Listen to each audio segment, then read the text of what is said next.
Yo, what's up, everybody? This is Toby. Welcome to the podcast.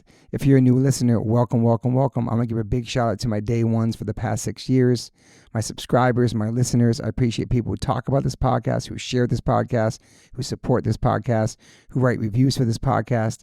Really appreciate all your support. I've been doing this for 6 years. I've been giving it away for free. So many people ask me why I don't film it, why I don't monetize on YouTube, why don't I charge people for it on Patreon? And their answer is because I don't want to. I love these conversations in my kitchen. I love the honesty. I love that people want to come back for 2 or 3 episodes, the reoccurring guests that I have all the time. I love it. No lights, no cameras. I myself do not like going on podcasts that are being filmed and have lights. I've done it a couple times. I'll probably never do it again. I don't feel like myself in those situations. So I want all my guests to be as comfortable as possible. I do have sponsors. The sponsors keep my shit going. They keep it alive. But I will never interrupt a conversation with an ad in the middle of it. People do that all the time, and I will never interrupt the flow of a conversation. So don't worry about that. But I do have amazing sponsors who I align myself with, who the products that I use on a daily basis. I've turned down so much money for sponsors that want to be part of this podcast with companies I've never tried or didn't align with. I'm very picky about who I have on my sponsors and have on this podcast. That being said, check out the sponsors. Joe, cue up the music. Since 1987, Rockabilia has been around doing officially licensed merch. No bootlegs from all the artists that I freaking love, from pop to hip hop to rock to hardcore to punk. Over 500,000 items on this website, independently owned, operated in the USA. Custom limited collabs drop every month exclusively on this website from visual artists and tattoo artists. We have so many bands that I love and artists that I love, from Gaga to Blink, Katy Perry, Bad Brains, Beastie Boys, De La, Tribe Called Quest, 50 Cent, Billy, Deftones, Dead Kennedys, DMX, Dr. Dre, Eric B. and Rakim, Goo Goo Dolls, Hall & Oates, Wu-Tang, U2, Snoop, TSO, and Paramore. Those is to name a few of all my favorite bands that are on this website. I've owned t-shirts from all those artists throughout my life. Now I know to go here only. All officially licensed merchandise. Check out Rockabilia Instagram. Also go to rockabilia.com and use my code OLLC10 and get 10% off. That's rockabilia.com. Use my code OLLC10 and get 10% off your purchases. Thank you to Rockabilia for being our new sponsor. Welcome to OLLC fam. As we get older, we start paying attention to what we put in our bodies. I personally have been listening to my body since I was 18 when I went vegan. I've always been focused on my health. It's super important, mental and physical health. But it's really important for people who are just starting to get more healthy and trying to step up their life. Doing your homework, reading the labels, researching and verifying everything that's quality. It's part of the game these days. That's why I started drinking AG1s. I'm so proud to have them as a sponsor of my podcast. AG1 is a foundational nutrition supplement that delivers daily nutrients and gut support and is backed by multiple research studies. You can trust what you're putting into your body. We're all so busy these days, so just store a pack of AG1 in the morning into a cup of water and shake it up and drink it. I love the way it tastes. I do it every single morning. It's part of my routine. I bring the packets on tour. It's an incredible life changer for me. Many supplements only reference research from ingredients in their product, but I trust AG1 in my daily routine because it's constantly putting the formula to the test. It's backed by multiple research studies. And one of those research studies, AG1 was shown to have double the amount of healthy bacteria in the gut, which is super important because these help digestion in the immune system and the immune health. And these bacteria are known to help with digestion as well, gas and bloating, which I freaking need. And it also promotes regular bowel movements, what I can attest to. In another research study, 97% participants felt more energy after 30 days and 91% of the participants noticed that they needed less coffee after 60 days. I quit coffee like 5 months ago. I know I'm good on that. But AG1 is packed with a variety of nutrient-dense ingredients and is the perfect complement to my healthy diet. I drink it because I know it's going to work and it gives me a peace of mind covering all my nutrition bases for the day. In fact, I trust it so much, that's why I'm spreading the word about it. That's why it sponsors my podcast. Thanks to Angie Huberman for turning me on to AG1s, connecting me with them, and now they're part of my podcast. It's so easy and satisfying to start your day with AG1s. Try AG1 and get a free 1-year supply of the vitamin D3K2 and 5 free AG1 travel packs with your purchase at drinkag1.com/OLLC. That's drinkag1.com/OLLC. It's never been a better time to focus on your health and wellness and get back on track, man. Take control of your daily health. Health is wealth. Welcome to the One Life One Chance podcast. I'm your host, Toby Morse. Today I have a very, very, very special guest in my kitchen, Mr. Mark Hoppus. Thank you for being here. Thanks for having me. Good morning. I love your kitchen. This is so nice. Thank you, man. It's good vibes in here. It is. Are you comfortable? You good? The air's Yeah, good? I feel like I'm at good? a diner hanging out with my friend, which I kind of am. We should have some food. Yeah. Well, congrats on the New York Times bestseller, man. Thank you. It's amazing, man. Thank you very much. Pretty cool, man. I'm very proud. Who would ever thought you could be like an author? I don't know. It's interesting. Yeah. Cool. I'm kind of blown away. It's kind of humbling and gratifying, and I don't know what to say. Yeah. But I mean, the book is, I feel like I have so many notes, but I feel like I read your book like 3 times because I've been like going through everything, and I feel like I know your whole life already.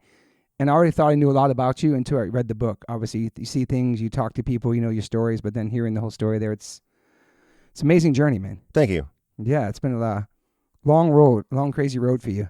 It has. Yeah. I'm just glad to be here. Yeah. And I went to your thing at the Wiltern. That was cool, just seeing you on stage and talking about it. It was like great crowd. And were you nervous doing the book tour? So nervous. It's so different than being on stage with your band, right? It is, because on stage, like, we have everything planned out, and like I have Tom and Travis there, and there's like, you know, even if I'm having a hard night, I look over at Tom and he like whatever smiles at me, or Travis is doing something rad, and then you get picked up like that. But up there, kind of by myself, it's crazy. Felt weird. Yeah, didn't know what to do with my hands. Well, you had Dan with you too. Yeah, that was cool. He is so great. I love Dan. He did the Sellout book, right? He did. Yeah. That's a good book too. That's how I met him. He was doing research for the Sellout book, and we had a good conversation and kind of kept in touch. Yeah. And that was the inspiration to do a book now? Well, no, Gus, our friend and my manager, Gus, had Gus. Forever said, you should write a book. And I was like, well, like, I'm just a dude in a band. There's a lot of dudes in a band books. And then after, I got sick, I was like, oh, I should write a book, because I almost didn't get to tell the story of Blink-182. Yeah. I love your love for the band. I love your love for the members through all the thick and thin, all the stuff you guys been through. It's just like, it's a true brotherhood. You know what I mean? Yeah. Like all the trials and tribulations and everything you've been through, when it comes back to it, you guys are brothers no matter what. You know what I mean? Like, yeah. Egos, money, fame, all that shit doesn't matter. Nope. It's beautiful, man. And then none of it matters. Like, we've all like kind of gone through ups and downs and hard times. And, you know, I think all of us have seen a different timeline in which we lost everything. So glad to be where we are. Yeah. Well, let's get a little bit of your history. Obviously, the book is just so good. Growing up in like the meth capital. Yeah. Ridgecrest, California. Yeah. Mojave Desert. Just tumbleweeds and a small town and dirt and dust, and just like, it just seems so gnarly with like 120 degrees dry heat and chasing dust devils in the schoolyards. Yeah, we did. Stuff. That's where we played. It's crazy, man. Like they have rock fights and just like dirt clogs and just trying to make something of it. Yeah. One of the first times I got in a large amount of trouble, my friend and I were just in his backyard, and we were throwing what was in his backyard, dirt clods, into the neighbor's pool. We weren't even thinking about it. We were just throwing dirt clods into their pool. That's the amount of fun that we had available to us in the desert. We were throwing dirt clods in a neighbor's pool. And those kind of open up, and the pool probably get all it was a total mess, and we got in a lot of trouble, rightfully so.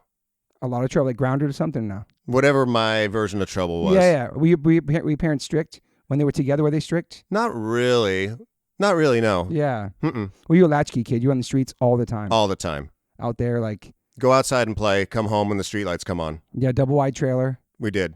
Crazy. And then your dad saved up like $33,000. He moved to the edge of the town. Like I said, Leave It to Beaver meets kind of Death Valley. Yeah.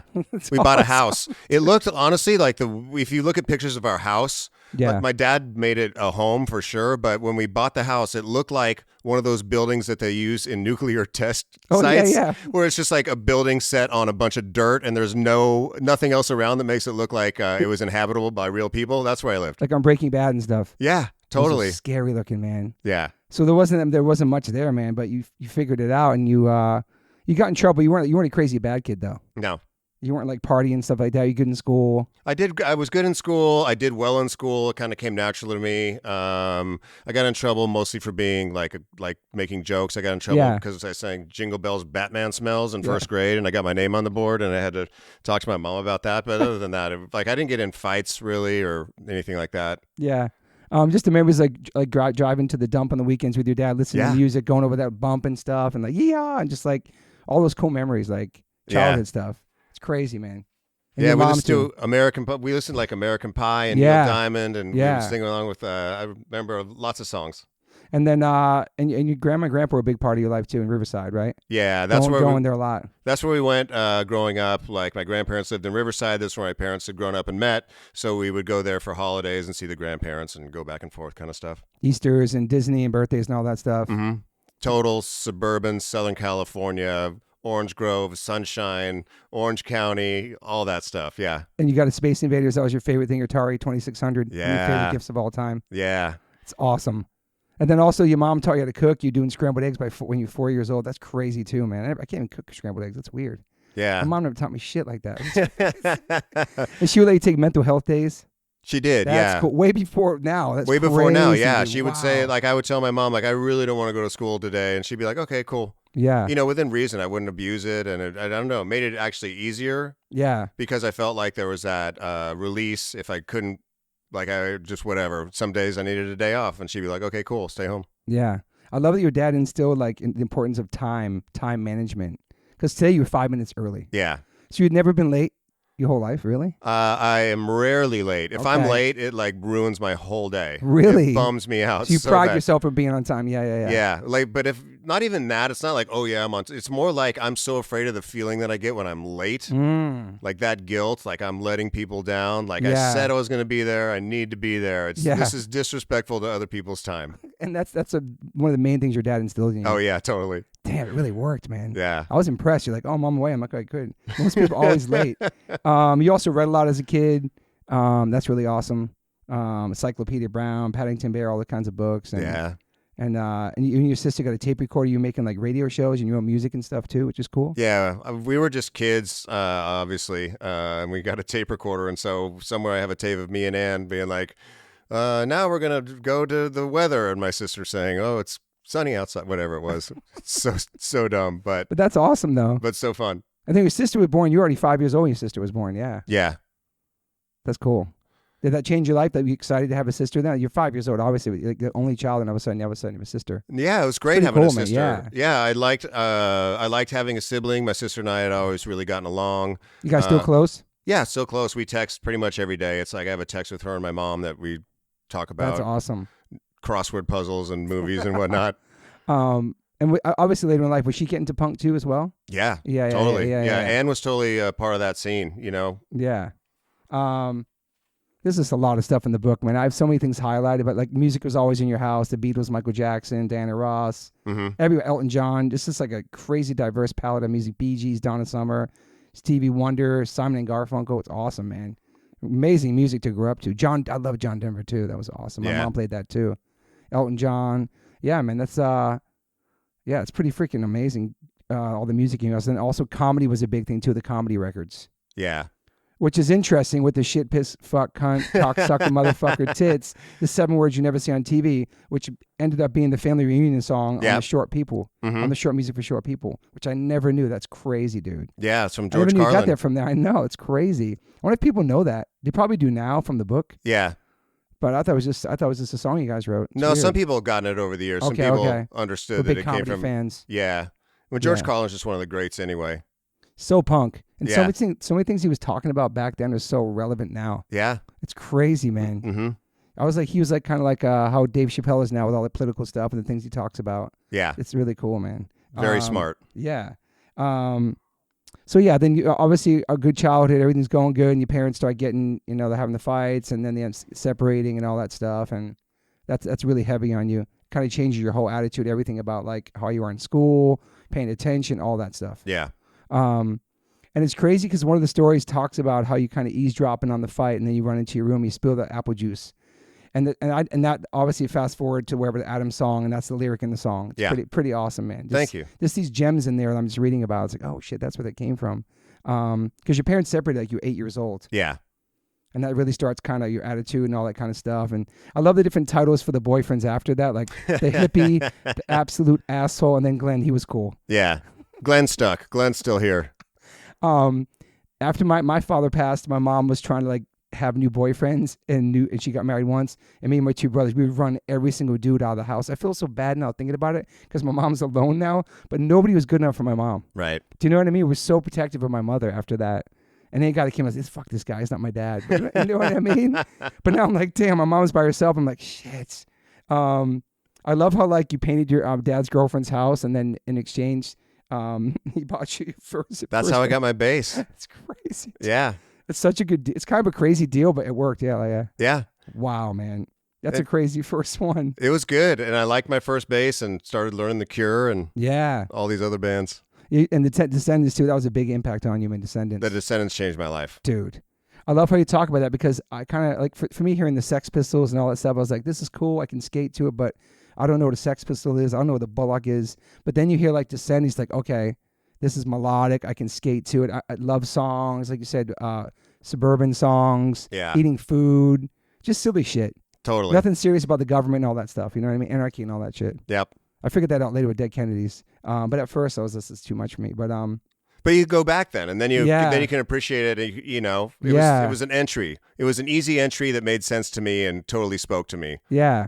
Because then you find Bad Religion and all those other bands after that. And I found Bad Religion right after The Descendants. Okay. And Bad Religion is super political. Totally political. Yeah. But you can sing along with it. Yeah. And it's catchy songs. And that's what makes it interesting to me, was the catchiness. And then you listen to the lyrics and you're like, there's something interesting going on here. Yeah. It's different than like the Beach Boys for melody as well. Yeah. I was thinking about more things. Yeah, that was my thing too. I always loved the melodic part of punk rock. Mm-hmm. The hard shit's cool. There's some stuff I like, but just the melodies, man. Always 7 seconds, all that stuff. So junior high, you start getting into more soundtracks, Purple Rain, Risky Business, all that kind of stuff.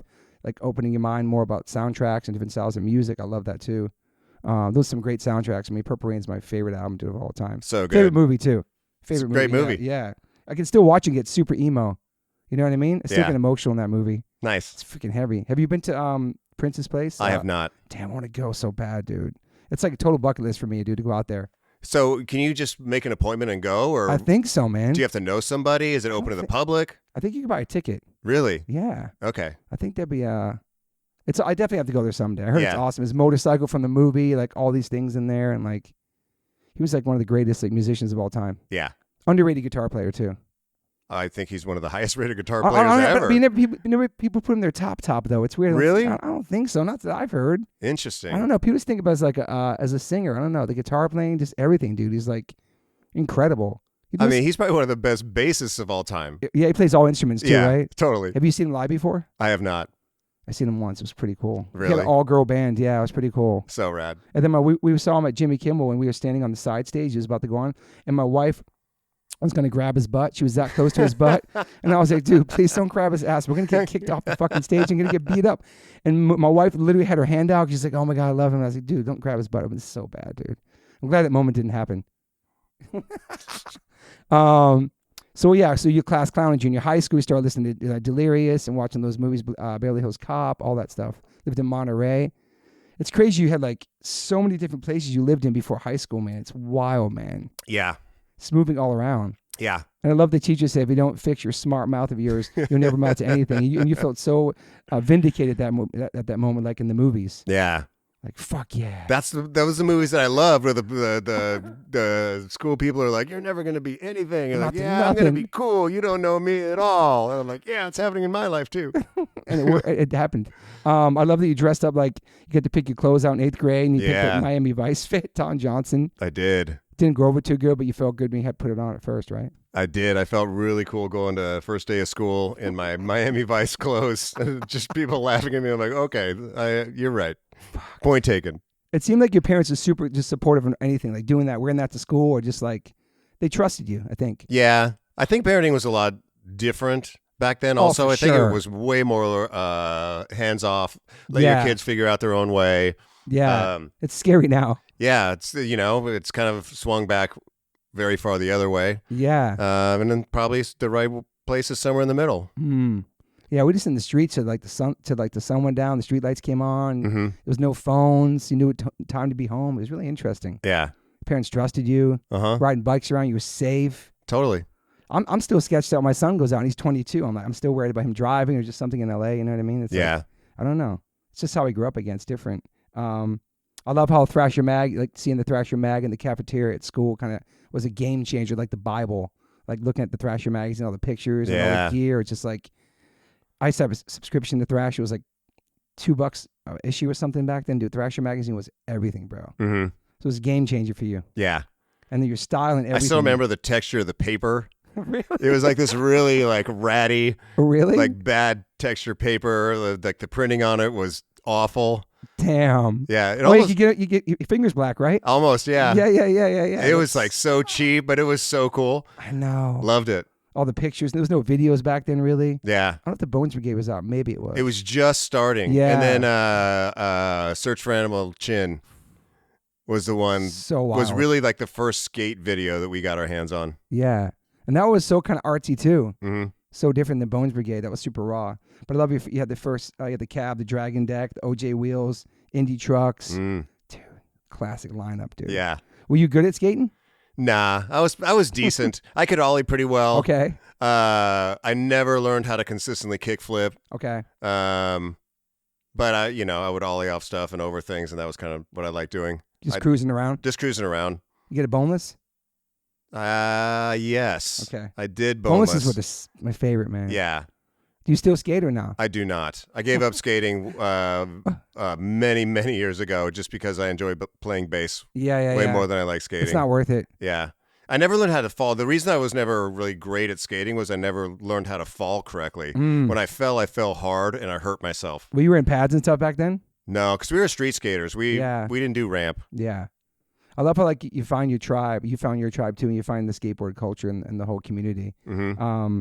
I like how you said it wasn't just a hobby; it was a portal to another world. I agree with that. It's another dimension, and just practicing a trick all day long, over and over again, till you finally like get the trick.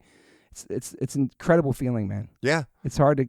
I don't know, unless you skate, you really don't understand that about that, you know? And I think that like, it happens for other people doing other things like painting or totally. I don't know, even in sports. Like I'm sure the people that are, whatever, training to do athletic, I mean, it's the same thing, but for skating, for me, it wasn't competitive against another person. Like I wasn't like overpowering somebody else or wrestling them to the ground or beating them in a competition. And skating is like me versus myself versus the sidewalk. Yeah. It was like your best friend. Yeah. It was my best friend. That's all I had. I have a girlfriend and nothing. People made fun of me at school and said I was going to take my skateboard to the prom. Said I was gay because I had no girlfriend in high school. And that was like one of my quotes, like move to New York and support the scene and keep skating. That was my quote in my yearbook, man. But yeah, skateboarding was everything. I could count on my skateboard for everything, dude. Never let me down, man.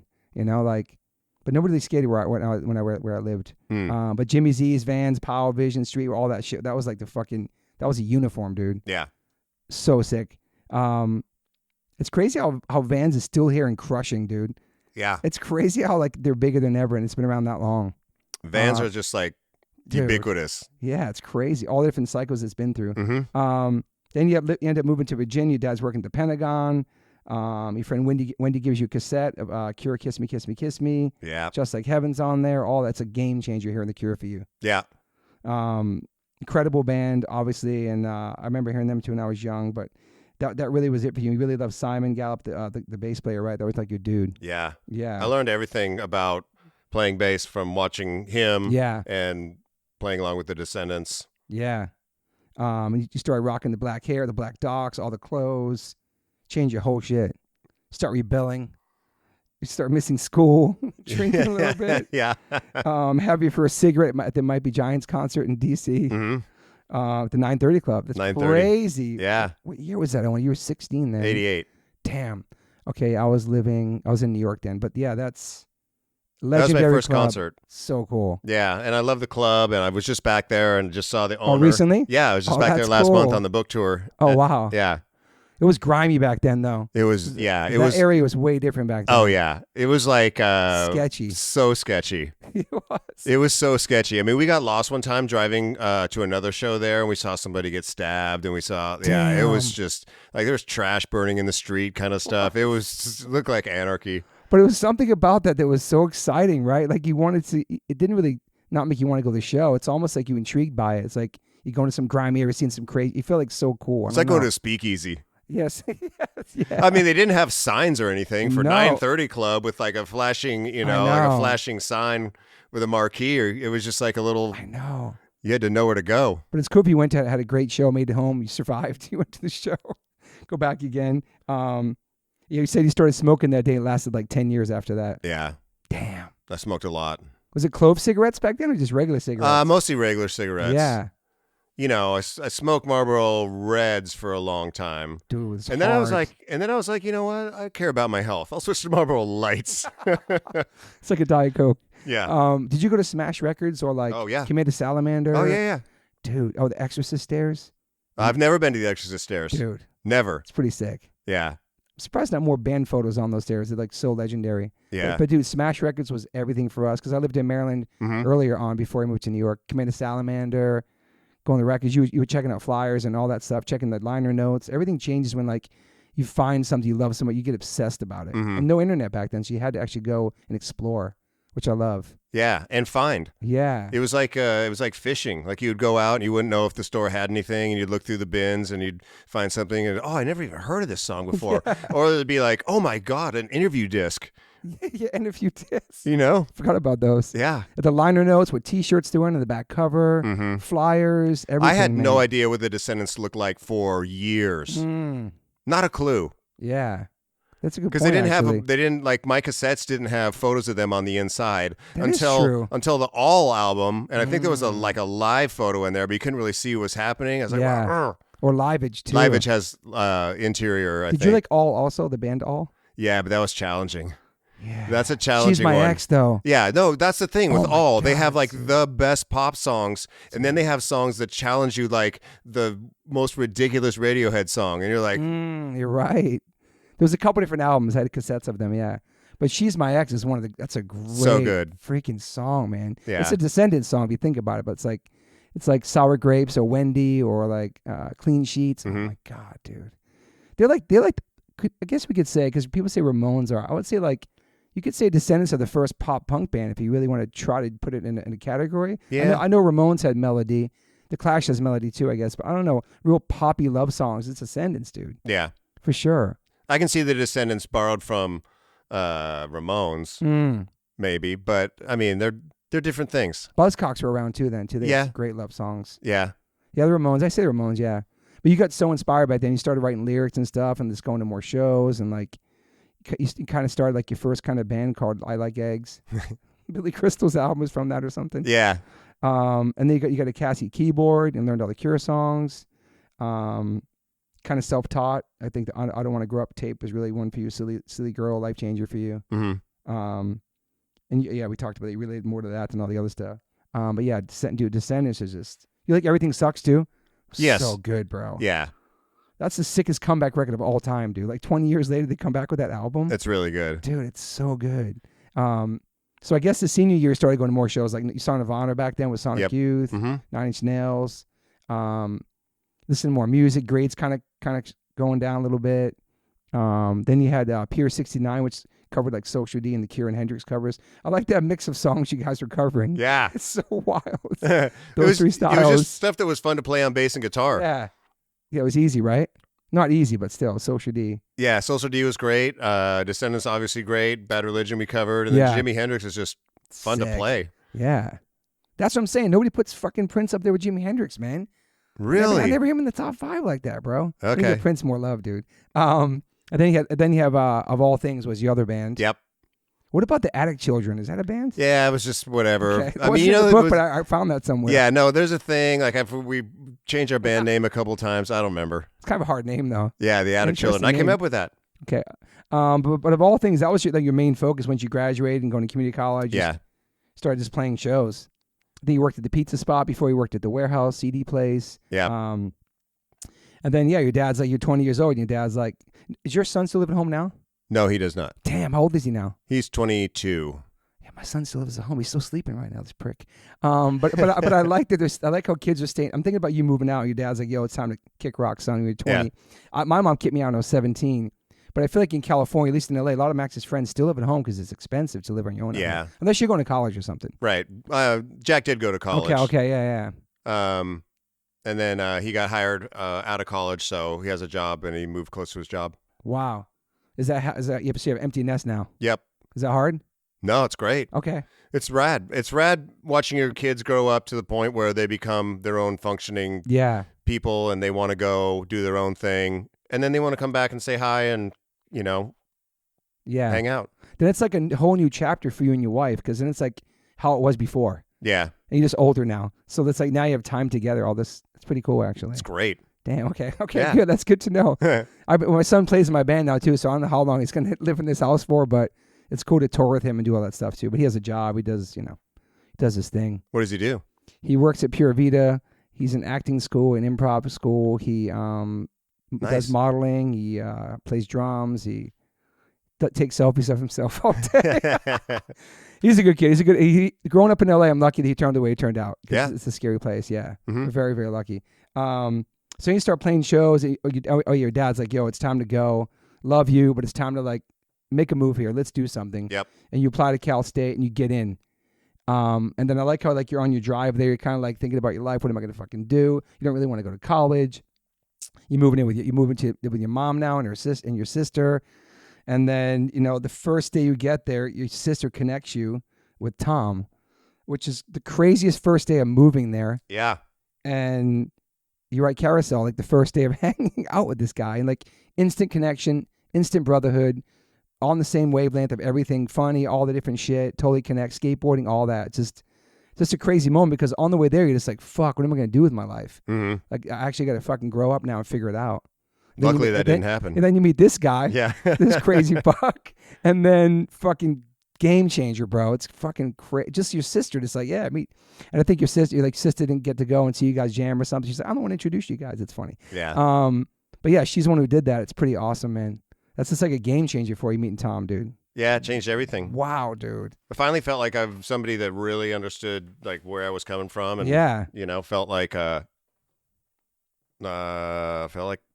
felt like family. Yeah, because that's all you wanted to do at that moment. I want to play music. Mm-hmm. Like you're not sure how you're going to do it. If you're going to make money doing it, you just want to fucking do it. Get in the van.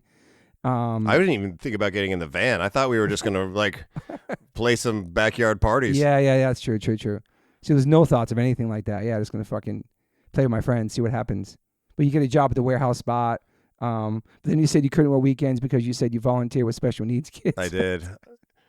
I'm sorry. I did. I lied. I like how you say that in the book, dude. You're not afraid to say it. Yeah. I mean, fuck. Yeah, I did. I lied. I said I work with special needs children, and that's why I needed the weekends off. And they were like, oh, that's so cool that you do that. Yeah, of course you can take the weekends off. And I would go and play shows with my band instead. Did you ever go back and help anybody with special needs in your life since then?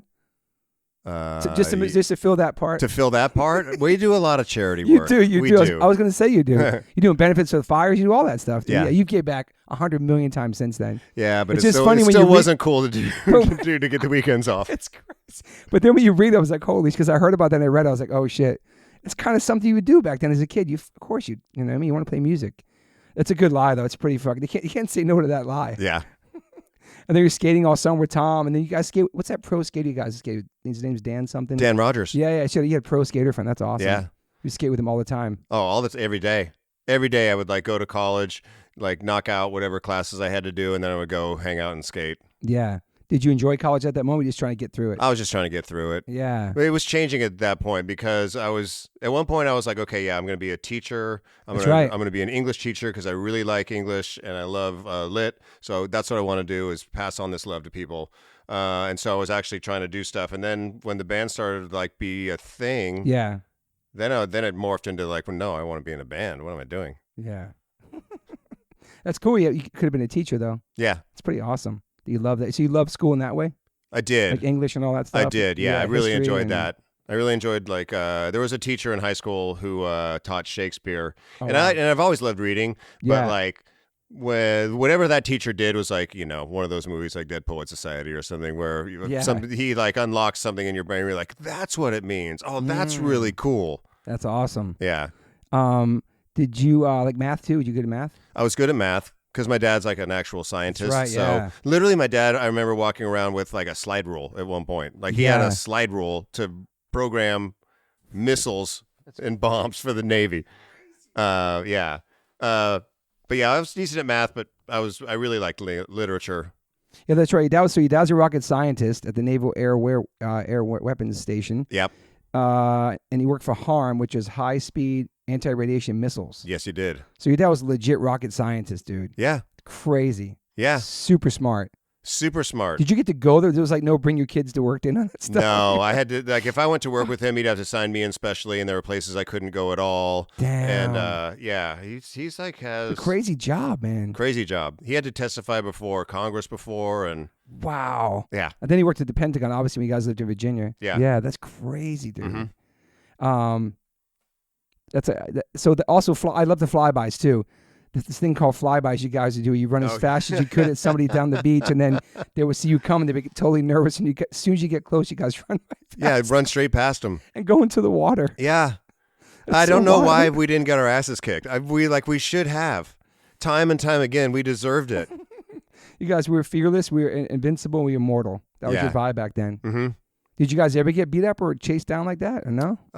We got chased before. Not by we got chased by security guards. Oh yeah, it makes sense. Yeah, we got chased at like every single garage and parking lot and industrial park and everywhere that you can get kicked out of. We got kicked out of. Tom was talking about when he was on the pod, like skating down the aisles, like naked and stuff, in some grocery stores, or just like being reckless with your clothes off in public places on skateboards. I don't know. I don't know about grocery stores. Okay. We have a picture of Tom skating in a parking lot. Okay. That we skated in all the time. Was it the one that goes down like it was like a? No, it wasn't that. It wasn't that one. Okay. It was literally just a Target parking lot Okay. close to where we lived, and Tom's just there with his pants down around his ankles and his ass hanging out. I love that. We'll get to it, but I love how like the way you guys were as kids, it comes with you as you become adults. It becomes like the stage banter. Yeah. Just everything, your videos, just everything. It really shows like your personalities and how you guys came up and stuff. Like just having fun, being jokesters and shit. Yeah. You know what I mean? Not taking shit too seriously. Yeah. So the first name of the band was Duct Tape? Yes. Yeah. I have a flyer somewhere, and it has like a drawing that Tom did on it. It says Duct Tape, and it has like this drawing. It's a cool name too, though. Yeah. And then Figure Eight. But we didn't like either of those. Yeah. And then one day Tom's like, what about Blink? I know. Like, that's cool. Like it's like a quick motion. I like that. I never thought about where it came from. Yeah. There's all these different things where people say whatever where it came from. But Tom knew back then, like the day that he came up with that, I remember going, it's like a quick motion. It's cool. It's like active. Yeah. Like, cool. All right. I like how some of the people think it's like how many times Al Pacino says fuck and fucking Scarface. It's all these different things that people came up with. I don't know where it came from. Conspiracies or whatever they thought. It's close. It's like 100 and it's not 182 that he says fucking Scarface, but it's close. Yeah. Then you guys played your first show in '93 at the Spirit Club, Mission Beach, on a Tuesday. Yeah. I love this one because it's not many people there at the very end of the night that like literally the guy sweeping the floor says, hey, you guys got something, like don't give up. Like I love that he believed in you guys. Yeah. I can't believe it. That's I mean, he probably said it to everybody that came there and brought no people and played to an empty house. I wonder where he is now. It was so cool to find that guy. Like, hey, we made it. Yeah. But yeah, and then like playing there, then also you guys' biggest dream to play Soma. Obviously, Soma is a legendary venue in San Diego for listeners. They had Soma Side Stage. Mm-hmm. It's the Soma, the big room. Yeah. But then they had like the dungeon downstairs, like the stinky ass room downstairs. Yeah. It's a grimy spot. But your goal was to play obviously the Soma, the main room, and but you guys always played the dungeon. Yeah. And became like regulars there, like in '93 or something. Yeah. It's crazy. And your mom would come to a lot of the first shows too, right? She did. She would So come. cool. She'd cheer. She'd like. She was super supportive from day one. Yeah, it's so cool.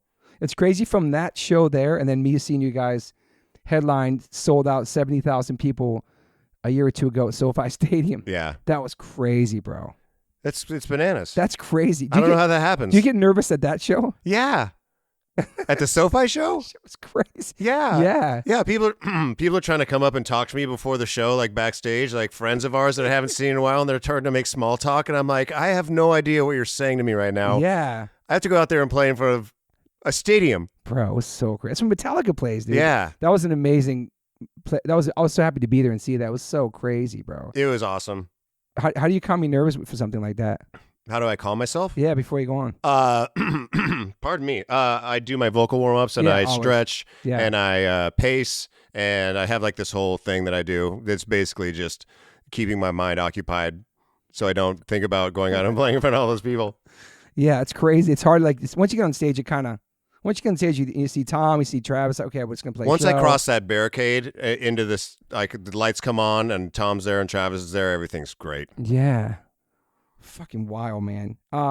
Was the first were you guys called Fly Swatter too, or is that just That's the first demo. That's the first demo, yeah. Yeah. And Pat from Kinko is your friend, believed in you, gave you guys like $1,000 or something. Yeah, he wanted to start a label. It's the most randomest, coolest thing. Yeah, one of my managers is like, I want to start an indie label. We're like, well, we want to put out an album, and he's like, okay, cool. Well, loan you $1,000 to put out this record. Dude, crazy. Yeah. And that was like 94. You booked you did your studio time, and then you recorded Buddha. Mm-hmm.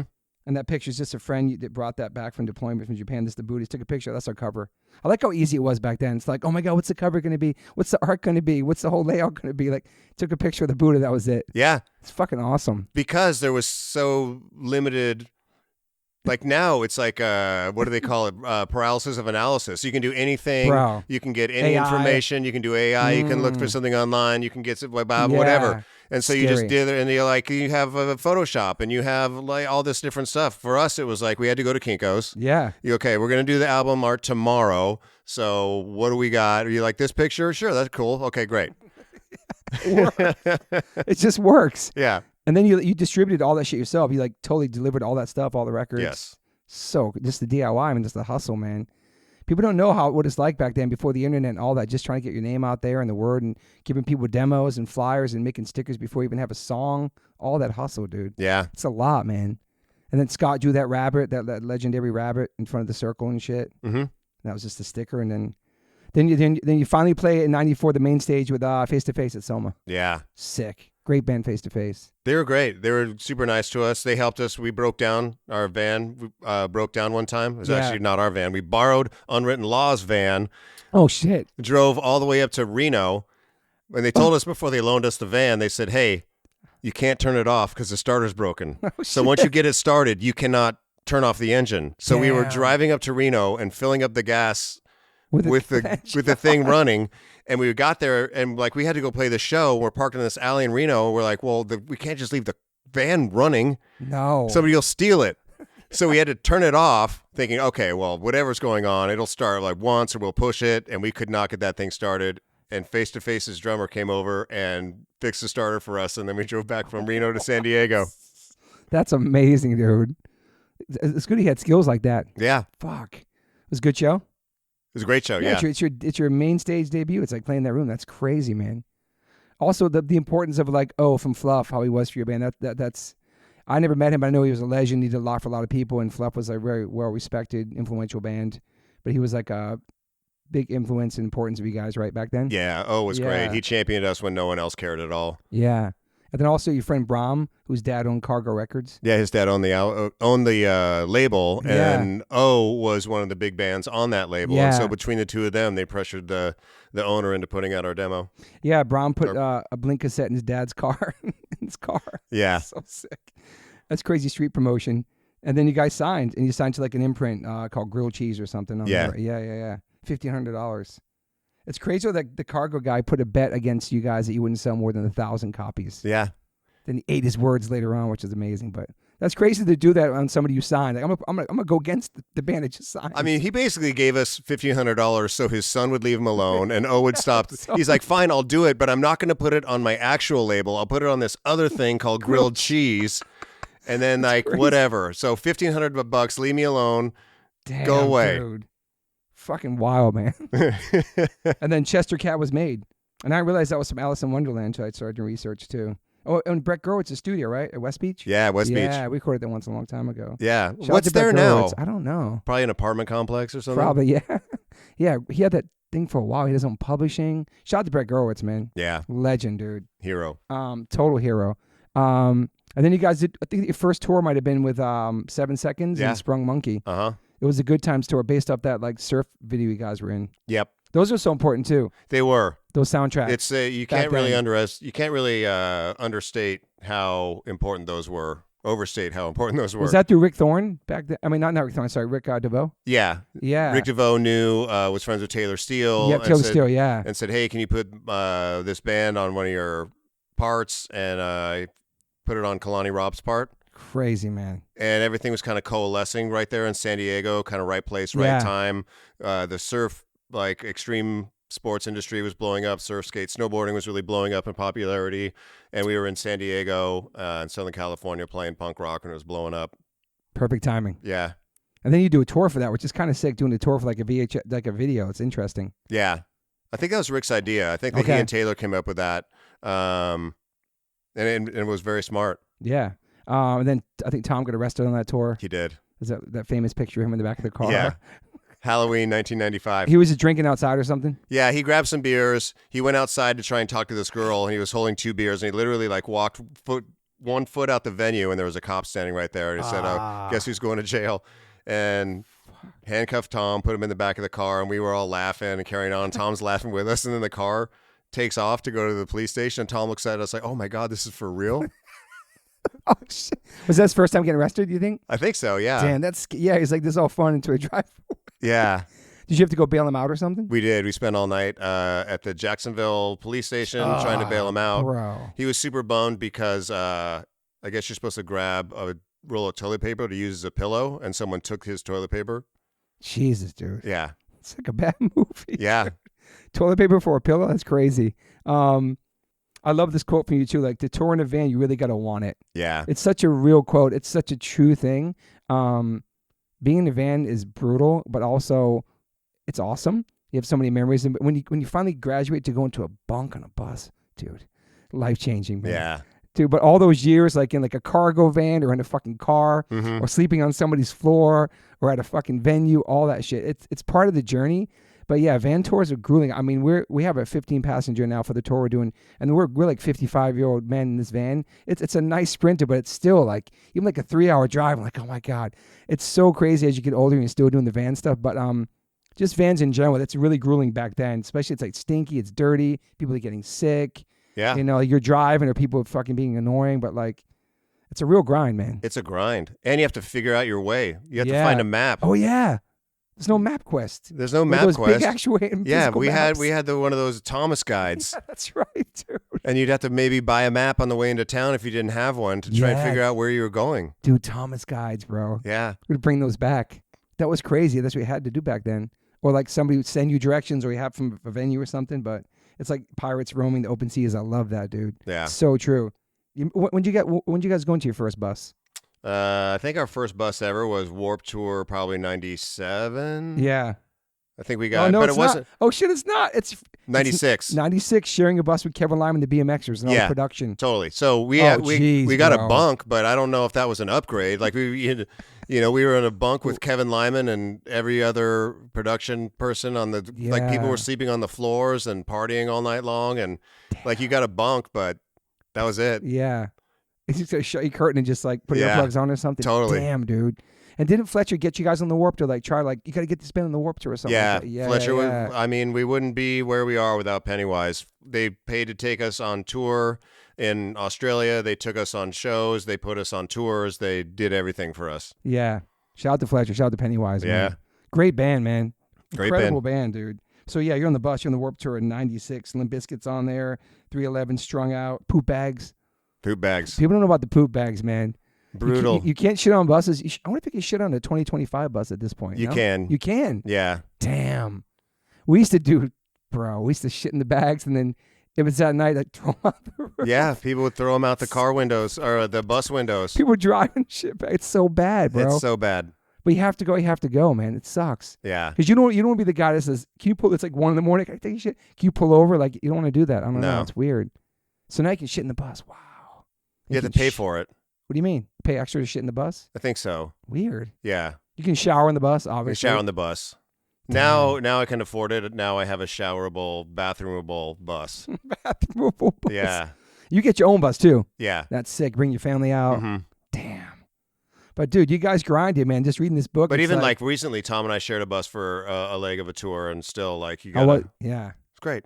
Yeah, that's cool. So your family came out for that, too? Yeah. Damn. What's up with this Irish? So this Irish techno band sends a cease and desist about that their name is Blink-182, correct? No, they're just Blink, and we were They're Blink. just Blink. Okay, my bad. So That's we had right. to change. My bad. I like how you said maybe Blink Junior or Blink UK or Blink. Blink. No, it's pronounced Blink. Yeah, you can't do that. It's called confusion in the marketplace. We know all these terms now. I mean, I didn't hear the one thing where people thought that 182 can mean that the number of the rescue raft of the boat that your grandfather floated off after the battleship sunk in World War II or something. Yeah. That's interesting. That's a made-up story also. Okay. My grandfather didn't sink on a battleship. That's a crazy. Who makes that up? Me? You made it up. Yeah.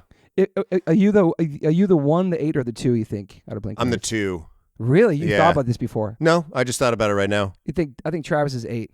I don't know why. Okay, yeah. Because I want to say that Tom is 1. Because he's tall. Travis is 8 because he's infinite. You really you think about this right now? Yeah, I never thought about it before. But I like the number 2 because I was born in 72, so I would choose 2 out of any group of numbers that you gave me. Okay, that's great. I don't know why I thought 8 because Travis came later, but he didn't come 8 bands later. I was trying to figure out what it could mean to you, 1, 8, or 2, but and maybe Tom because I guess he named the band and I don't know, he was already writing songs. I don't know how that works, but pretty cool, pretty crazy, man. So you quit college, you're working at the warehouse spot. You guys get your first van. It's not all black, but it's a white van with blue interior. Guys kind of bummed, but you got a van. That's cool. Yeah, we just look like I don't even know. It wasn't cool at all. I wanted a black van. Black on black, dude. Black on black van. That's a tour. That's a proper band touring van. Yeah. And we had this sporty ass white with baby blue interior, like sport van. It was raised a little bit, and the wheels were a little too big, and it was small. It looked like a bad version of the Scooby-Doo bus. Oh yeah. Okay, I can see that. Yeah.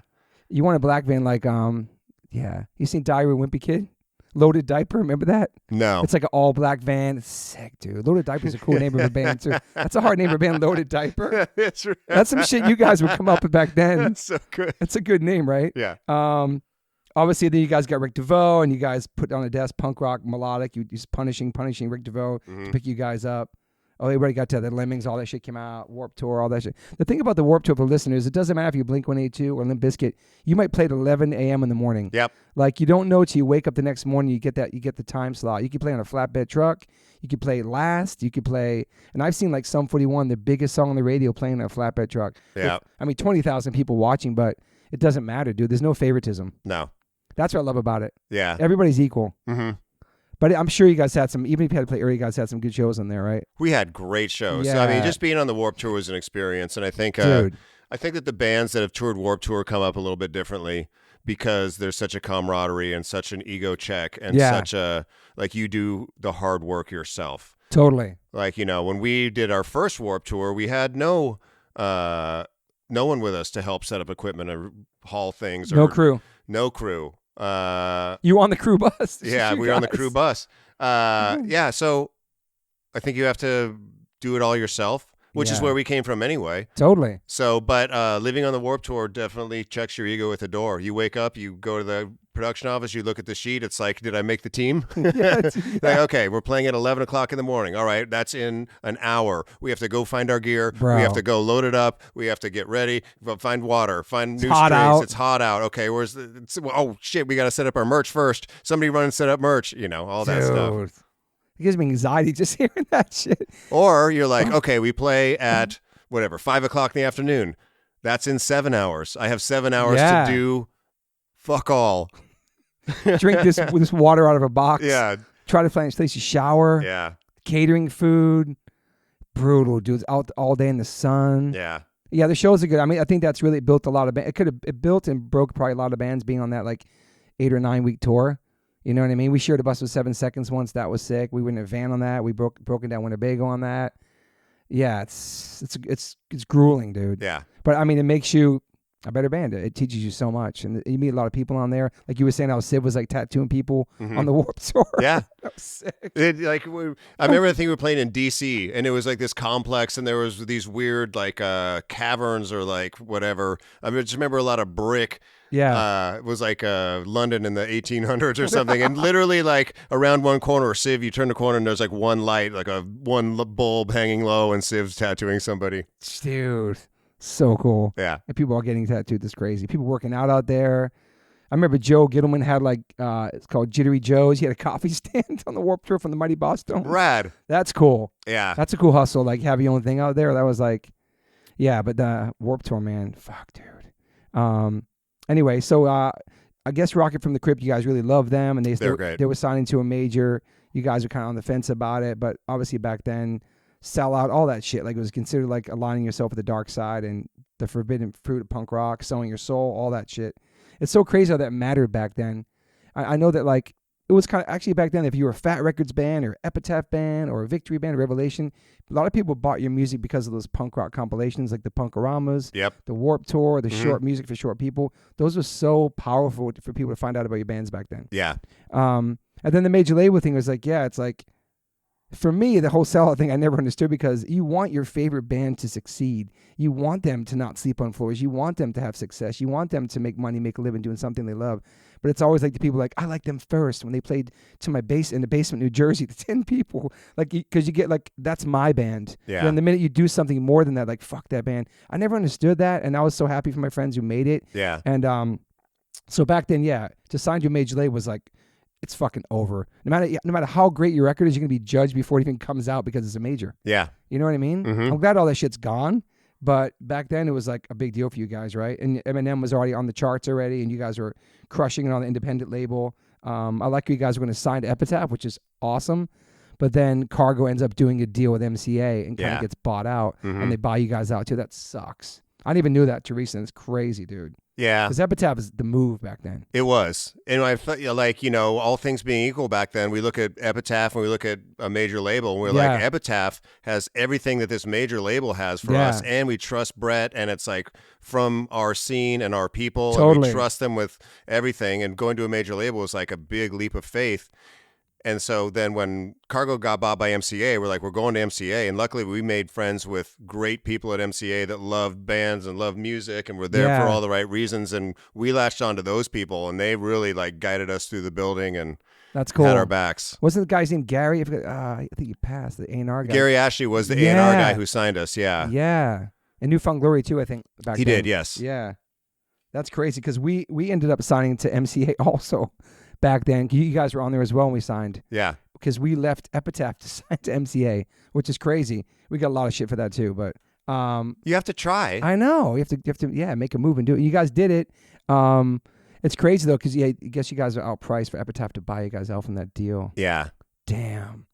But I like how your whole thing is like, I just want my record to be at Warehouse Music. Yeah, I just wanted a record to be places, because being on an independent label was great. We were happy to have an album out, but my God, like we would be on tour and playing for people, and we go to a record store and there's no records there. Like, what are we doing? We're out here working our asses off, and people can't even go and buy our music. So if somebody got introduced to Blink-182 or because we were opening for the Vandals at a show somewhere, they'd have to go, oh, that's a cool new band. I want to go find their record. And then hopefully the next day they drive to the record store and they go, wait, do you have this band Blink? Yeah. And they're like, oh, well, yeah, it should be over there. Like, oh, I don't have it. And then what? They're going to come back 3 weeks later hoping that sucked. We wanted our records there. I know. That's why it's always nice to try to get the label to send you something to sell at the shows yourself. Yeah. But then you have to turn the sound scan every Tuesday night. You ever do the sound scan sheets back then? No, we weren't. We were so small we didn't do sound scan. We had to do the sound scan on an Epitaph. Like you turn it in from the Warped Tour. My wife would fill all the paperwork, send it into the label so they could get your sound scan and all that shit. God, it was so why we didn't care about that shit back then? It was like, why was that even important? I hate all the business of being in a band, all that shit. Yeah. The worries and concerns about sound scan and first week sales and fucking... It just takes away from, like, I don't know, the creative side of being a musician. I don't know. We got caught up in that shit back then. It's really sucked. Yeah. You know what I mean? It's like, thinking about it, it's like, none of it mattered. But yeah, we went to MCA. That was whatever. We got called all the names, but we had a fun time there. We played Conan O'Brien, did all this shit we never done before, and that was cool. Yeah. It's a good memory. Yeah. No regrets. Records may be a little overproduced, but maybe I'll remix it someday. I'm not sure, but I've talked about the pod 100 times. You know Matt Wallace? Yeah. He did Faith No More and Replacements. Yeah, he did our record, but I had him on the pod recently. I told him to. I finally got to tell him that I was so upset about the sound and I wasn't there. I was moving to California with my wife. My head wasn't in the whole. I don't want to leave Epitaph to go to major. I fought against it, but I let my brothers take the reins of the band for one moment in my life, and then I took it back. It's just part of life, you know? Yeah. Dude Ranch, 1999. This is a big one. Obviously, Damn It, which I didn't realize was inspired by Beavis and Butthead. Yeah. I saw you talk about it recently. Yep. That's crazy. I never knew that shit. And then the Josie. And then crazy that Homegirl gave you her phone number, Alyssa Milano, during that video. She did. You never called her. Yeah. Dude. That's so crazy. Dude, her back then, oh my God. Yeah. Oh my God. I was like, there's no way that I'm not like, what am I going to say? I thought she was joking. So at the end of the video, she just like, hey, give me. She handed me a piece of paper and said, hey, what did she say? Hey, Blink-182 boys, call me, bro. Yeah. And you just threw it away, forgot about it. No, because I remember exactly what it said. So I either have the note or a photo of it somewhere that I've seen recently enough that I remember what it said. Did you ever see her again after that? No. Damn. That's wild. Maybe. I mean, maybe it's some award show back then or something. Yeah, but I don't remember it specifically. I like how you go and play the record. You guys all psyched to play the record. And you go into the room of execs and you're all psyched and everybody's just kind of like not into it and people starting to leave. Yeah. And you're finally playing like, damn it, because that's like the one. And then there's nobody in the room. Yeah. It's fucking crazy, Yeah, bro. we go to present the record to the label, and one by one, they all walk out of the room. It's so fucked. Yeah. Who the fuck does that, dude? That's crazy, man. But then went gold in 8 months, which is fucking wild, man. Yeah. Suck it. Yeah, exactly. And then that's kind of when shit starts happening with the band, and you guys confront Scott about his drinking. It doesn't really go well. He ends up leaving the band. Yeah, you have your 30 seconds in cameo in American Pie, 1999 Trig Boy. Mm-hmm. People start calling you that in public and saying that. It's crazy. Yeah, still get it. Still get it all the time. It's crazy how iconic and huge that movie became, though, bro. Who'd have known? There was something special about that movie from the beginning. Yeah. I mean, we got a copy of the script very early. Yeah, very early on. Damn. And it was funny. And I mean, Tom read for one of the parts. I think he read for Stifler. Honestly, he went and he read for one of the parts in the film. He would have killed that Stifler. Dude. Yeah, he would have killed it. Holy shit, that's Tom's crazy. good at that. Tom's a good actor. Mm. Like when he does stuff in the videos, like when we did the First Date video and he was doing that boomer character, the one with the mustache. Oh, yeah. Like he was that character all day and he just drank all day for 2 days straight and was that dude the whole time. And it made me so uncomfortable. I had to walk away from him on the set. Are you serious? Yeah, because he was just like, hey, what's up, dude? And he was like the full boomer character. I'm like, no. So he stayed that? Yeah, for 2 days straight. He was half drunk. Dude. Like when he ate shit at the end of the video, he did that on purpose. Damn, he was kind of half drunk and he's like, I'm gonna do a bail. Film this. Don't fuck up the filming because I'm gonna hurt myself doing this. And I'm like, we're on tour. We have shows upon shows upon shows. And he's like, no, I'm gonna eat shit. Damn, it's crazy. I didn't even know that either. So he was drinking back then, obviously. Tom? Yeah. I mean, not like it was later. an issue, but he was having fun. We were shooting video. Yeah. Were you drinking a lot back then at all? No, not at all. Yeah. Were you ever a big party guy? No. Yeah, I can see that. Even younger, you weren't really experiencing. You did cigarettes and drank a little bit when you were younger. But but nothing crazy. No, nothing really crazy. No hardcore shit. No. Mm-mm. Yeah, that's cool. I drink more now than I did when I was in my 20s by far. I didn't drink anything at all. And I don't drink a lot now, but What's your drink? The wine? Or alcohol? I'll have wine or alcohol. Yeah. But I don't. I am trying to drink less and less as life goes on. It's just. Yeah. I don't know. Yeah. Yeah, you don't seem like a party guy. You seem a very chill guy. Thanks. Yeah. Thanks. Okay, 1999, Enema State.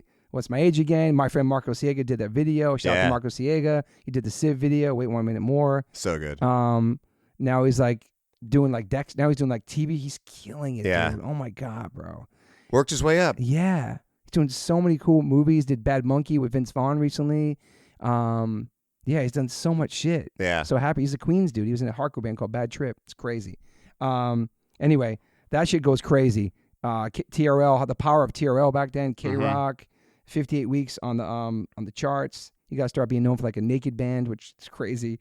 But it's interesting about the TRL how you guys would get flown out for 3 minutes of an airtime. Yeah. Pay you all this money, first class, hotels, food, everything, just to be on there. And that helps sell so many records. That's how powerful it was back then. It was insane, the power of Crazy. MTV. Especially that time, because there was no internet. So people got off school, they went home, and they turned on TRL. Yeah. And that was their afternoon. They would have it on while they were doing homework or they were talking to their friends or hanging out or whatever. And it was huge. Huge, dude. So for us to be on there for 2 or 3 minutes was worth hundreds of thousands of dollars. It's insane. And record to think sales about now. too, though, you think? Yeah. Yeah, I mean, they would only do it if it was worth it. I'm sure they tracked it too and see what happened from those appearances. Yeah. That's fucking nuts. It is nuts. And that was nerve-wracking too. I like how you guys kind of pushed into the back room and you guys come out. It was so orchestrated. So fast, dude. Yeah. Like live TV feels like that. I just did Good Morning America. Damn. On live TV, and it's very much kind of the same thing where they're just like popping through stuff. Those hosts and newscasters have to be on their toes for like 4 hours straight. I'm like, man, this is an entire orchestration. Were you nervous on that? Yeah, just because it's live TV, and I know that a lot of people are watching, or it's on in the background or whatever. Yeah. But the reality is it's like morning news. It's cool. Yeah, it is. And but people are getting ready, and you're kind of in the background while they're getting their kids out the door, or they're Yeah, that's big though. It's a whole different audience for you too. Totally. But the TRL stuff, it seemed like it was really cold and just like so business, like get in, get out. You guys are products, like in, out, do your thing, say your thing, and then fucking crazy, dude. Yeah, it was very professional, very like precise. They're live TV. They want to make sure that they have time to show this Britney Spears video, and they want to, cut to this piece that they already have put together from the 98 Degrees tour, whatever that is. Damn. All the small things video too, like how like you weren't really into the concept, and you like kind of like this is gonna flop. You had you did not understand the whole like make it fun of the boy band shit. You like this is not gonna work. No. It's like I didn't know any of the videos, and I was like, we can be funny. Marcos did that too. Yeah, Marcos did that video, and he was like, I was so mad at Marcos. I was just like, dude, this video is not gonna be cool. It's not gonna be funny. I don't know why we're doing this. Why am I dressed up in a white suit? And you weren't paying attention to the boys band. No, not at all. And I was wrong. Fuck, dude. Super wrong. Yeah, they played it for almost 2 years and still the biggest song. Yeah. It's fucking crazy. And how you guys went to TRL in Italy, and it was like, once you got there, it was like all this love at the hotels. You guys like the Beatles, there's people screaming outside, but then you didn't realize they promoted you almost like a boy band, because then you guys go perform, and then they start throwing rocks at you on stage. Yeah. It's fucking crazy. Yeah.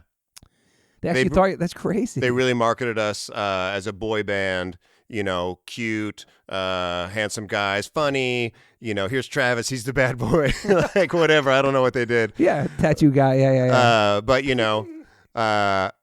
that's wild, man. Yeah, and I mean we were affected by that. We're like, this is kind of, we felt like our band was getting out of our own hands by other people, and we're like we've done all the stuff you wanted us to do. Yeah. But we're ourselves, and we want to be ourselves. So then we just like took everything away. We're like, no, we're not going to be silly. We're not going to take off our shirts. We're not going to act funny. So like everything, taking off our pants and jacket, was where we're all black. Everything. Yeah, that's right. Arms crossed, barely smiling at the camera. Like, oh, that's right. It got dark. Yeah.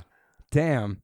I can see those pictures right now. But also, Adam's song came out after that, which is serious song. Yeah. You know what I mean? It's a beautiful song. It's one of my favorite songs, and I didn't realize you wrote that song, and like it was so like kind of therapeutic to write that, because your fears, your weakness, all your doubts, everything's all on there on paper, and like the line from actually your childhood's in there, and it's just that's a amazing song, man. Thank you. Even when I still hear that song, I get goosebumps when I hear that song. I get emotional, and obviously it's cool. Tom rocked the H2O shirt in that video for us, and that was almost a game changer for us. All of a sudden, that shirt's in Hot Topic. I'm like, what the fuck? Like, it was really awesome. So I appreciate the love always from that. That was awesome. But that song itself is just incredible song, man. Thank you. And that was that was your first ballad. Yeah. Yeah. And that was really the first time that I ever wrote anything where I'm like, hey, I'm not all right all the time. Yeah. In more than just like my girlfriend broke my heart kind of way. Yeah.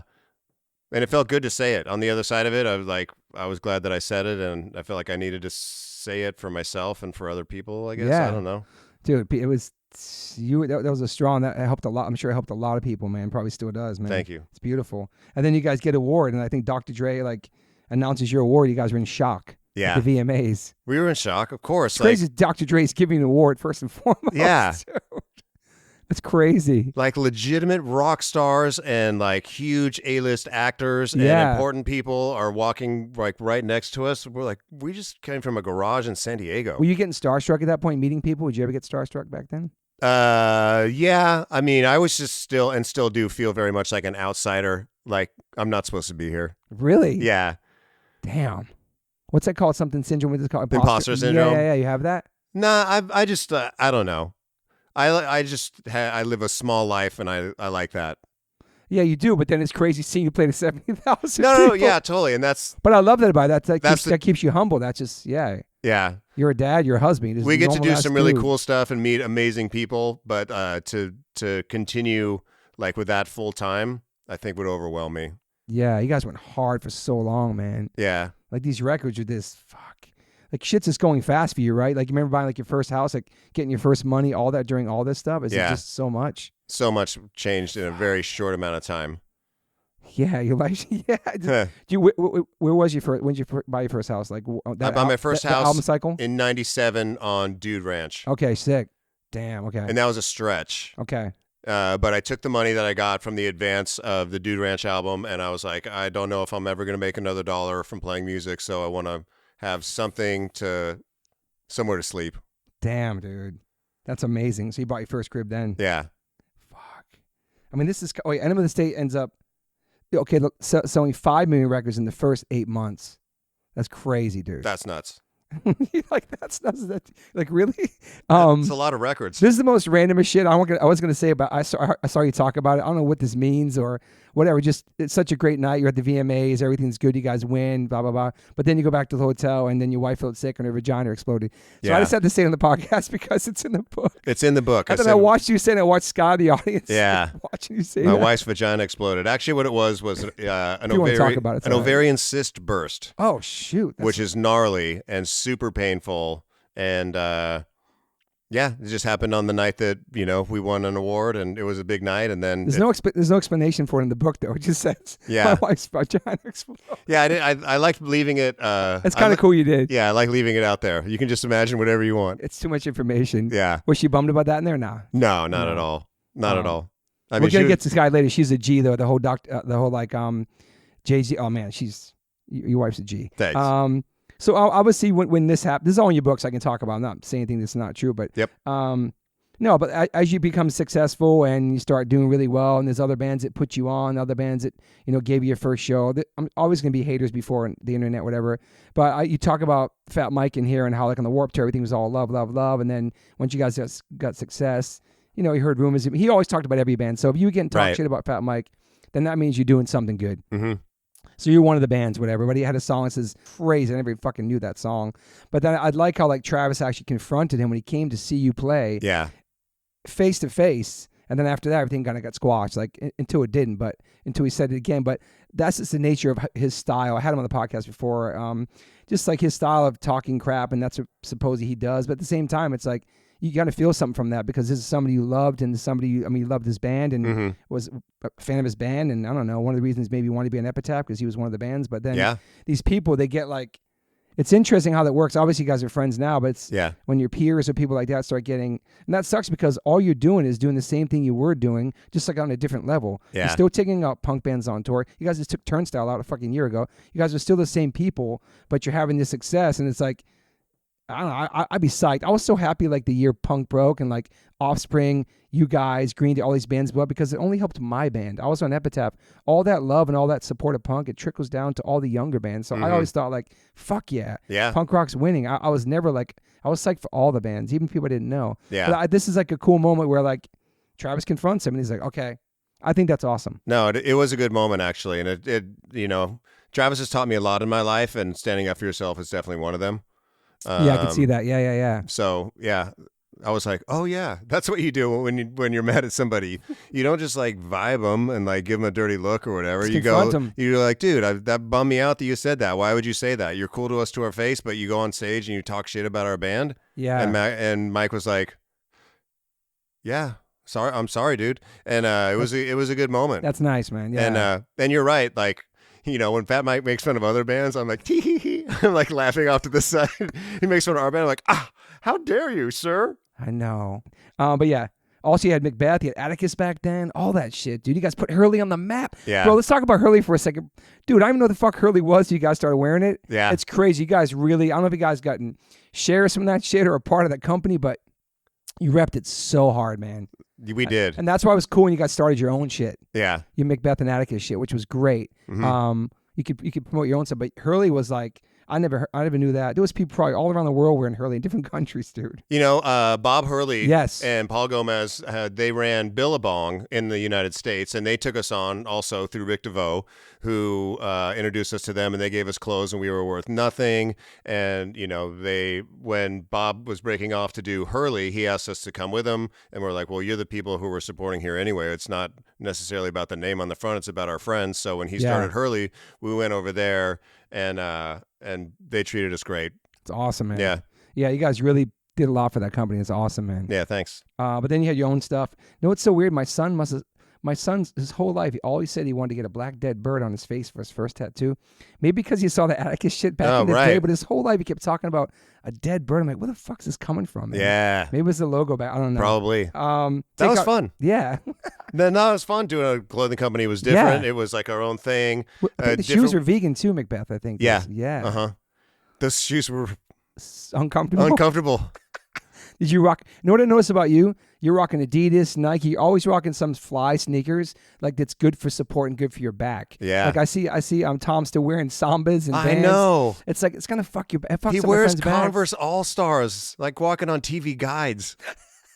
But you stepped it up a lot with your shoe game. I noticed that. Yeah, I had to. I was like, after New Balance too. 30 years of jumping up and down on sometimes concrete stages. Bro, that's like San Diego was I think cement stage maybe some. But yeah, like your back and all that shit, dude. Yeah. You've always like changed it up with sneakers. I thought it was cool. Thanks. But yeah, the take off your pants and jacket. I mean, it was like Fugazi, Quicksand influence. You guys were like trying to get more dark, like fuck the industry, all that kind of shit. I like how you talk about like there's not enough hits on here and all that shit. And you guys do First Date and Rock Show, and those go fucking huge and then stay together for the kids. Yeah, their record sells 14 million copies. But then Stay Together, you guys got the big director who did Smells Like Teen Spirit and Cranberry Zombie, which is crazy awesome. Yeah. And you guys but the timing of that was fucked because soon during that or after 9/11 happened. During it, we were shooting the video. Okay, yeah, during that, yeah. Shooting the fucking video. Second day, we had shot for a whole day, and we're standing in this house that's getting hit by a wrecking ball.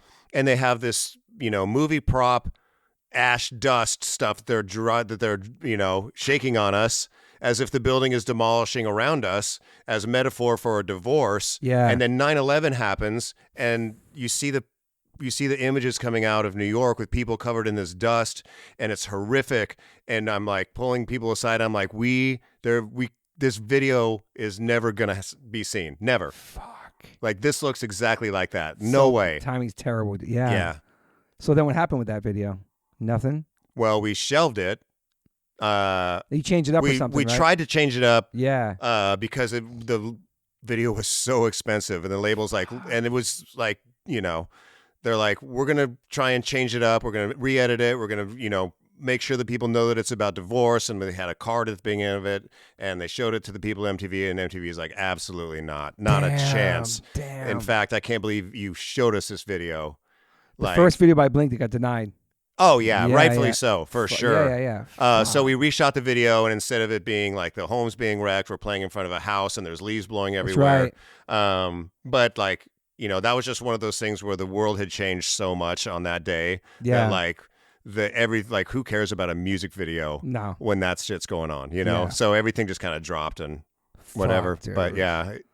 Crazy.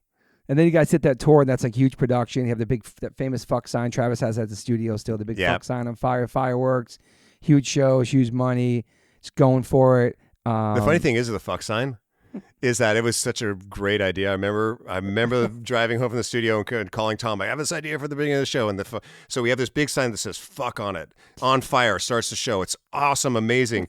But then in the same font underneath it, they're like, well, the bottom of the back of the stage looks empty. So what if we did Blink on there in big giant letters? And so we're like, cool. So during the show, what it looks like is it says "fuck Blink." That's right. Two different ideas. Yeah. But like when everything's out there, it says "fuck Blink," and you're like, oh, didn't think this one through. It's kind of funny though. I mean, who's got the Blink sign? I wonder. I don't know. But that's in like a crazy tour. And you started getting like kind of paranoid around that time about germs and all that stuff. You were never like that before growing up, like a hypochondriac? No, No, I didn't really ever have like that kind of anxiety and that kind of OCD until around that time. Around 9/11, all that stuff, right? around that time? Yeah, kind of. Yeah. Yeah. You know, when we were pregnant with Jack, is when I became a new father was when I really started feeling like I was really obsessing on germs and protecting my family. Of course. And keeping everything away from like anything that could harm us. Like, you know, that kind of stuff. Everything changes when you become a dad. You see the world different. Yeah. It changed everything for me. Like stuff I couldn't watch anymore, violence, just different things. And like keeping your kids safe. And yeah, it's interesting how. Slasher films, you're like, nah. Yeah, none of that stuff. Yeah, it's weird. You get really like super emo. I was already emo person, like crying at commercials and stupid movies, but you emotional person. Yeah. Yeah, I was. So you've always been crying your whole life. Yeah. Okay, yeah. So that's really changed. But watching like Nemo and all those kids movies, bro, all that shit, dude. Yeah. Just crying at the dumbest shit, like listening to songs. Mm-hmm. Yeah, it's just everything changes. Is Jack inspired by Night Before Christmas? Yeah. Okay. Not like our generation was at all. Okay, like, I mean, he'll watch it and he'll be like, oh, that's cool. Yeah, I'm saying his name though. Yeah. Okay, yeah, that's cool. And then you get married. Whatever. Sky is so sick. I knew nothing about it. You met her at making the video. You met her at the Sports and Music Festival, the MTV Beach in Bahamas. Big MTV executive. Yeah. And there's a crazy story in the book how like Jay-Z wants to meet you because he's a fan of Blink-182. And you're like, oh, let's go. And you bring Sky to the table. And he's like, oh, I love your band. He gives you love, whatever. Then he sees her and he jumps up. He's like, oh my God, how are you? Starts hugging her and shit. Yeah. Like, what the fuck? Yeah. And he's just like, how are you? And has like a conversation with her. That's so They've cool, been friends man. forever through MTV and worked together on stuff and been at award shows and, you know, all kinds of MTV Jay-Z stuff. And I'm like, oh yeah, you want to go meet Jay-Z? Here. She's like your moment. I know. And what an ass I look like when I turned to her all smug, like, you want to go meet Jay-Z?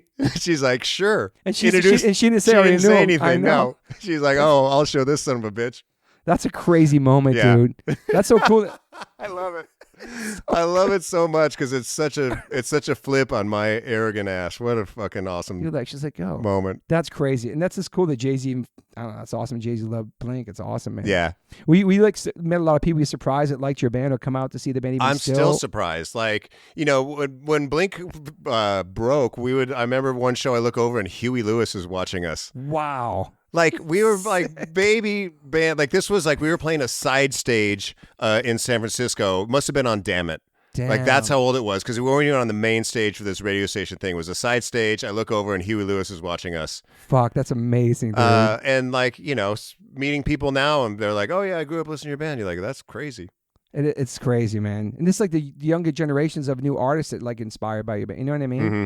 There's so many people from like that I've had on this podcast. They're in big hardcore bands. Like, oh, my first punk introduction was Blink-182. Love it. And now like in some super hard band. It's super cool. I love that, dude. Yeah. Because everybody can be listening to like Blink right now for the first time. Mm-hmm. Let's do their fans. Also, you went on a date with Melissa Joan Hart once. That's pretty random. I did. Yeah. Some random thing in the book. Yeah. No, it was weird. Like I went to an award show. I met her at the award show. Yeah, like Teen Choice or something. Teen Choice Awards or whatever it was. And I met her there. She was super nice. Later on, my publicist from the label calls and said, I got a call from Melissa Joan Hart's publicist. She wants to go on a date with you. So I was like, okay, cool. I'm going to be filming this music video. We went out. Super nice lady. And I was like, okay, I'm going to go back to the hotel. And I went back to the hotel, and that's when I called Sky and started hanging out with her. Damn. Yeah. It's amazing. Have you seen her again since then? No. Wow. Her and Alyssa Milano. Interesting, man. But it was interesting because it was one of the things that I put in the book because the heart of the story is that my life is changing so much at this moment in time. In 1999, things are happening. I come a kid from the desert. I'm in this band. We're like rubbing shoulders with celebrities. Like, you know, famous actors are calling me to go on dates. You know, I'm like, this is insane. It's crazy. And that's the night that I fall in love with my wife. And so that weird juxtaposition between I had gone on a date and then I met my wife on the same night was a really special thing. And I hesitated in putting it in the book because I was like, I don't want this to come out and there to be clickbait stuff about, you know, Mark Hoppus, blah, blah, blah. Yeah. All this stuff and I'm like, Melissa Joan Hart couldn't have been a nicer person and whatever. Like it was just a weird date and we just like kind of both called it, whatever. But I didn't want it to be like open up the magazines and see like Mark Hoppus slams date with Melissa Joan Hart because that wasn't the case. Yeah. And so the book came out and there was an article that came out and the headline was Mark Hoppus slams Melissa Joan Hart for bad date. And I was like, oh, that fucking sucks. Like that's exactly the wrong thing. And I called up my management and I was like, this is such a bum out because that's not the point of the story. And like, I hate the weight of the world right now where it's just about this dumb clickbait shit. And then 2 days later, somebody actually asked Melissa Joan Hart about it, and she said, well, it must have been a bad day because I don't remember it at all, which I'm like, that's fucking awesome. That's amazing. That's great. Wow, dude, that's great. Yeah. But I do love that all these like celebrities that are trying to hang out, and like, and you meet Sky. You met her a bunch of times. There's a connection there, and like, you're like, yeah, whatever the day, I'm just gonna call her, and she's the one. It's beautiful, man. Yeah, man. How many years you guys been together now? We'll be married 25 years in December. Fuck yeah. Yeah. Fucking awesome. It's amazing. We have I'm married 29 years next week. Congrats. Thank you. It's amazing. We get to be big kids and go play music with our best friends, and we have these awesome wives that hold the shit down for us. And like, very lucky, man. Yeah. A lot of musicians don't have long relationships like that with people. It's hard. Yeah. It's if things are flipped, it's hard for me to be gone for as much as I have to be gone. And, Sky has always been great, and she's come out on tour every chance she's gotten. And when Jack was young, he came out on tour. But then there's a time when, like, our son started school, and he didn't want to be on tour, and he wanted home. And so my wife's like, I'm going to stay home with our son, and I'm gone on tour. Yeah. That's a difficult situation, Is, potentially. man. Like, it takes a lot of trust, and it takes a lot of communication, and it takes a lot of, like, hard work. Have that balance, too, man. Thank God FaceTime was created. Yeah, totally. But it's also like being away. Like it doesn't matter if you're like on a plane or on a fucking bus. You're still away from your family. It doesn't matter anything. You're still not with your family at that moment. It doesn't matter like how comfortable you are on tour. You're still not. No, totally. It's a part of you. It's like it's hard to explain. I'm staying in a 5-star hotel, and I'm still super bummed that I'm missing something. Like I remember even now I missed my son's 4th grade Christmas Carol special that he did because I was on tour. Damn. There's no FaceTime back then probably either. There's I don't know if that was like 2011. Oh yeah. These are the sacrifices people don't really hear about. You know what I mean? Yeah. Like that was 2011. I still think about it, and I'll be looking through photos, and I'll see a photo from that night because Sky had sent me a million photos of our son singing in his Christmas choir, and I'm like, I wasn't there for that. But then I was singing the other night. I was like, oh, remember the time that I was on tour and I played a show in Toronto, and immediately after the show, I drove to catch a 4 a.m. flight from Toronto to London, landing in London at whatever it was, 6 o'clock in the morning, so I could race to our apartment, pick up our son, and take him to his first day of school. Wow. Drop him off at school, drive back to the airport, get on a flight, fly all the way to whatever it was, Vancouver, British Columbia, to play a show the next night. Damn, super dad. That's some real dad shit right there. But that's incredible, but man. I would do it again in a heartbeat because like that's the stuff that you have to be there for. Anyway, I'm sorry. What was the question? No, it's okay. Something about Did you ever want to have more kids? Just one and done. I had one and done. That's me. That's it. We were one and done, and then like probably 5 years after Jack was born, we kind of equivocated for a couple of months, and we're like, we'll let God decide, and God said no, and so we're like, okay, got it, cool. Did you get the snip? No. Okay, I got the snip. It was wild, dude. Yeah. The doctor's name is Dr. Sachs. Nice. I swear to God, that's his real name for like 30 years in the game. Yeah. A bunch of my friends. That's called nominative determinism, where your name determines what you're going to do in your life. Okay, yeah. So Mark Hoppus, I'd hop around on stage. Oh, I like that. Toby Morse, kind of like Morse code. You're a communicator. Yeah. Wow. I like that. Yeah. Shout out to fucking Dr. Sachs, man. Yeah. So, okay, we'll get to like you and Tom always had a friendly competition the whole time in the band, out being crazy, whatever you guys are doing, you guys are always like having some sort of weird thing, but it was all love. But then it starts getting crazy with like, I'm going to get a bigger house than you. I'm going to get a bigger wedding ring than you. All that stuff. That started getting really like kind of more serious and real life shit, right? Yeah. More adult stuff. Yeah, it wasn't even like that necessarily. It was more like you just get so consumed with this other stuff outside of the band. When you're all in a van together, as you know, nothing exists outside of that. I'm here with my best friends in the world. We play music. We go around. We meet people and we play songs for them. That's it. Yeah. That's all we want to do. Write music, tour, do our thing, be in a band, we're brothers. And then somebody gets a girlfriend and they're like, all of a sudden they're kind of off to the side a little bit. And you're like, okay, well, we'll come back over here. We're still like, remember our thing. And then somebody gets married and then you're like, wait, come here. We're trying to get everybody back together. But me and my wife are going to go on vacation. Okay, cool. Well, we're like, just things start to kind of spread out and you're always trying to keep things together. But you're also growing old together as a band. You're becoming adults and responsibilities and kids and like, you're the same dudes, but also you have responsibilities and like different priorities. And different things. And so whereas before everybody was like, let's tour, let's record. Then people were like, well, I still want to do all that stuff, but I also want to have time with my wife and my kids. Yeah. Do you guys have kids around the same time? Who has the kids first? Tom had his daughter first, literally like I think 3 or 4 weeks before Jack was born. Okay. Our wives were pregnant together. Okay. At the same time. And then Travis came after with the kids. Travis came after, yeah. I think we're more. I think Jack is maybe 2 or 3 years older than Landon at this point. Okay, yeah. So then you kind of at this point, they're always going to be 2 and 3 years, whatever it is between them. At this point, I think. But in 5 years, he'd be 6 years older than he is. Never mind. That's not how math works. So then, like, you know, I guess Tom's wanting time off. He has a family. He wants to stop touring as much and slowing down a little bit.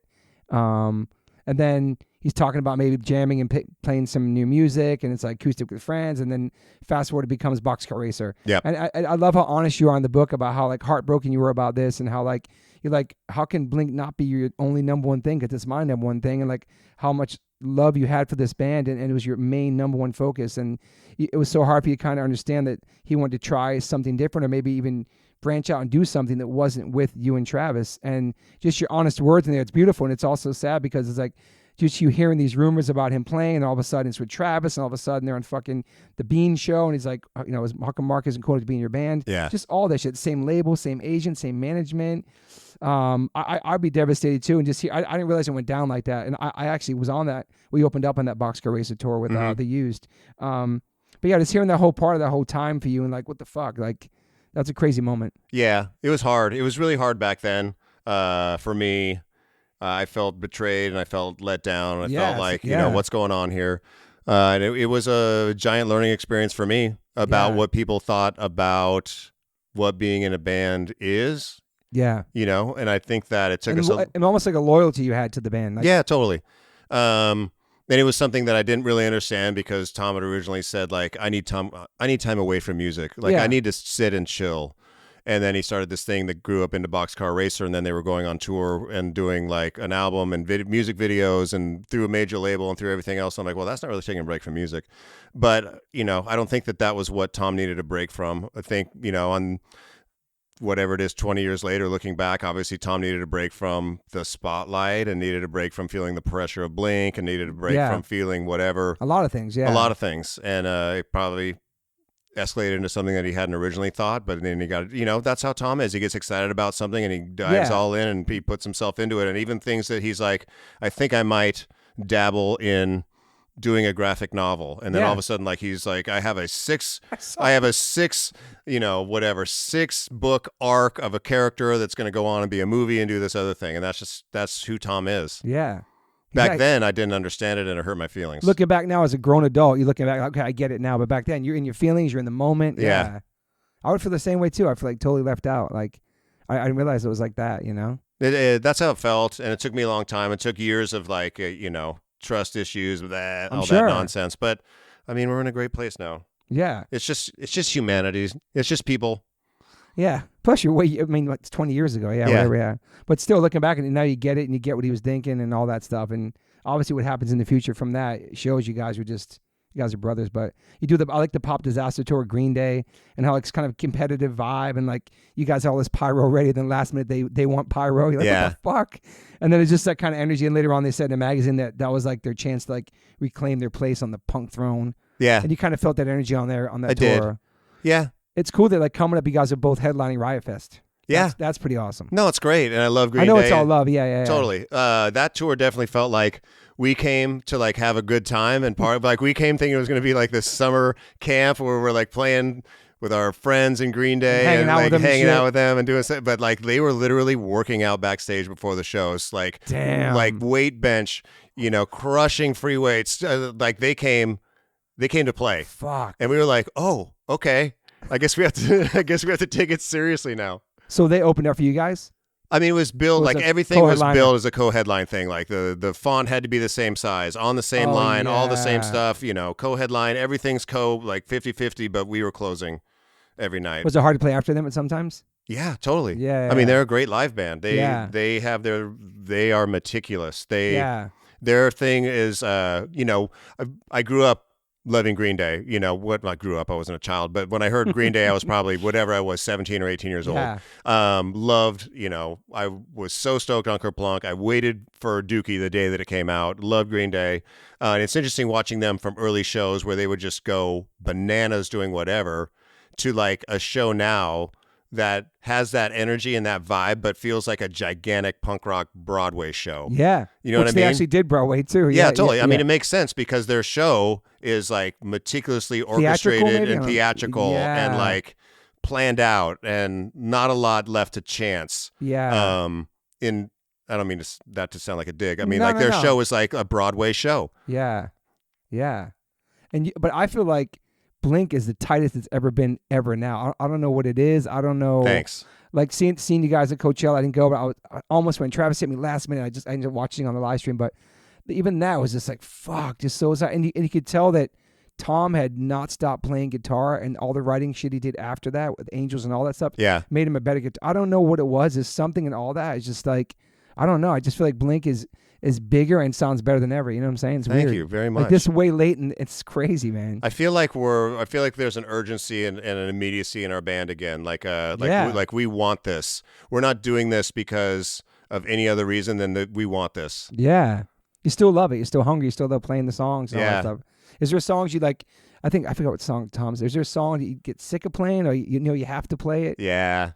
Okay. Yeah, I mean, we joke around. Like All the Small Things is an easy song to play. Literally, but it's the biggest song. Literally, people are like, I bought my 7-year-old child an acoustic guitar, and they learned all the small things on the first day.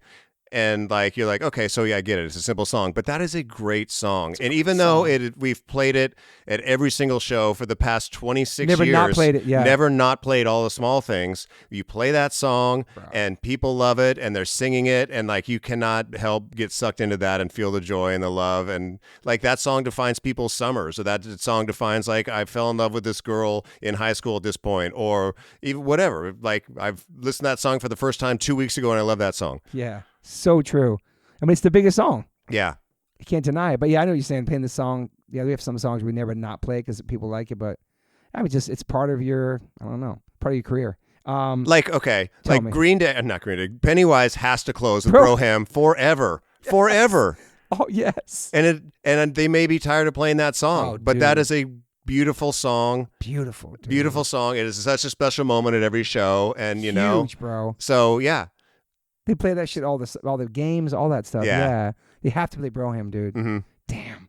Okay, it's self-titled, which I love, and I can tell this record is inspired by maybe the sounds. I don't want to say Boxcar Racer because you sang a song on there too, but that kind of vibe, energy. I feel like going into the self-titled record, the Blink record, has to do with other stuff you guys are listening to, obviously, and just like I don't know, I will credit Boxcar Racer. Okay. And I will, and Transplants also. Ooh, yeah. Yeah. Because people went off, and this is what I learned on the post side of the Boxcar Racer stuff, is that I always thought everything was about the band. Like, we are a band. We're basically like, this is my marriage and my family right here. Musically, this is everything for me, and creatively. Like, me and Tom had Atticus and Macbeth, and, everything that we did together. But then Tom went off to do something else, and Travis was going off and playing in bands with other people. And I was like, oh, okay. So Blink is like our main family, but we also get to go off and do other cool stuff. Yeah. And so when Tom felt empowered to go do Boxcar Racer and do something that he felt was completely sideways from Blink, he brought that back to Blink. Okay. And same thing with Travis. When he went and he did work on the Transplants, he was bringing that back to Blink. Okay. So it's different actually styles, hip hop beats, all that stuff. Yeah, all that stuff. And Travis was going to Transplants and doing stuff with Tim that he wasn't doing with Blink. And he's like, you know what, this is really cool. I'd love to incorporate this with Blink. And same thing with Tom. And so that's what I love about, cross-pollination of ideas and people. And that was more when I was open to like, oh, okay, it's not like the romantic thought in my head is that Blink is 3 people that go into a rehearsal space and we bounce ideas off of one another, and it's just the 3 of us, and we're going to create this thing, and we live in this little bubble. But it's not. Yeah. It's like we have this safe space that we can go. We can also go out and grab ideas from all over the place, and that really opened my mind. So that's why the Untitled record for me was like a mind-opening experience to be like, oh yeah, we are way more than just the 3 of us locking ourselves in a rehearsal space. I want to try all these different forms of music that we like. Yeah. And it was like the grown-up Blink record. I don't know, it was like some other shit. It was like obviously Robert Smith's on there. Fuck, it's just like it's dark. It's like I don't know, man. It's my favorite Blink album. Like, thanks. I mean, I Miss You is like one of the fucking dude. All those songs, Down, Feeling This. I don't know, man. You love that record? I love that record. Dude. And I love the process. Like that was the record that we were just like, okay, take a breath. Let's do something cool. Like before it was, we have a tour booked. We have to finish this record. We have a tour booked. We have to finish this record. We got to get this done. We're like, cancel everything. We're going to go in and we're going to make the record of our career. We went in with that attitude. Like we want to do something special and cool. We might fuck it up. It might be a flop, whatever, but we are going to chase every single idea to its end, whatever that is. Yeah. You have free license to come and take my song idea and just take it somewhere completely different. And let's explore that. And like, Travis would have a drum beat and he'd say, I want you to write something to this drum beat. And so we'd start writing to that drum beat or whatever. And it was just like musical laboratory, come into work, sit there for 10 or 12 hours a day, play whatever you want to play that day. And it wasn't like trying to write a hit or write like something you wrote before. I know Take Off Your Pants and Jacket, you try to go dark and Fugazi vibe, but then the label was like, come on, a hit. You gave him the fucking rock show and all that other shit. This is like your Paul's Boutique or something to me. That's how it felt. That's how it felt to us. Like we wanted to do something interesting and different and cool where people would listen to it and be like, oh shit, I didn't know the Blink-182 could do that. Yeah. And I wanted us to feel like that. Like I didn't know that Blink-182 could do that.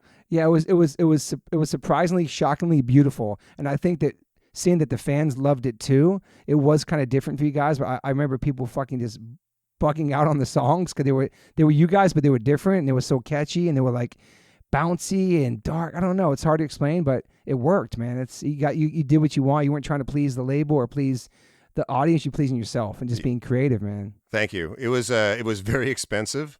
It was. It was. It cost $1 million for that record.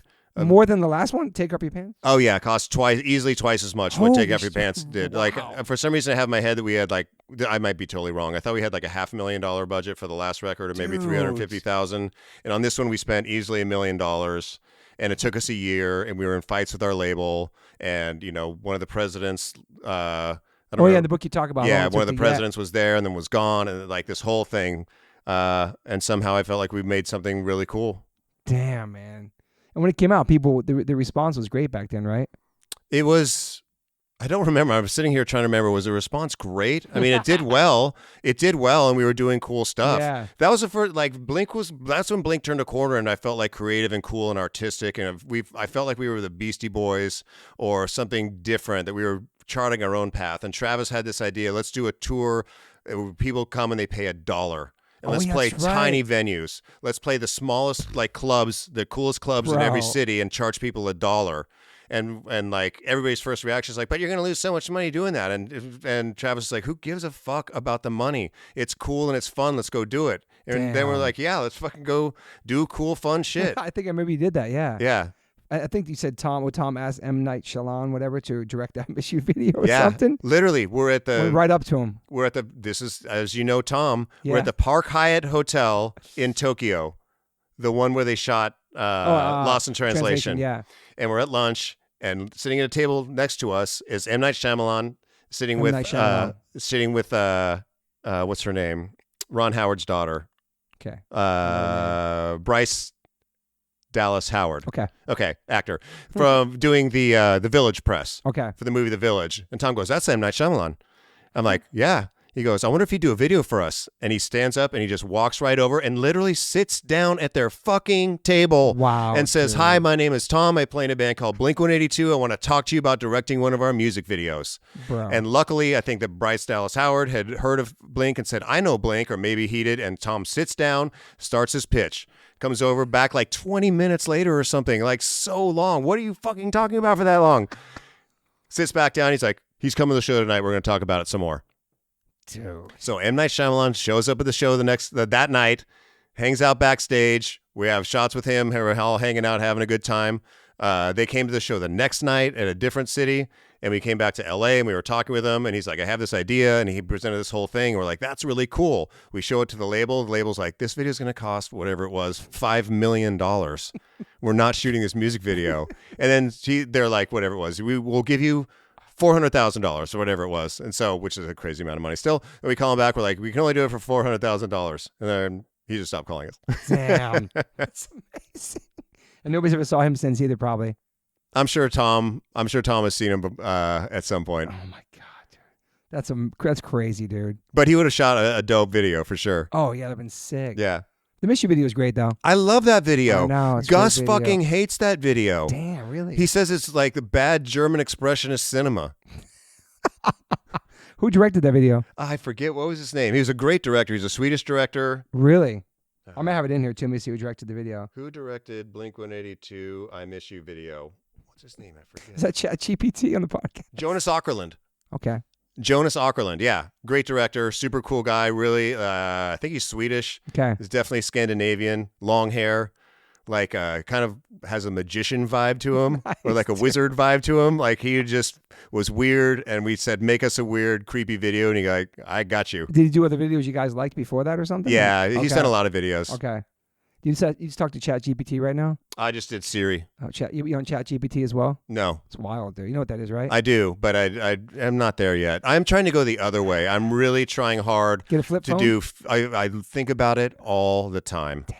Not a flip phone, but I want some kind of dumb phone or whatever. Like I just spend too much time staring into the abyss and scrolling and Doom scrolling you talked about during the pandemic. Yeah, Things just doom scrolling and just doing nothing. And I'm like, I could have learned a language. I could have learned piano. Like, you know, I look at people that aren't on their phone, and I'm like, okay, what do you do? What do you do? You reading books? Yeah. Yeah, I read all kinds of books now. But it's like we're so addicted to it, man. Yeah. It's a necessary evil.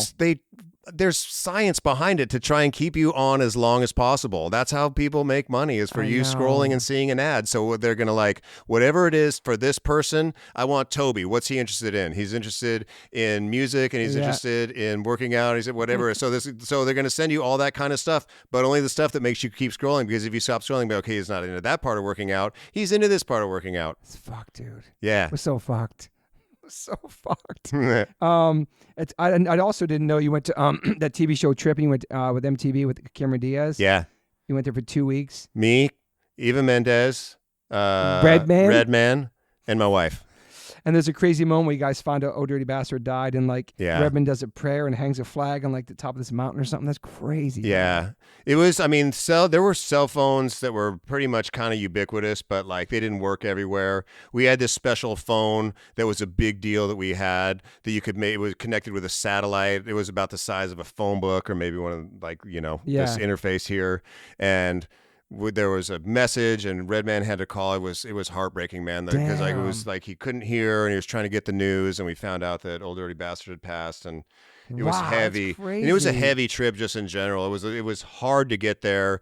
Like we had to fly into Singapore, and then we flew into Kathmandu, and we didn't realize, but that day there'd been a bombing by Maoist insurgents.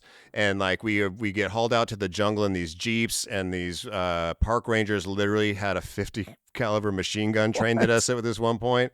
Holy shit. Yeah, it was a hard trip. It was great. It was life-changing for sure. Like, you know, seeing these beautiful animals and nature in its purest state, and learning a bunch, man, and seeing all kinds of cool shit and meeting all kinds of cool people. But yeah, and then that at the end of it was heavy. That was towards the end of the trip? Yeah. Wow, man. Also, you guys played for the troops. During right before the self-titled came out, you guys went and played for the troops, right? Yeah, we had finished recording it, but we went out to visit the troops. Yeah, it's a story, but you talk about in the book about, you know, kind of being the one who kind of made up the plan to capture Saddam Hussein. Yeah. I had an idea because of the skills like you learned from your dad and that kind of stuff, right? Like, yeah, that I like solving problems and puzzles and things like that. And Saddam Hussein had been shooting videos of himself. Yeah. Saying rise up against the American invaders, and then releasing them to his followers. And so I said, why don't you, if you think you might know where he is, fly planes and drones in a grid pattern, blasting time code as loud as they can, but above the range of human hearing, but within the dynamic range that'll get captured on a video cassette recording. Dude. So when he records himself, he's actually recording this time code, and when he releases it, you can extract that audio and triangulate his position. And then that seems pretty, yeah. It's a great idea. And then he said that he was going to present it to the Joint Chiefs of Staff at the Pentagon. I told that to the Admiral of the Fleet. And did you tell me your dad was at the Pentagon, stuff like that, and worked there? I don't remember if I did or not, okay. Because I remember the look that he gave me when I said I had an idea how to capture Saddam Hussein, and he's like, "Oh, this is going to be a great joke." Okay, but then when you told me, he's like, "Oh wow, this actually this is actually a cool idea." Wow, dude. And so 4 months later, they captured Saddam Hussein, and they didn't say how they did it, so I'm going to take the credit. Wow. That's incredible, man. You never found out or anything like that if they used your plan, or maybe they did. No, I'm sure there's a reason. I can't be the one person that thought up the idea to capture Saddam Hussein. I'm sure it was a lot of groundwork and hard intelligence. But I wonder if they use some of that. It'd be so fucking interesting to find out. It's crazy. It's full like Zero Dark 30 where they're going after Osama bin Laden. Like her working in her office and like just grinding the facts and trying to like get clues and all that stuff. And then like, hey, the guy from Blink-182 came in, saved the day. They would never admit to it. They'd use it though. That's crazy, dude. Yeah. That's a crazy. Let's get to Robert Smith, who I have a portrait of on my butt. Yeah. I met him a couple times. Very surreal moment. Obviously, you love him. You love The Cure. He sings on the self-titled record. My wife used to do the Newfound Glory fan club here, and she would send stuff to his nieces and nephews all the time, and she would write, "I love you, Robert," on the package. But they would always order stuff for Newfound Glory. That's when I realized his relatives were pop punk fans back then. Nice. It's crazy. Yeah. And that's kind of how they ended up being on your record, and then he came out to the Wembley Stadium show and sang all of this with you guys. What year was that? You remember what year that was? Must have been 2003. Okay, yeah. 2003 or maybe early 2004. So that's a surreal moment in itself. He's coming to sing with you on stage. Insane. You met in London. Because you met him before because he sang on the record. Or did he sing on the record? We didn't meet him when he sang on the record. Okay. We sent him the track. We had to send, did we send a hard drive? I think we had to FedEx a hard drive to London for him to get the track. To sing on. Do you remember how long it took him to do it to get it back to you? It was like weeks. Okay. Damn. We didn't know if it was going to happen. And you had no contact with him, really? No. I mean, we had some contact with him, and we were just like, go do your thing. He's like, well, what do you want me to do exactly? We're like, we want you to write whatever you want and just do anything you want. Just get rad. And so he sent us something back, and I couldn't believe it. But again, Tom's hubris just to cold call people and work it. Yeah, we got Robert Smith on the record. So Tom made that happen. Well, Tom instigated, and it turned out that one of the guys who worked at Hurley was managing The Cure at the time. So we hit up our friend who was managing The Cure. Perfect, dude. He hit up Robert Smith. Robert Smith asked his nieces and nephews who said, we love Blink-182. And so then he agreed to be on the record. So there we are in London, dude. A year later, and Robert Smith is singing the fucking song that we wrote with him on stage with us. Is it surreal? Like he walks out to sing, it's like his hair, dude. It's Robert Smith. God, I love him, dude. I've watched The Cure in Orange probably 100 times. The video cassette of them playing at a place in France. Okay. It was just a live concert. It was only, it was way before the internet. So I had 2 Cure cassettes. I had Staring at the Sea, the videos. Yeah. And I had The Cure in Orange. Okay. And I watched those back to back to back nonstop. So here he was like floating onto the stage. So here he comes on stage. He sings the song. It's great. Ah, dude. Then we do our encore. We come out. He plays Boys Don't Cry with us. Dude.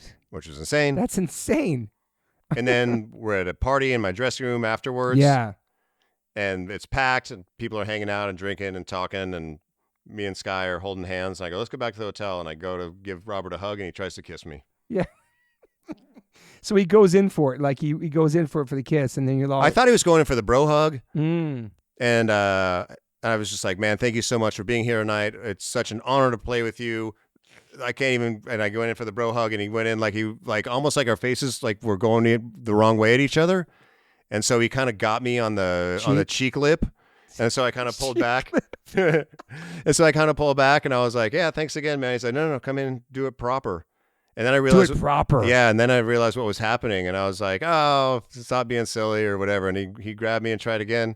And you thought nobody saw it, but Daniel, the drum tech, saw it. Yeah. Right? And as I'm breaking and looking back, trying to understand what just happened, I see Daniel and my bass tech, Ronnie, and they're both looking at me like, what just happened?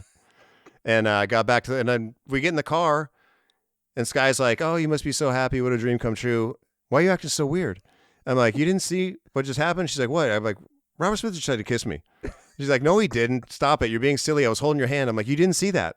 No. Damn. So I was laying in bed in the hotel like till 3 a.m, 4 a.m. I just called Daniel and he answers the phone laughing. Like, you saw that, right? He said, oh yeah, the grown man trying to make out with you. I saw that. Okay, so it wasn't in your head. It really happened. Yeah, it really did happen. Did you have red lipstick on? Do you remember? He did. So you had my lipstick on your face, maybe. Yeah, who knows? Maybe. That's a crazy moment. It's still a beautiful moment. I love it. It's so rad. And I wish I would have just kissed him. Why not? Like, it would have been a much better story than, hey, this guy one time tried to almost kiss me. Like, it would have been a way better story. Did you ever see him after that? I've seen him after, a couple times. Okay. Yeah, a bunch. He's always like, you could not hope for a kinder, more gracious, just like down to earth. they say, don't meet your heroes, but like, thank God I met Robert Smith. That's so cool. Like a dream come true to meet somebody who's so talented and so influential in your life and is actually a kind, rad person. So when they play, you go see them play when they come to town and stuff? No, when they were here last time, we were on tour. It was one of those things like, oh my God, all my friends in LA, like I'm at a hotel somewhere and all my friends in LA are posting on Instagram. This is the moment, like people are weeping, crying, watching the Cure play, and they play for like 7 hours and they come back and they do 6 encore. And like, you're like, they played every song I ever wanted them to play. And I'm like, I just ordered a BLT with no bacon. Dude, he seems so like, I don't know, he just seems amazing. Like he just never. It looks exactly the same. I don't know, man. I definitely kiss him too if I had a chance. Probably, yeah. Yeah. I love to show him. I have a portrait of him on butt. I love to show it to him someday. I don't know if he'd be thrilled about that, but yeah, that's a crazy fucking story, man. Just to meet him and he tries to kiss you and he's like your hero. Yep. It's pretty. It's wild. It happens. I know. Then we get back to Tom. Obviously, Tom's getting time off, family, blah, blah. You guys supposed to do the tsunami benefit, and then you get the call via Rick DeVoe that he changed his number, and then Tom quits the band. And after that, it was like kind of dark for you, like for a whole year for you. Like you started focusing on your family, started like scuba diving and fucking doing all this underwater crazy things, which is awesome, and spending time with your family. That sounds like a good moment, though. It was. It was really hard to lose Blink. I mean, that just crushed me. Sure. But it gave me time to be with my family. Yeah. It gave me time to figure out what I was outside of Blink that I didn't realize that I needed. And I realized your identity. And stuff, and because I was always Mark from Blink, and we were always building Blink, and that was always my thing. And I was like, wait. And I've always loved my family, obviously, but that gave me time to be home and be like full-time dad, drive my kid to school every single day. Yeah. Domestic. Picked him up every single afternoon, but going to the studio and building this new thing with Travis and us trying to build this thing outside of Blink that was separate from Tom, but leaning on one another. And like really like that period of time, I think was where Travis and I have always been really great friends. Like I feel like when Travis came into Blink, I feel like we had a special connection because we just smoked cigarettes together. And Travis and I would just like always hang out and just smoke cigarettes, and Tom didn't smoke. So like, wow. Just those hours of just like smoking with Travis and talking, I feel like there was you guys are rhythm section. Yeah, and we're the rhythm section. So there was a bond there. But when Tom left, like really Travis and I leaned on each other pretty hard. And I definitely needed Travis's support and friendship at that point, and he was definitely there for me. Yeah, and they ended up buying a place in England too during that time, right? I did, yeah. Yeah. That's amazing. That's cool to go out there and just have a spot out there, like a farm, kind of like a lot of land and stuff. We lived in London, so our kid could go to school. He went to the American school, and we liked it so much. We were only going to go for 1 year, and we stayed for 3. And we bought a farm in Somerset so that it's so rad living in London. So different from living in California, especially Los Angeles. Yeah. Like our kid would go to school, and we would pick him up Friday afternoon from school, go to the train station, and be at our house in the countryside at like 6 o'clock by dinner. Amazing, man. Like literally, like you're watching the sunset and there's fields of cows and like, it's beautiful. Grain. It's just gorgeous and bucolic out there. Damn. So that was cool. And not only that, but like on a Thursday night, my wife would go, let's go to Rome for the weekend. And so you go, cool. We pick up our son at school on Friday, and we're in Rome eating dinner at 8 o'clock at night. Just traveling everywhere. It's like flying to San Francisco. Yeah. It's like you go to kind of almost like a local airport, and you fly over there, and they're like, okay, cool. You're coming from the UK, go straight through, and then That's amazing. You take trains to spots sometimes? Yeah. Trains in Europe are awesome, man. It's so good. I wish that we had actual functioning nice trains here in the States. We were riding the train back east on the book tour, and it was... Oh, you were? Yeah. Amtrak? Yeah. Okay, cool. Awesome. Yeah. Yeah. That's cool you did that. Yeah, it's convenient. I wish they were nicer, and I wish there was everywhere that you could get easily like you can in the UK. Mm-hmm. I mean, I know that the UK is a very small country compared to the US, and there's a lot of all that kind of stuff. I'm not in charge of the trains. I just like them. I want more of them. Were you flying back and forth from England to New York to do the Fuse show too? Yeah. Wow. Every 2 weeks. Wow. I got concierge key on American Airlines. I was flying so much. What does that mean? That means like you can basically do whatever. Like it's international waters. There's no law. You can walk on the plane whenever you want. It's above first class? Yeah, it's above first class. What? It is way above first class. Like they come, like you get to walk on before anybody. You have small kids and need extra time. Fuck you. I'm going on first. Holy shit. Yeah. You'd be up there with the pilots. Yeah, you want to pilot the plane for half an hour? Damn, you flying a lot, man, huh? Yeah. You never get stressed flying back then? Mm-mm. You're a good flyer? Yeah, I'm a good flyer. Yeah. Damn. You sleep on planes too? I don't. But the best thing about flying is when you put music on, you just zone out. There's nothing that hits like songs that mean something to you when you're flying and you're looking out the window on an airplane. So emotional, like man. You just start crying. Like you listen to some Jimmy Eat World song and you're crying, thinking about how beautiful the world is. Or it's so true. You're like looking out at this vista of beautiful clouds and mountains. How about movies on the planes? I always cry during movies on the planes. I never watch a movie. I never want to, like, I flip through the shit. But then what I do is I'll put on music or something, and then I end up watching the screen of the guy across the aisle from me. And I'm like, wow, you're really watching that movie, you dumb idiot. You heard about people raw dogging too? Oh, yeah. I don't think I could do that, man. No. It's just nothing. I like to have a book or something. I don't know. Mm-hmm. I don't know. Just zone out, no TV, no nothing. It's just so close to your face. I don't know, man. Although I just flew to London and back, and on the flight over, I did not get the internet. And they even have free internet if you want to text. And I'm like, you know what? No, I'm not going to go online. That's kind of cool. Yeah, I'm trying 12 hours not doing that. 12 hours, nothing. Turned my phone back on. I was like, I didn't miss anything. You missed anything, dude. Yeah. You watch a movie on that or anything like that? Mm-mm. Damn. Read a book. So the Plus 44, When Your Heart Stops Beating, that came out, I think, 2006. You did the Honda Civic tour, opening for Fall Out Boy. And that was kind of like a time for you guys because you headlined that before. Yeah. Now you're starting off as a new band. Yep. So that must be kind of like a kind of head fuck a little bit too, right? It's humbling. It's like, you're starting from zero. You're starting from, hey, pay attention to our band. We have a new band. Yeah. By the way, Plus 44, not the name to name a new band. Because when people go to the bins, where do you go? Do you go to before the alphabet because it's a number? Do you go to the end of the alphabet because it's a number? Do you go to F for 4? Do you go to P for plus? Great point. Holy shit. Like, people had no idea where to find our albums. Even in the store, people be like, I can't find your record. And you're like I would walk into a record store and I wouldn't know where to look. And I'm like, this is a problem. Fuck. Yeah, I'm surprised you didn't spell it out just for the record store did the plus with the P-U-L-U-S. Wow, that's interesting. Never thought about that. Damn, dude. And then Travis has a wrist issue. He leaves the tour. You're on tour by yourself. Mm-hmm. You go home. That's when you start doing Alaska and fucking Cali and Island, doing all this scuba stuff. Were you always going to the ocean as a kid, like surfing and stuff? No, I lived in the desert. That's right. I'm sorry. Nowhere near the ocean. When you moved to Cali, I mean, you started. When I moved to, I was always fascinated by scuba diving, and I was just too scared to do it. Yeah, I don't like that either. And then I did it, and I loved it, and I just went into it, and it was great. It was therapeutic. It was like, no phone, no phone. Yeah. You're looking at nature. You're out there. It's kind of scientific because of the math and the science behind the equipment, and it's kind of like being an astronaut, but it's kind of like being an explorer. It's kind of like, in the water. It was just beautiful, and I loved it, and I went 200 times in a year. It's crazy. And I got like all these certifications and everything, and yeah. It wasn't scary down there? It was sometimes. Times you see sharks and stuff? I would see sharks from time to time, and I was diving in San Diego one time. We were in the kelp forest, and it was a very murky day, so it was dark, and the water was green, and everything was kind of felt like misty and gross. And all of a sudden, I turn around, there's a 6-gill shark right behind my head, and it scared the fuck out of me. Holy shit! Not because it was a shark, but just because it was a shark, and I wasn't expecting it. Like normally, you see a shark, and if you see a shark, you're lucky. Most of the time, they don't want anything to do with you, and they swim away long before you ever even know that they're around. Damn. But that one scared me pretty bad.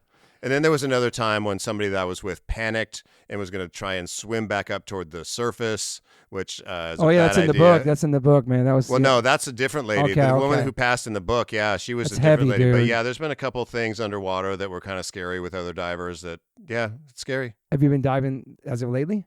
No, I dove so much in Southern California that I feel like I've kind of done it all. Like I've dove, really? Yeah, like I've dove, from like Anacapo all the way down to the Coronados Islands in Mexico, all through San Diego and Orange County, and everything you can dive in LA County and Catalina and all that stuff.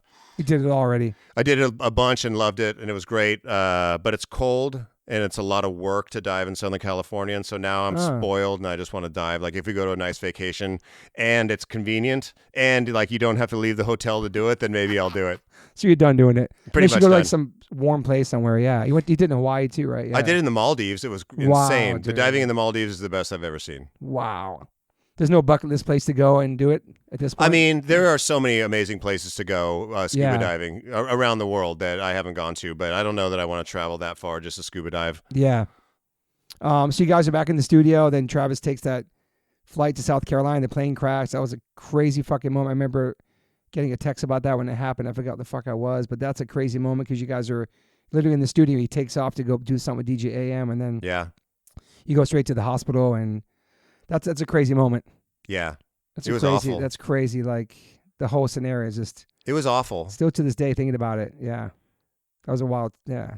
Waking up and getting that phone call and knowing that Travis was in the hospital and not doing great and getting on a plane and flying out there and waiting in the hospital, like just feels so helpless. Yeah. And so like small. And it feels like the whole world stops and like you're like, fuck. And I just remember sitting in the waiting room and having Travis in the other room and not knowing what was going on and just unable to help in any way at all. Like there's nothing I could do. Yeah. And they let us in and I go to Travis and he's in a really bad way and trying to talk to him and fuck, it was awful. It was a terrible day. Yeah, that was crazy, man. That was a very surreal moment, man. And just like thinking about it now, I can't imagine the trauma or any of that stuff. Just, dealing with that even for the rest of your life thinking about it. But I'm so proud of him now that like he got some breath work from Lucas Mack. He's flying again, all that stuff. It's awesome to see that. Talk to me about breath work because Travis has talked to me about breath work as well. And I want to understand more. This guy, Lucas Mack, I can connect you with him. He's the one who got Travis to fly. He came to my house and did a session with me. Because you hold stress and you hold all kinds of trauma, different parts of your body. It's not just your brain and your heart. There's like different parts of your body where like I have like dad stuff when my dad died. I have different things about my mom.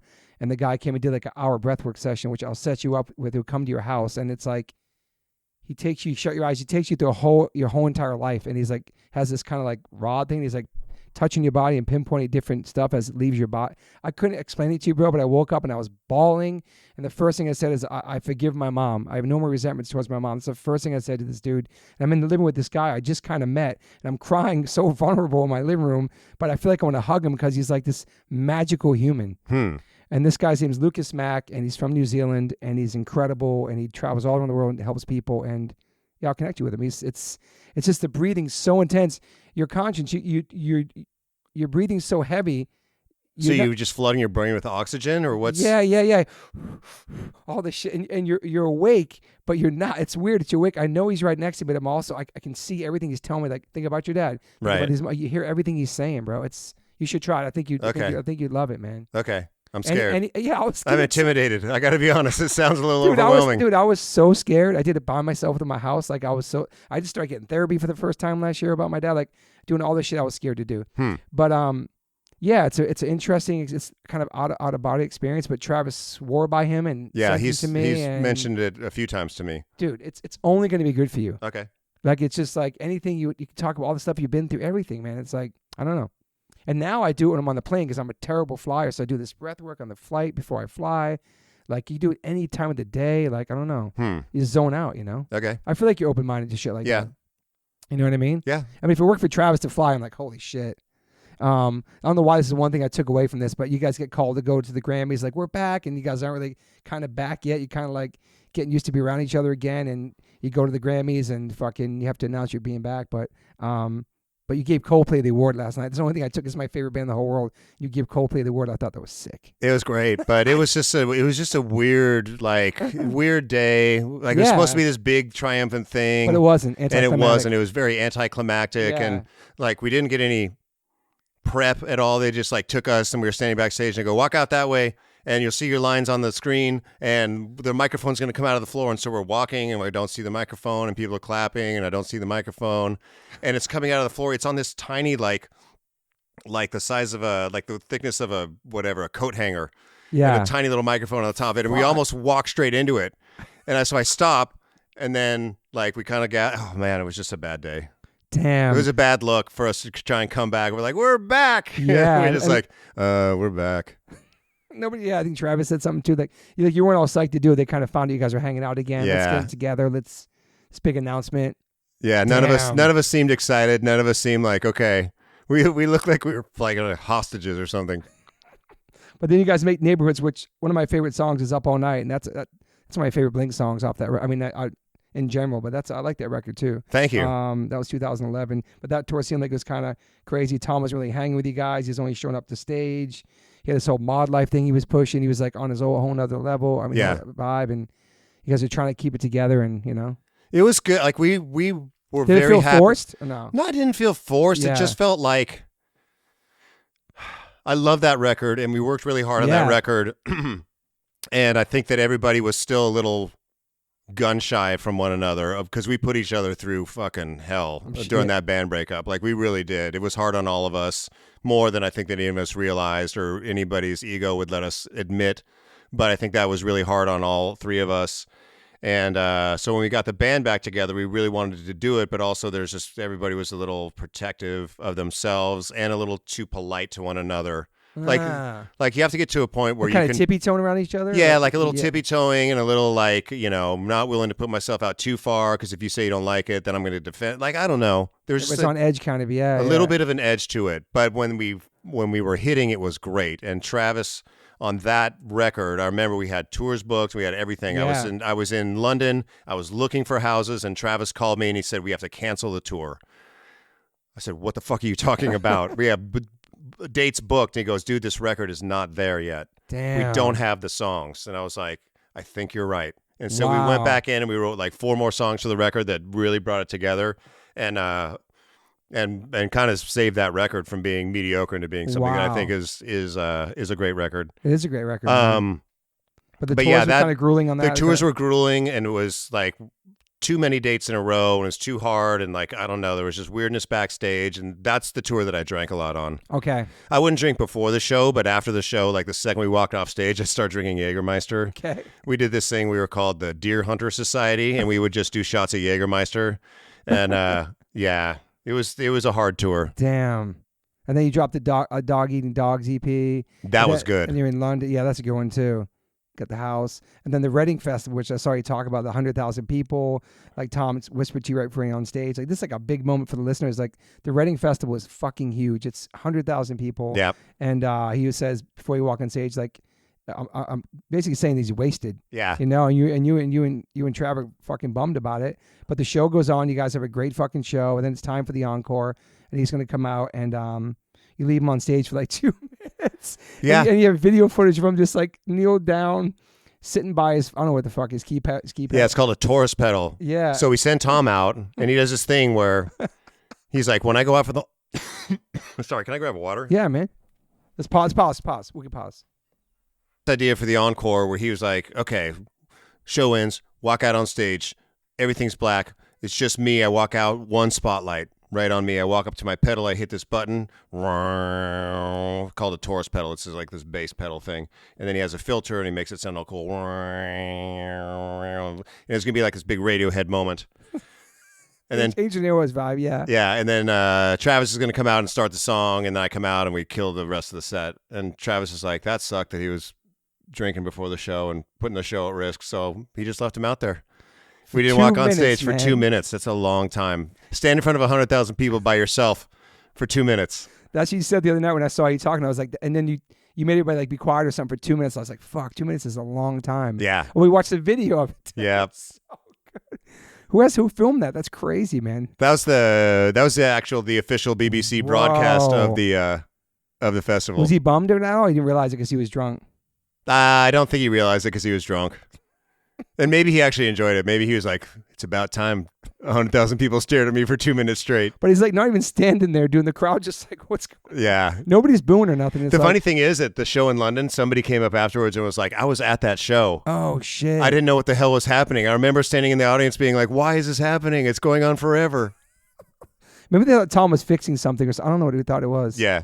So after that tour, and I guess later on, when you guys get back, Tom starts canceling everything. Yeah. We're going to do a record. We're not doing a record. We're doing a tour. We're canceling the tour. Just back and forth. And then Rick emails the band, says Tom pretty much wants to call off everything Blink related. And then you guys like, you know what? Fuck it. The show must go on. Yeah. And it's such a beautiful chapter because I'll never forget. I'm pretty sure that Skiba met with you and Travis at Crossroads for lunch. Did. Yep. He fucking called me right after. Said, guess what just happened? Don't tell anybody. Holy fuck. I said, you got to do it. You got to fucking do it. It was this crazy moment. And then I went to the Roxy show, which was the first show. And then I went to the Muse Inc. show where the whole crowd was chanting Skiba. And I was fucking started crying. It was so beautiful. And I thought there was like a great replacement for Tom. Yeah. Matt was great. And it was really fulfilling when Tom left the band the second time and Matt came and filled in that we were playing these shows and people were chanting his name. Dude. Because it meant that people loved Blink And we're so grateful that Matt is filling in and keeping Blink going, which is how we felt, me and Travis. Like, thank 100%. God for Matt to come in and keep this band going. And it felt like it was right. We didn't talk about anybody else. We didn't entertain the idea of auditioning anybody else or whatever. Just him, right? Yeah. It was just Matt. You know, we're like, will you fill in on these 3 shows? Well, it was for Muse Inc. It was for Muse Inc.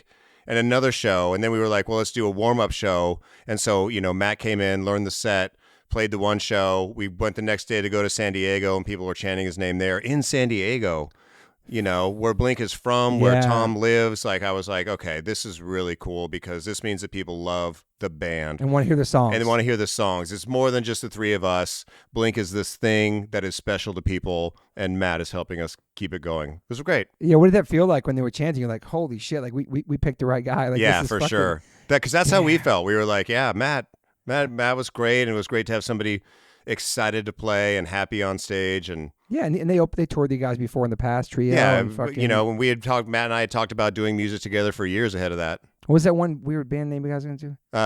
Serial Killers. Yeah, cereal, like the breakfast food. Serial Killers. It's a great name too. Yeah, that was great. And the California record's incredible. I mean, Bored to Death was a big single that #1 at Billboard charts. Yep. You guys bumped Drake out the slot. Grammy nomination for the first time. Yep. #1 at Billboard for the first time. That's crazy, man. It's amazing. Well, we had gone #1 on Take Off Your Pants. Oh, okay. But this one with Matt, I mean, new band member, band had broken up twice. True. And now we're back and we have a #1 record. Insane. Yeah, when you guys played for the Fires a couple months ago, that was I've never seen my son get teary-eyed before. And when Skiba came on stage to play that song, I looked at my son. He's looking at me. It was like, it was such a beautiful moment, him singing that with you guys, and Tom's on stage playing. It just fuck. It was a really great moment, so I think, sick, for all dude. of us because of everything that we'd been through, and it had been such a hard month for people living in Los Angeles. I mean, I don't know that anybody will ever know what January of 2025 felt Facts. like living in Los Angeles, day after week of watching fires and watching houses burn, and the news is just nothing but orange flames and gray ash and burn down houses and decimation for a month, and every single day waking up and being like, is today the day that my neighborhood gets hit? Yeah. Because it would just pop up anywhere. It was, man. It was like, you know, at first it was, you know, Malibu and obviously the Palisades, and then all of a sudden Altadena's going crazy, and then all of a sudden Runyon Canyon's going nuts, and like people in like neighborhoods. And it's in Brentwood. And it's in Brentwood. Yeah, and it's like, dude. it's not just these places that have green belts in it, like neighborhoods are burning down. That was a fucking wild beginning of the. I can't believe that was this year. I mean, that was this year. It felt like a whole year in January. So after everybody came out of that and the band breakup and everything, and the 4 of us on stage, me and Tom and Travis, and then Matt comes out and we're singing a song that we wrote after Tom had quit the band, but Tom's performing it with us now. And Tom puts his arm around Matt and they're singing the Woes together. It was like, I get goosebumps now thinking about it. Dude, it was so emo, dude. Yeah, it was great. It was so fucking beautiful, man. And then I was like, it's so funny because I was with my friend Tim Millhouse too, and he's like, dude, these guys got to go on tour together. And then all of a sudden, boom, this tour is happening, which is so sick, man. Yeah. You guys and them, people are so psyched about it too. I'm excited. It's so perfect, man. Then you have the 9 record come out, and then there was a lot of stuff for that. And then that one, do you guys tour a lot on the 9 record or no? We were about to do a lot of touring, and then the pandemic hit. That's right. And everything shut We had done down. a bunch of touring on it, but there was another tour that was booked. I think it was in October, and it was March, and they were like, "Okay, we're going to shut down." Maybe it was sooner than that.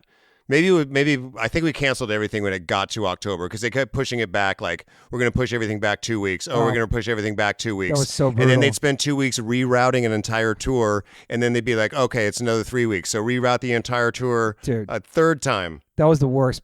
Yeah. Booking things, canceling things, all that shit. Yeah. Oh my God. So then you guys are home, and then that's when like you doom scrolling, depression, anxiety, everything kicks in, man. Mm-hmm. We're fucking home. The whole world is shut down. We're on our fucking phones. The president's tweeting all this. Dude, that was such a dark time, man. Yeah. Only when you're on your phone. If you put your phone down, everything was fucking chill. Yeah. But you couldn't stop picking up your fucking phone. But we all connected. The whole world was shut down. I thought there was one beautiful thing about social media. We're all connected. Everybody was just you could see what's happening in other places, how they were dealing with COVID and all that stuff. But then like you walked outside and took a walk, everything was kind of normal. But then your phone was just like, bro, it was just such a gnarly couple years, man. Yeah. It was such a fucking, and reading this book, I'm a complete hypochondriac. ever since my father died, ever since I got put in the hospital at 9 years old with some random blood thing, I hated the hospitals my whole life. Maybe that's why I went vegan. Maybe that's why I take care of myself now and try to, is that I just hate hospitals. And then reading yours and how you're just sitting there on the fucking couch and like you're just feeling your shoulder randomly. Yeah. And then you feel the bump. Mm-hmm. You know how many times I fucking felt my shoulder since I read your book? Or I still do it. I still do it all the time. I feel my shoulders. I don't know why. Like there's no reason that it would be in my shoulder and not somewhere else in my body. I fucking paused the book and I was just feeling my shoulder because you don't know how long something's been there for. You don't know. You never checked that area before. You could have been born with a bump on your arm. Like all this shit you don't think about until you're home on your phone or just sit. You're not touring. You're just stressing the fuck out. It's checking yourself, and that's how you found out you had cancer. It's fucking crazy, man. Yeah. Just the one bump there, dude. Mm-hmm. And you go get fucking blood work, you get x-rays, you get MRIs, and then you're going to see a new therapist, and you get the news. It's fuck, man. Just reading all that I was just like, fuck, man. It's just... Can I tell you a funny story? Tell me. So when I was diagnosed with cancer, the hospital that I went to, which is a great hospital, like the kindest people, the greatest nurses, greatest doctor, whatever, but they assigned me a mental health person. Fuck. And so the first day that I got chemo, they sent the mental health person in just to check in and say, hey, this is me, just showing my face. I'm going to be reaching out to you. If you need anything during this process, please reach out. And I was already seeing a therapist, so I was like, oh, cool. Thank you very much. I appreciate your time. And so like 3 months into my treatment, the lady calls and she's like, hey, how are things going? How are you feeling? And I said, like, I'm really depressed. I'm really despondent. I don't think that I'm going to make it out of this. I feel suicidal at times. I feel like this cancer is meant for me and I feel like I deserve it. And I'm really having a hard time. And she goes, okay, well, if you ever need any help, give me a call. And she hung up. What? Who the fuck is this person? Dude? And I was like, okay. And I hung up the phone and this guy's like, what just happened? Like, what are you talking about? Suicidal thoughts and shit? I'm like, that was the mental health person. I told her that I was suicidal, and she said, okay, give me a call if you ever need anything. What the fuck? You never called again, obviously. Never called again. Oh, my God, dude. That's fucking heavy, man. Just like when you break down in the street in Beverly Hills, start crying, start realizing it. Just so much of this is just like, so you get the x-ray, comes back, lymphoma, cancer, B cell stage 4A. Yeah. It's as big as like a lemon or a lime. Mm-hmm. You get that news, like, and you're at the therapist's office, right? You get the call or something like that. And then you take the call. Yeah, I'm meeting my therapist for the first time because I was depressed for so long because I was like, the germs are coming to get me, and I'm taking medication and talking to psychiatrists. No, germs aren't coming to get you. What are you talking about? There's no germs out there that are coming to get you. And so I've been taking medication for like a decade, and all of a sudden they're like, the world is shut down because the germs are coming to get us. And I'm like, I fucking told you guys. 1 in a million. I told you guys that the germs are coming to get us. So I set up an appointment with a therapist to deal with it. And as I walk into the therapist, I get a call from my oncologist saying, you have cancer. And I'm like, okay, therapist, I guess I know what we're talking about now. Holy fuck. So you go back in and have the conversation with the therapist at that moment after the call? I don't even remember what she said. Like I was so reeling from the shock of just like, hey, you have cancer. I do remember that she said, start writing. She said, write like no one's ever going to read it. It doesn't matter. If you just want to write, if you just want to jab your fingers into the keyboard, like whatever it is, get it out of your brain and into something else. Did you do that? Write some journals? I did. I wrote all the journals. They're in the book. Fuck. Like all the stuff that I wrote in the book. Oh, that's right. That's right. The end of the all the stuff that I wrote in the book is my journals from the time that I wasn't ever going to show to anybody because I wasn't ever supposed to. But I'm like, if I'm going to write about my cancer, I'm going to tell the truth about how I felt and how scared I was and how whatever. Like what a bad cancer patient I was. The R-CHOP chemo is like the most brutal one you had, and it's like a 60% chance it wouldn't come back using that, correct? Yes. Yeah. Fuck, man, Sky was holding you down during that. You did the Red Devil chemo, all these different chemos you're talking about. And then you were keeping it pretty much down low, and then you were like doing up friends and family, that part of Instagram, you get to show your friends, and you did a post that said, yes, hello, one cancer treatment, please. And you sent it, you were kind of dazing off because I think you got some chemo, you kind of in and out of it, and then like you put it up online, but it actually went to the public. Yeah. And then you fucking came out of it, and everybody knew about it. Right. It was fucking... It was a long day. It was a really hard day. I think it was my third round, which was really hard. And I accidentally posted a photo of myself getting chemo on my main Instagram page. Yeah. And throughout the day, as I was falling asleep, waking up, fighting the drugs, people are texting, My managers are calling. I was like, oh, shit. I deleted it. Didn't matter. It was already out there. By the time I was driving home, our publicist called and said the radio stations are starting to talk about this. So I sent a text. You had to pull over, make a statement. Yeah, and I sent it to Lisa Warden, our friend Lisa Warden. Shout out to Lisa. Shout out to Lisa Warden. And she walked into the control room and read my statement. Like, and I was so out of my brain from the chemicals and the chemo and everything else. I don't even remember what I wrote. It was something like, yes, I have cancer. Yeah, I'm scared. I'm going to get, like, I'm very hopeful, and I can't wait to see you at a show soon. Like, fucking can't wait to see you at a show. My hair is falling out. I feel like I'm going to die any day, but I can't wait to see you all back on the road. Sometime soon. Yeah. And then once you hear that on the radio, then it really hits you. It's like, fuck. Yeah. And you hear somebody else talking about you and what you're going through. That's fucking heavy, man. There's something really funny. This must have been from your journal. It's like, you know, you're talking to yourself. You're like, you thought you'd be lucky when it was hair wouldn't fall out. Why? Because you think you're special because you wrote some cool songs 20 years ago. Yeah. You think cancer cares about you because you wrote The Rock Show.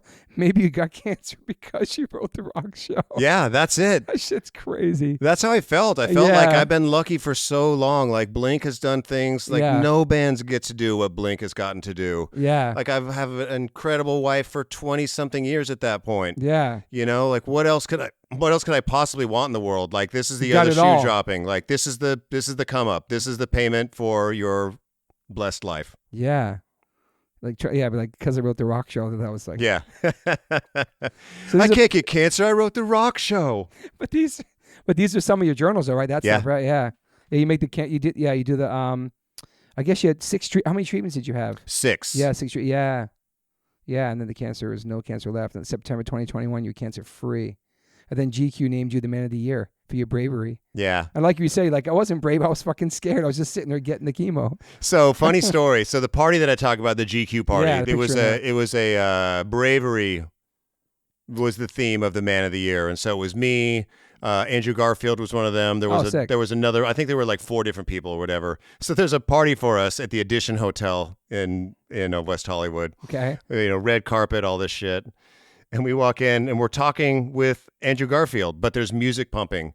And I go, hey, and there was magazines all around. I pick up one of the magazines with him on the cover and I go, hey, you look great on the cover. He goes, oh yeah.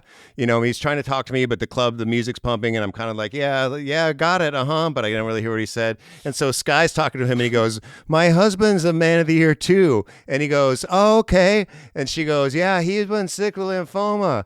And you could tell he didn't really understand what she said. And he's like, what? And she goes, points at me in the face and goes, cancer. And does he say anything? He goes, oh, okay. And then he's like, I'm going to go get a drink from the bar. Oh, my God, dude. It's just so funny. Like, she's just pointing me in the face going, cancer. Oh, my God. So not soon after you announced and all that stuff, obviously Tom calls you. Obviously, you're his fucking brother and hit you up. And you guys actually, Travis and Tom come to your house after your first round of chemo, right? Yeah. Are you pretty scared the first round of chemo? It's like, I was going the next day or maybe 2 days later and they showed up. Fuck, man. And they couldn't have been kinder and more supportive, and it felt more like my friends are there for me at a time when I totally needed that. And we didn't really talk about Blink, but you know, Tom was like, I'm going to get you through this. I'm going to be there for you every day. And they were. Tom and Travis were there the whole way. The first time getting chemo and all that stuff, was it? I can't remember. You were super scared, like going. Oh yeah, I was crying. Fuck. Literally, like I'm in the chair and the lady's hooking me up, and I was like, "Oh my God, like this is really happening. I'm a cancer patient. I'm a fucking cancer patient. I'm about to get chemotherapy. I have a fucking port installed in my arm with a catheter that goes up over my armpit, down into my heart, like right next to my heart, God, so that the chemochemicals go directly to my heart and pumped out to the rest of my body." Fuck, and it's killing everything. And I'm like, wow, this is really happening. And there's people in there with you that are fucking going through it, all different people, different ages, everything, dude. It was weird. Like you get to the cancer center and you're looking around at other people and you're like, I wonder what cancer they have.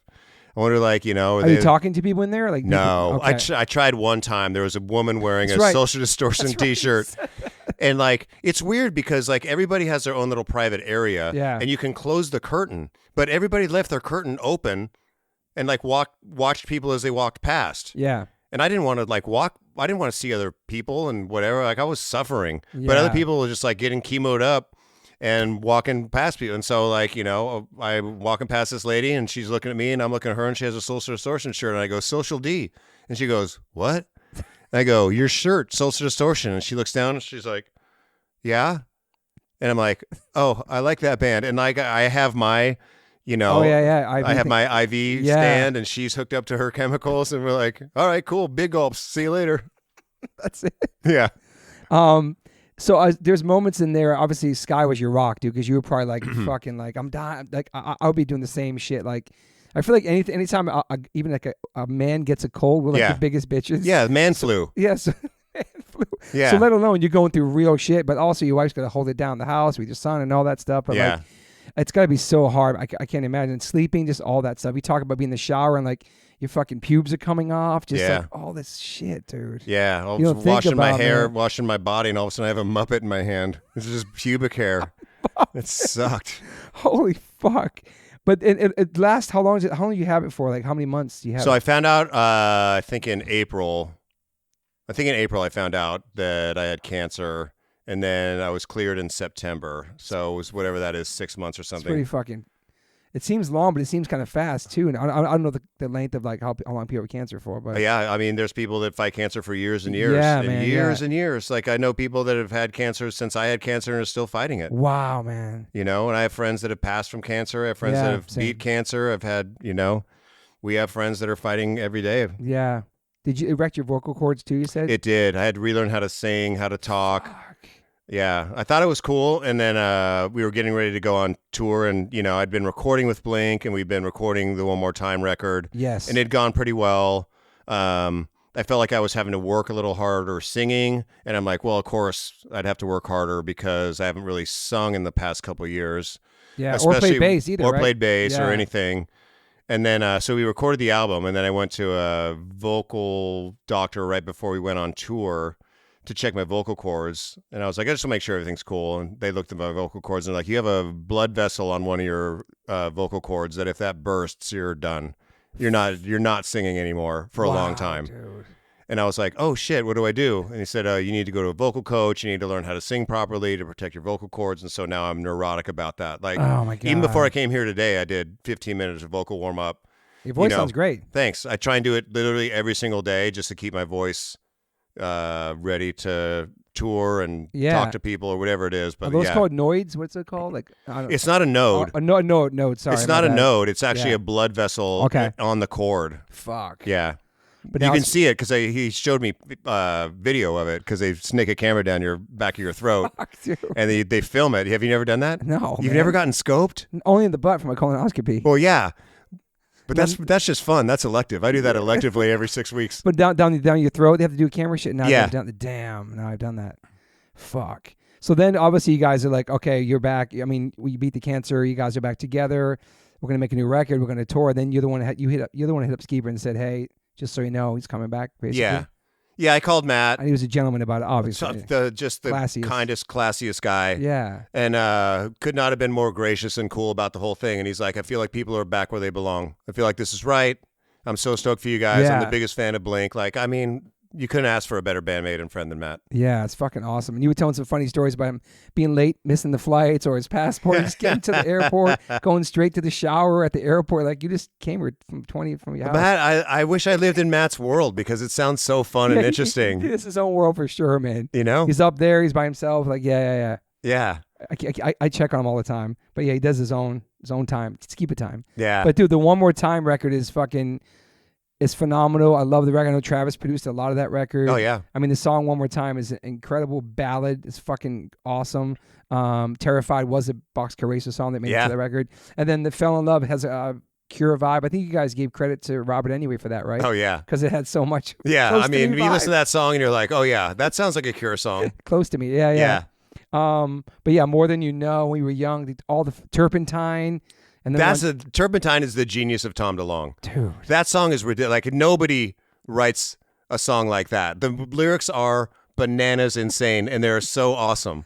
Yeah, dude, all the Bad News, Childhood, Fuck Face It, Travis sings. Yeah. I mean, it's an amazing record. And according to me, and according to all the magazines now, because Tom was on the podcast, there will be new music. There will be new music. that you didn't know about. Tom was on. I know. I was literally find out about so much of my band through like I'm online and I get tagged on something and I'm like, what's that? And I sent it to Tom too. I sent him the screenshot from People Magazine. We're back. Yeah. But like he broke the news on this pod that a new record. That's awesome, man. Yeah, it's great. So you guys be working on something soon, maybe. I can't wait. Yeah, that's cool. I mean, that's my favorite time in the world is making music with Tom and Travis. Yeah. That's the best. Another beautiful song was for Robert, who passed, Other Side. Mm-hmm. Great fucking song, man. Thank you. Yeah, the record's just, I don't know. It's crazy. Travis produced all of it? Travis is the producer on the record, yeah. And there are so many songs that Travis brought. Damn. You know? Travis would be like, I have an idea for a song. Goes like this. And he would play us stuff. So cool. You know? You also have the After School Radio Show on Apple Music now. That's your podcast. Yep. How often do you drop releases on there? It was every week, and now I think they're switching to every other week, but I don't know what's happened yet. Where do you record that at? At my house. Oh, really? Yeah. Sick. I mean, we do it through FaceTime. Okay. Like we FaceTime each other, and like when I do interviews with people, it's over FaceTime. That's cool. What's up with the Garfield? It's like a symbol, like the fans. It's like my friend mascot. April, my manager April gave me that as a joke, as a gift, as I was going to rehearsal one day to start the tour. Do you love Garfield? Not especially, not any more than anybody else of our generation. Like I don't have a Garfield tattoo or anything. Okay, but I think Garfield's fine. Yeah. I think he's funny. And I was on my way to rehearsal at the time, and so I turned it on. It's a nightlight. Yeah. And I put it at my feet, and I was like, oh, that's kind of cool. And so I brought it on the whole tour, and I continue to bring it at every performance. Yeah, you had it when you're doing the book thing too. You had it there. I had it on the book tour just for fun. You bring it to England too? I did. I brought it to England. Does anybody from the Garfield franchise? In fact, I forgot it when I flew to England, and I had to buy a new one. And it was when we started the tour. I flew to New York, and I had to call my tech and the guy who's doing the video and pictures for the tour to go to my house and pick it up. There's only one? There's only one. Has the Garfield franchise reached out to you? No. Interesting. But I think it's time. I think Garfield needs to stay home now and need to do something else. Like I was really, I just like the, like back in the 90s when people thought would put up like fairy lights, like Christmas lights on their mic stands, and that was cool. I was like, that's kind of the vibe that I'm going for. Yeah. But you bring it with you everywhere you go. It's crazy. No, man. Not like, performance wise. Yeah. Okay. I don't bring it like to the gym. Were you ever into graffiti and stuff? Because you like that kind of art. I do, but I was never an art. I was never an artist and myself. Stuff like that, right? I did, yeah. We just sold our Banksy, yeah. Oh, shoot. But you like all that kind of art stuff like that, I do. Too, I love art. I love art. You collect a lot? We just buy what we like. Yeah. I don't like saying I'm a collector because it's not investing. We buy art that we like, and sometimes it's like by people that have a big giant name and a reputation, and sometimes it's literally like we have something framed in our house that there was a street artist walking down the street in Paris one day taping little like drawings that he did to parking meters and light posts and street signs. Okay. And he had like a stack of these things that he'd drawn and was just walking down the street, putting one up every 100 yards or something, and we grabbed one and we loved it and we have it framed in our house. Really? Yeah. There was something a long time ago, this guy was putting these squares up. They look like kind of like the little squares that look like I don't know what it's called. We have one of them too. It was almost like a computer, like I don't know, asteroids or some sort of art. Space Invader? Yes. You have an Invader? I think that's the guy. You know what I'm talking about? Yeah. We have one. Oh yeah, I think we do. Yeah. What was that guy? Where's he from? Is that out here? That one we actually bought when we were living out here. But what he does is Invader, he puts one piece up in situ somewhere else, and then he sells another one of those exact ones to a collector, and there's a little card in the back that says like I have one and mine has a little card in the back, and you can see where it's on the street in like Bilbao, Spain. Oh, that's amazing. Okay. Yeah. Wow. Okay. Maybe I have them with somebody else. And are you a Vespa guy too? I had a Vespa. Yeah, I could see you being on a Vespa. I did. Well, they gave them to us. I don't know what happened or who. Wow. They were like, one day we were on tour in like 2001 in Chicago, and somebody they have Vespas for you guys. I'm like, what do you mean they have Vespas for us? It's random. And they're like we can ride them around and they'll take pictures of it. No, they brought you scooters. And so we walk into like the catering, and they have 3 Vespas sitting out there. Wow. And we're like, these are great. And I brought it home to San Diego, rode it around. It scared the shit out of me. I'm like, I do not like this at all. Super dangerous, I think. And I sold it. Damn. And my wife wants to get. I'm like, you shouldn't have one in Los Angeles. It's super sketchy, man. No. I know. I don't want to do that. Like Tom rides motorcycles. I'm like, do not ride a motorcycle. Like, you are going to die. Yeah, motorcycles are sketchy. They're so sketchy, especially in Southern California, especially now with people on their phones and they're like you just drive down the road and you're just like, somebody has one hand on the wheel and one hand they're texting as they're driving on the freeway. Do you like driving in LA? I hate driving. Yeah, you took Uber. I was like, I wonder if he drives or not. No, I have a car. I drive, whatever. I just dislike it. I like Uber's better. So. Enough that I would rather just be like, I took an Uber today because I didn't know if I'd be able to find parking here. Oh, yeah. And I didn't want to be late. And I was like at that cusp, I'm like, if I spend 10 minutes trying to find a parking spot, I'm going to be 5 minutes late. No, dude, you fucking killed it. You came on time. Okay, what's your take on cancel culture, especially with you guys, the way you guys talk on stage? I was at one of your recent shows and I'm looking in the crowd next to me. There's parents with their young kids and there's some of the crazy shit you guys say. Yeah. But at the same time, the parents should let them know what band they're going to see and what the onstage, jokes will be like. Right. But as a parent too, I don't know. It's just, do you worry about people coming at you guys for saying wild shit on stage? I don't think in this day and age. I don't think because I don't think that we say anything bad about people. No, you don't. No, you dislike each other. We make fun of one another. Yeah. Maybe the meanest thing that I think that we did to somebody was we were playing in this stadium, and we did this a few times on tour. We were playing in a stadium, not a stadium, but an arena full of people, like hockey arenas, 15,000 people, sold 360 degrees around. And we're in between songs, and Tom and I are talking, and I see one dude walking up the staircase to go up to the concourse, and we go, "Hey, you, where are you going? Are you going poo-poo? You need to go poop?" And Tom and I think and the spotlight goes on just this one random dude who's walking up the stairs somewhere, in between songs, you're like, "I'm going to go to the bathroom real quick." And you're walking out and you feel kind of awkward because you're walking out. You're like, "Oh my God, everyone can see me." But of course no one can see you. But we're the people that are like, "Hey, look at that guy right there. He's going to take a dump." Oh my God, dude. So singling people out, that's it. Yeah. But really. I think of it like this. First of all, I don't think that we say anything mean to people at all. I think that me and Tom make fun of each other back and forth, and it's all love. And the stuff that we say in front of people isn't hurtful, or we're not punching down on people, or we're not being, I don't know. I feel like I don't feel like we're mean to people. Second of all, growing up, my son, being the son of someone in Blink-182, have to talk to him, and I say, look, at school, there are times when you're in class, you're expected to sit down, be respectful, listen to your teacher, follow their directions. And when you're out on the playground, you can run around, you can go nuts, you can go crazy, you can scream, you can do cartwheels, whatever you want to do, play with your friends. The word fuck is like that. Okay. There are places you can say the word fuck, and there are places you should not say the word fuck. And learning the difference between those two places is what differentiates you from being a child to being an adult. That's a big part of growing up. I like that. And so that's how I feel about our shows. Like, first of all, we're not saying anything mean or hurtful. Second of all, like, if you don't understand the joke, don't come to the show. Yeah, I agree. It is true. You guys make fun of each other's moms. You're not dissing the crowd at all. Yeah. No. Does your son like Blink? Loves Blink? He went through a phase where, originally, I remember he was probably 5 or 6 years old. Maybe younger than that, because he was still in a car seat and he was in the back seat, and we're listening to the radio and Blink comes on. I turn around over my shoulder. I'm like, "Hey, check it out. Dad's on the radio." He goes, "Yeah, that's kind of cool. You're not in my top 3 though." I go, "What? This is my child. He's in the car seat in the back." I go, "What are your top 3? And he goes, Metric, Silver Sun Pickups, and Vampire Weekend. And I was like, "All right, cool. Well, fuck me then." Wow. How old was he then when he said that? I mean, he was still in a car seat, but we lived in L.A., so he was older than 2, but he was younger than, how old are kids when he was facing forward in a car seat in the back, whatever the age that was. That's crazy, man. But now he likes Blink. I think that over the past few years, it's kind of, he went through his teenage years where he was all like, my parents don't understand what it's like. Yeah. My parents don't get me. My parents, whatever. And he went off and became his own person.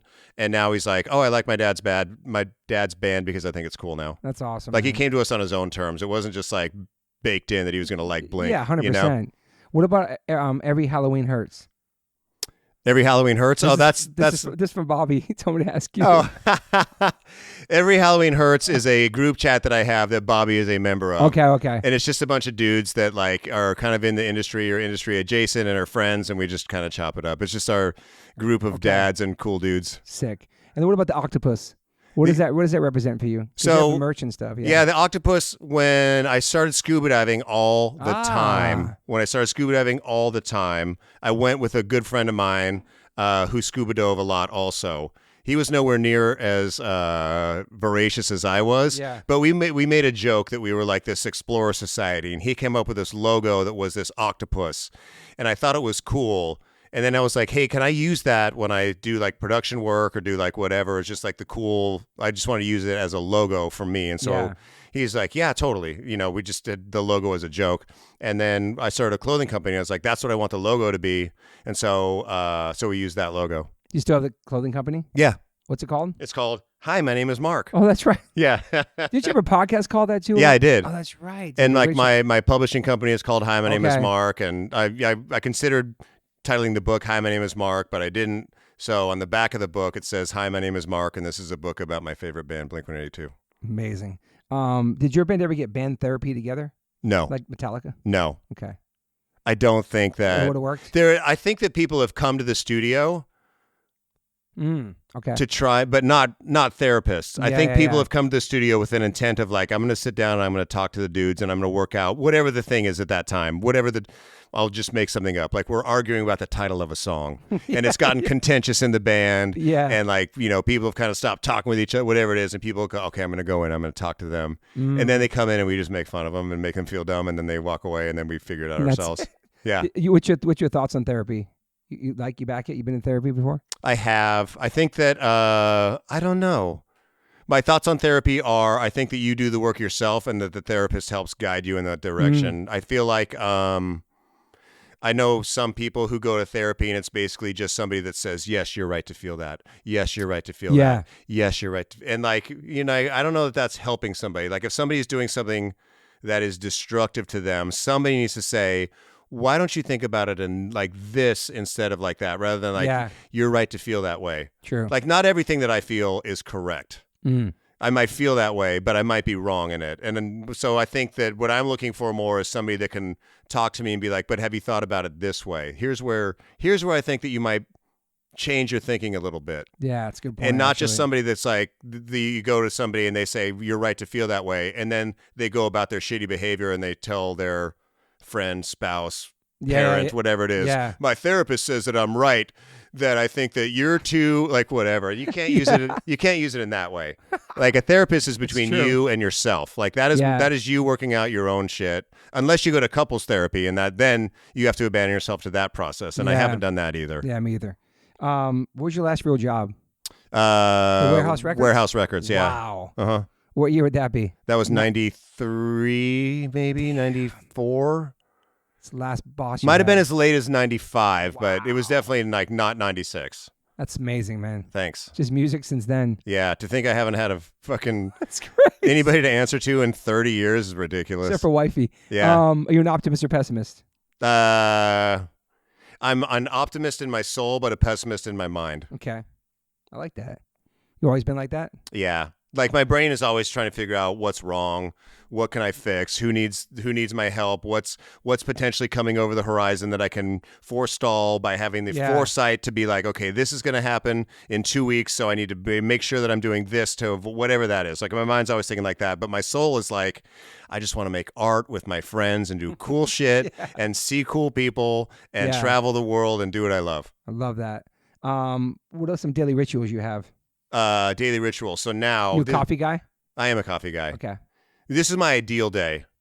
Wake up, have coffee with my wife, go to the gym, come home, do my half hour of yoga, stretches. Nice. I do the sauna. I do a cold plunge. Yes. I warm up my voice to practice my vocal stuff. I play my bass. And then by that time, it's about 11 o'clock or noon. And then I go and I do something creative for the next 5 or 6 hours. And then by like 6 o'clock in the afternoon, 7 o'clock at night, wind it all down, hang out, have dinner with my wife. It's a great fucking day. Call it a day. Like that's my ideal day. I know you plunge sauna. That's sick. How long have you been doing that for? I just got the sauna and cold plunge a few months ago. Yeah, I got one out. It's my every day, dude. And I do it every day. And Best. and at the beginning of the day, I'm like, is this even helping? Is this just a fad? Am I stupid for doing this? And then I get in the sauna and I sweat it out and I don't have my phone with me and I'm not checking anything and I'm just sitting there sweating and I'm like, okay. And then 15 minutes goes by and then I'm like, well, I'm not going to do the cold plunge. Like, oh, well, I turned it on to cool it anyway. I might as well hop in and I get in. and I get out and I feel like my brain focuses. Dude. And I don't know if it's, I've gotten to this point in my life where people are just like, oh, that's just what do you call it? What's the effect? Placebo effect. Placebo effect. It's just a placebo effect. I don't give a shit. If it works, if I get out of the cold plunge and my brain feels like, okay, I'm on point now and I'm ready to start my day and I'm excited and I feel like optimistic and I feel invigorated. Yeah. That's like, I don't care if there's no science behind it at all. That's how I feel. Yeah. So fuck you. I know. I love it too. It's such a natural high, dude. Yeah. Do you end on cold or end on hot? And on cold. Yeah, me too. Yeah. Fucking love it, dude. There's a lot of science behind both those together. It's so good for you, dude. You totally everything, man. Like all that stuff. I know, but there's like stuff. Remember, people are like, oh, you got to do whatever, celery juice in the morning, and then it's like everyone's doing celery juice, or that was all the trend. And then they got us to drink fucking bulletproof coffee, which is just coffee with a shit ton of butter in it. Like I don't know the science behind that. Was that a real thing? Like we did that for a couple months. Who knows? You know who Andrew Huberman is? Yes, the best, dude. Yeah, he's great. That's my go-to for everything. He's a scientist. He's a punk rocker, skateboarder, but he's like. But you think that his stuff is like proven? I mean, like such as the cold and the hot for sure. I don't know. Yeah, the hot and cold shit for sure, man. Because the reason that I'm asking is because the only time that I really come across Andrew Huberman is if I'm flipping through Instagram and he comes up and I'm interested in it and I stop and I watch it, but then I'm like, is this guy actually informed or is this just more? Oh, he's a Stanford professor, man. Yeah, right. He's legit. Yeah, he's legit. Okay. Yeah. I just want somebody that I can actually trust. There's so much misinformation and disinformation. And like, I'll be scrolling Instagram and it'll be like, here's the reasons why I never drink coffee before I have a cup of water with lemon in the morning. You need to be drinking. If you're not drinking your water with lemon in the morning before coffee, you are doing it wrong. It's and I'm like, true. I'm just getting scolded for everything online. I just want a cup of coffee, get my day going. I want the information that's going to help me, but I don't want somebody that's just churning fucking Instagram likes. You can find something negative against for everything you want to be interested in. You know what I'm saying? Here's a reason why I would never lift weights instead of doing cardio. Fuck you. Do you do weights? I do. Yeah. You go to a gym? I go to a gym. I have to get up. Man. I have to go to a gym. Yeah. I have to have somebody tell me what to do. You have a trainer? Okay, yeah. This is how many you need to do of this, and I need somebody to watch my form. Same. Because my biggest fear at this point is just injuring myself because I've done it before. I've go to the gym and I'm like trying to figure it out myself and I wrench something and I'm like, I don't know what I'm doing. Yeah. I was going to Golds with my son and he's 22 and I fucking pulled the muscle in my neck. I got my fingers started tingling for 6 months. I had to go to PT. I had to go to therapy. I had to go to MRI because I was doing these free weights with my son at the gym trying to work out with a 22-year-old who doesn't know what he's doing. So I stopped going to the gym. I work out my garage. I have like whole things in there. But yeah, you got to be careful, man. Yeah. But the cold and the hot, 100%. You do AG1s? You ever drink those? What's that? The greens? No. I'm going to give you some today. Okay. You put them in your water every day. It's your greens every day, all that stuff. Great. Yeah, it's all the rage. Cool. Daily rituals. You have any regrets? Regrets? No. I mean, I have things that I wish that I had not done or said or whatever. Yeah. But I feel like the regrets that I have got me to where I am. Yeah. The battles that I've had with bandmates, the battles that I've had in life, the things that, whatever.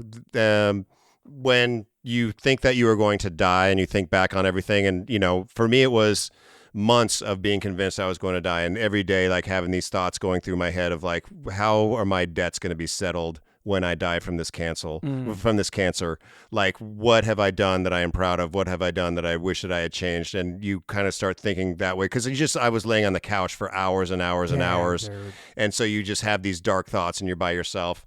And I was like, everything that I thought was like painful, the band breakups, the boxcar racer bullshit, any arguments that I had with friends, or like none of it matters in the end. All that matters is friendships and love and forgiveness and happiness and all that kind of stuff. And it strips away all of that. So regrets, I feel like I wish I didn't learn this. I wish I would have learned it sooner. Yeah, I guess, but I got here, so I have to be thankful to be here.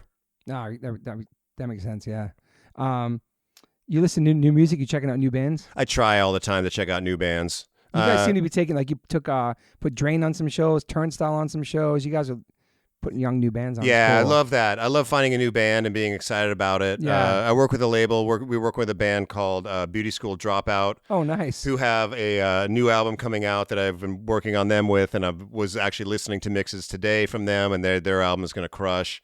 There's nothing that brings me much more joy than finding new music and being inspired by something that you like. Yeah, dude. Like when someone has a different take on something like music or painting or food, like people have been painting for thousands and thousands of years. People have been writing music for like rock music for decades and decades. I know. What are people going to do that's new and different and fresh and whatever? And then somebody comes up and does it and you're like, I never thought about it that way. That is amazing. Or just your redoes it. Yeah, like we talked about Turnstile before the podcast. Like I love like everything they're doing, man.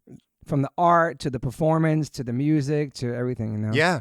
And they're doing it their way. And it's it's huge and it's grassroots and it's authentic and it's them. And, you know, touring with them last summer and watching them go from that album to this album and the anticipation and the dedication. And, you know, that band is all about that band. That band is a group of artists who create music. Yeah, man. It's so cool. And they're all in different bands. Like one's in Trapped Under Ice, one's in Angel Dust. They all like rotate bands and they all grew up together. Mm-hmm. It's really cool, man. Yeah. I'm gonna read one last thing from your book before we go. I love this part. Let me see if I fuck it up reading it. But you always say, I'm always the guy in the middle. I'm the guy who wants to keep the mood positive. I like creating things that make people happy. I don't like chaos. But with the desire to please comes the fear of letting people down. I'm constantly worried about being the source of friction. I want everybody to get along. I never want to put my own needs in front of someone else or upset somebody in a precarious balance. This dynamic is what made me the person I am today. I can't read my own fucking handwriting, man. If you give me what does that say? Oh, yeah. If you give me the good parts of my personality as well as the darker parts. Yep. It gave me the compassion and patience. It also gave me the anxiety and hypervigilance and the constant need for reassurance that everything is going to be okay. And you said in there, if you can stop the book right now once you read that, but this sums up everything about me. Yeah, I love that, dude. Thanks. You're a people pleaser. You're a giver. You want to take care of people. You're compassionate, all that stuff. I just want people to be happy and having fun and doing cool shit and winning. I want all my friends to win. I want everybody to go out there and have a joyous life, that they get to do cool stuff and that's it. Yeah. But I feel like you've given that to the world. Like you've dedicated so much of your life to like music and making people happy and making people laugh. Like you've done a lot for a lot of people, man. Whether you think about it or not, living in your little family world and not like being on tour. Because sometimes when you're not on tour, I get this sometimes. I'm like, what is my purpose? Like, okay, I'm a dad, I'm a husband, this is my house, I have a dog, I got to pay mortgage, I have to do all this other shit. Yep. When you're not on stage playing or meeting people and you're on the computer, whatever it is, it's like sometimes you forget what your purpose is, but then not like just playing music's your purpose, but you have changed a lot of people's lives and, you know, giving your flowers because, you know. Thank you. Appreciate you, man. Thank you very much. I'm happy you're here, happy you're alive, happy you made it through all that stuff. Fucking honored to have you on my podcast. I knew it was gonna be fucking awesome, and you hit me back so fast. Like I hit up Tom, you hit me right back, and you came on faster than any other member of Blink-182. Oh, thanks. It took years for Tom. Tom's like, come to San Diego. Come. I said, bro, I don't go anywhere. This is my house. All I ask is come to my house. Is do it here. Yeah. You know what I mean? But you feel like you're in a good place in your life right now? I feel like I'm in a good place in my life right now. Yeah. If I've been doing a bunch of press for the book, and they're like, well, are you done with the press tour? No, keep going. I think this is it. Okay. I think that they might want to do another round of press, but I don't know that I'm going to do that. Like another pressing of the book or something? No. Like more press. Like I did. Okay. I did 2 weeks of press for the U.S. Yep. I just went to the U.K. I did 2 shows in a day in the U.K. Crazy. I did 3 days of press in the U.K. Did TV shows, radio stations, magazines, like Spotify, all the stuff. Then I came back here. I'm going to do this. And then this I don't podcast. know. I don't know if I'm going to do anything else. Do you feel like you're 100% better with everything, or you still have parts of your energy? Is everything the same coming out of cancer? No, okay. I'm tired a lot now. Okay. I literally have to budget my day in my mind about how I'm going to spend my energy for an entire day. So like after this, nap time. I do take naps sometimes. Fuck yeah. And on this side of cancer, I've really taken the time to be like, if your body tells you need to take a nap, you need to take a nap. Fuck yeah. But like I have to budget my mental acuity for a day, and I have to budget my energy for a day. So like I get up and I do all that stuff. Yeah. Work out, sauna, yoga, cold plunge, eat right, do all that stuff. Yeah. And then like literally when I say like by 5 or 6 o'clock, I want to call it a day. I'm calling it a day. You're chilling. You're watching TV. Yeah, I'm done for the rest of the day. I don't go out at night. If I'm going to go out at night, I don't do shit for the whole day. Okay. What time do you go to bed usually? Early. 9, 10? By choice, yeah. I'm usually like, if we can be lights out at 10 o'clock, that's my favorite. Because then I get up at like 6, I get to the gym, do my stuff. Like, I love the routine. Like, I text Travis all the time because that's how Travis lives all the time. Like, machine, for decades, he's been like that. Get up, go to the gym, do the stuff, go to the work, go to the studio, do the work. Like, Travis is just like work. He's not even human, bro. He's a machine, dude. He's like LeBron. Yeah, dude. Like, the dedication to get up and go and like, this is my goal, and I'm going to work nonstop to achieve that goal. Yeah. Tom is a little different. Tom is like, that's my goal. I'm just going to walk over there. You know what I mean? Yeah. Like Tom, like whatever. Like, you know, Tom sees M. Night Shyamalan across the restaurant. Bro, I'm going to walk over there and I'm going to ask him to do that shit. Dude. Tom's like, I want to direct a movie. So I'm going to call up studios. I'm going to say, hey, I want to direct a movie. You know, Travis is like, I want to become one of the greatest drummers and one of the greatest producers. And so Travis goes to the studio every single day, working every single day to achieve those goals. He's doing Yellow Card now. He's doing he just did Trio. Yeah. He's nonstop, bro. It's so inspiring, man. He's got a whole family he's raising, and fucking it's balance. It's all about balance and all that stuff, man. So I'm sorry, long answer to the question, but yeah, I have to budget my energy. Yeah, and I have to think about what I'm going to do and plan accordingly. Well, I appreciate you spending time with me today. I mean, this is awesome, man. Now I get to go home and do nothing. The book is amazing. Everybody should get the book. The book's on Amazon. The book's everywhere, right? Get the book everywhere. Yeah, yeah. New York Times bestseller. Easy read, fun read, fucking. We went through one time, by the way, to make it easier for everybody.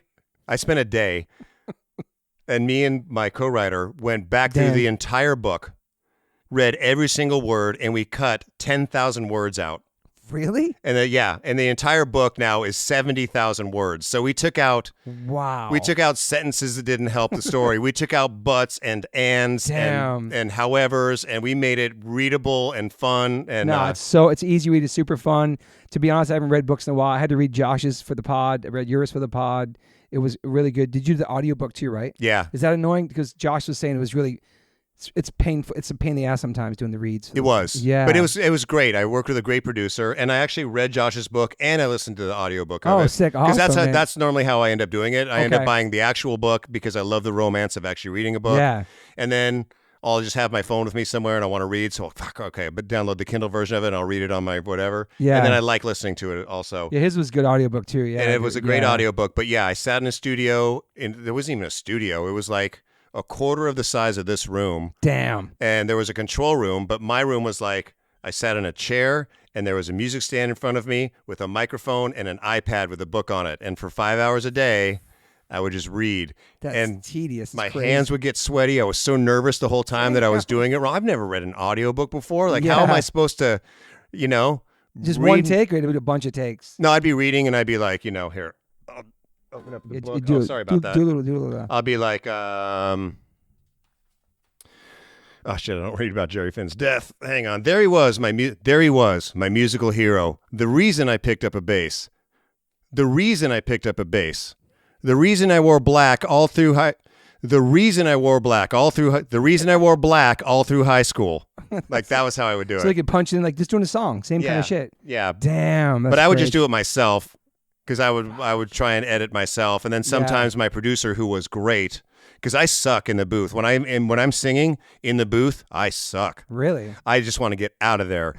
I literally I get nervous. I feel like performance anxiety, and so I'm singing the song, and then I'll be like, "Is that cool?" And if somebody goes, "Yeah, that's cool," then I walk out of the booth. So I tell people, engineers, everybody, look, don't let me out of that room until I get it right and I get it great. Don't let me cut corners. Don't let me sing off key. Don't let me rush. Don't let me whatever it is. Lock me in there, basically. Don't fix it in post. Let me get the right takes. Wow, man. And because I think people sometimes are intimidated because we've done so many records and we've done oh, he's in Blink-182. They've sold whatever many records. He must know what he's doing in the studio. No. I need somebody that's going to treat me like a baby that I am and say, no, go back in there and finish your takes. Damn. Still pushing you, man. I love that. You playing the bass again now? Yeah. Yeah. I try and play my bass as much as I can. Yeah, you guys got a bunch of shows this summer. Got Riot Fest. You got a couple festivals, right? Yeah. Got the Trio Tour. Trio Tour, festivals, and then that's kind of it. I think we're done in October. Yeah. There's talk of some other we're always open to shows. We'll never just say we're done now.